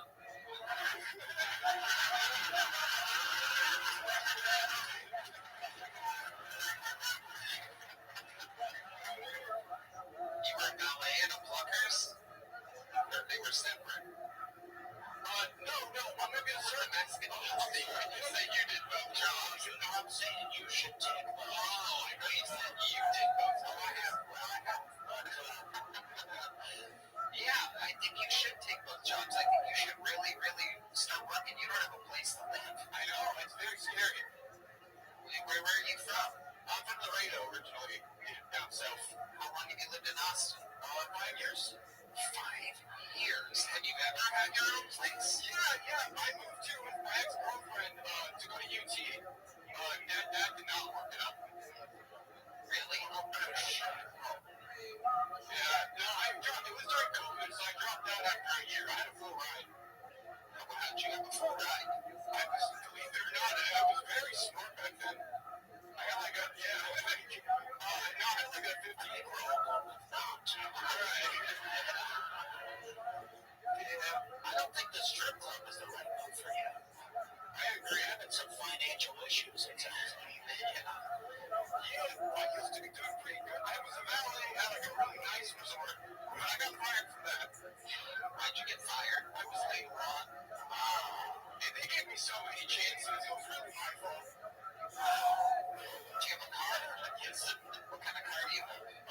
Mazda 6. I like the car a lot. Alright. What do you like about it? It's really pretty. It's blue. I like it's comfortable. It's reliable. Looks fun to drive. That's enough. Alright, Pete. What's something so... She's Jay. I'm gonna hold my face. She's Jay. What?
She's just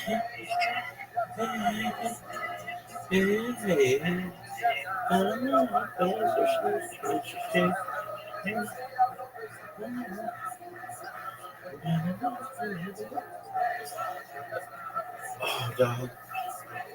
Look at this athleticism. Seriously, I'm pressed on.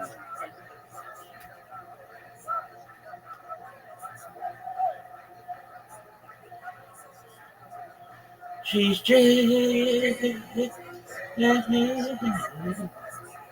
I'm in a lot of faces. She's straight. She's straight. Oh, I've been a little bit. She's straight. Yo, what up, pimp? How you living?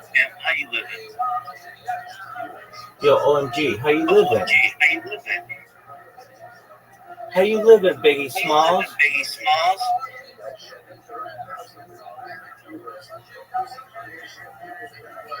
Yo, dog, do you speak English? How is your day going? Dude, go fuck yourself. Nobody want to talk to your ass anyway. She's Jay. I'm gonna let out of face. She's great. I paid the devil to replace her. She's Jay. She's Jay. I'm gonna let out of face. She's Jay. Oh, I paid the devil to replace her. She's Jay.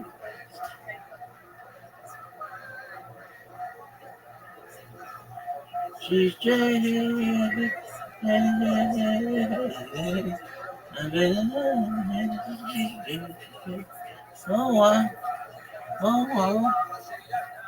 Oh, look, baby, come back. Baby, come back. Kill us some threes.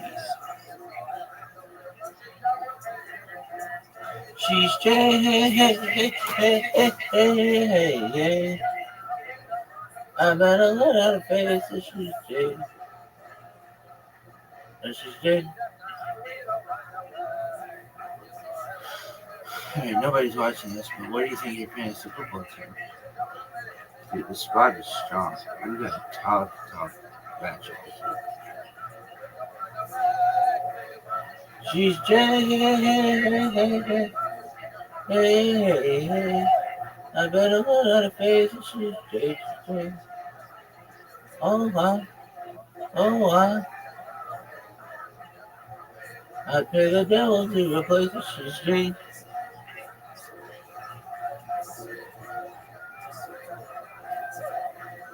She's Jay. I better learn how to face it. She's Jay. She's Jay. Oh, I pay the devil to replace the She's Jay.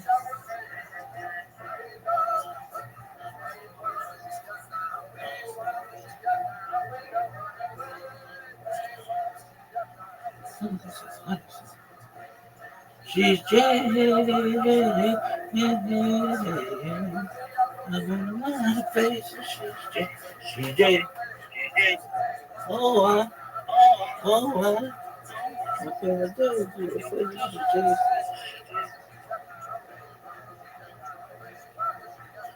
Folks, I know you may be thinking to yourselves, what in the fuck is this? Why is this some shit? You're screaming about some streamer you've never met. You've never even watched this streamer. You've just seen their names. And you've turned it into a whole note song. Why is that? Because she's Jay. I better let her play. She's Jay. Oh, I better let her play. She's Jay.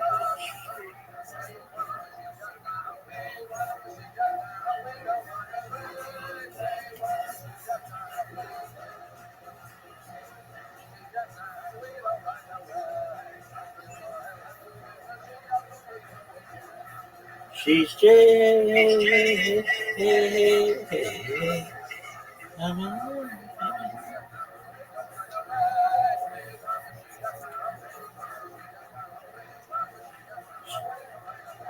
She's Jade.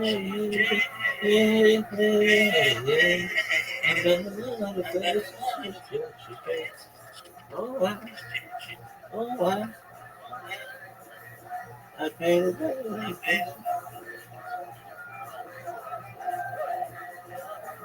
What is this athleticism, folks? All right, what are your thoughts on your fantasy team? Well, we need a tight end. I'm pretty disappointed. The George Kittle could have been worse. But just put that motherfucker on injured reserve. So who's getting the axe? Can't work. He looked like dog shit. Not the blue guy. Jalen Blue, whatever.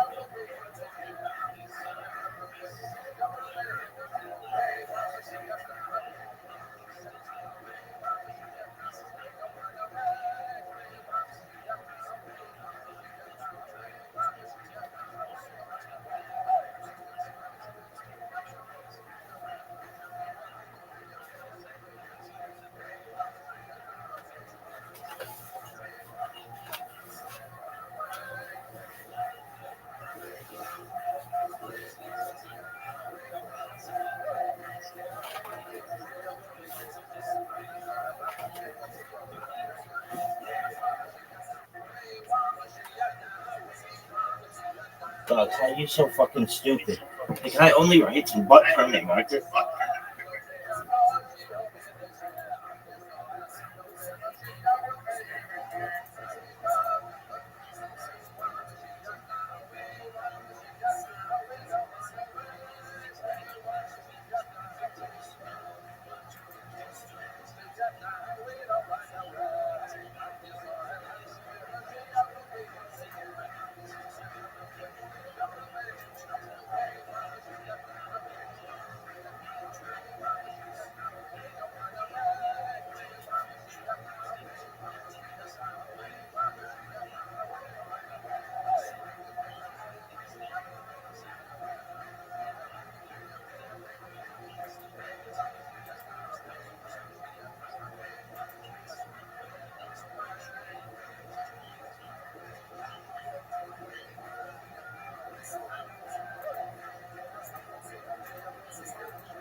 She's Jane. I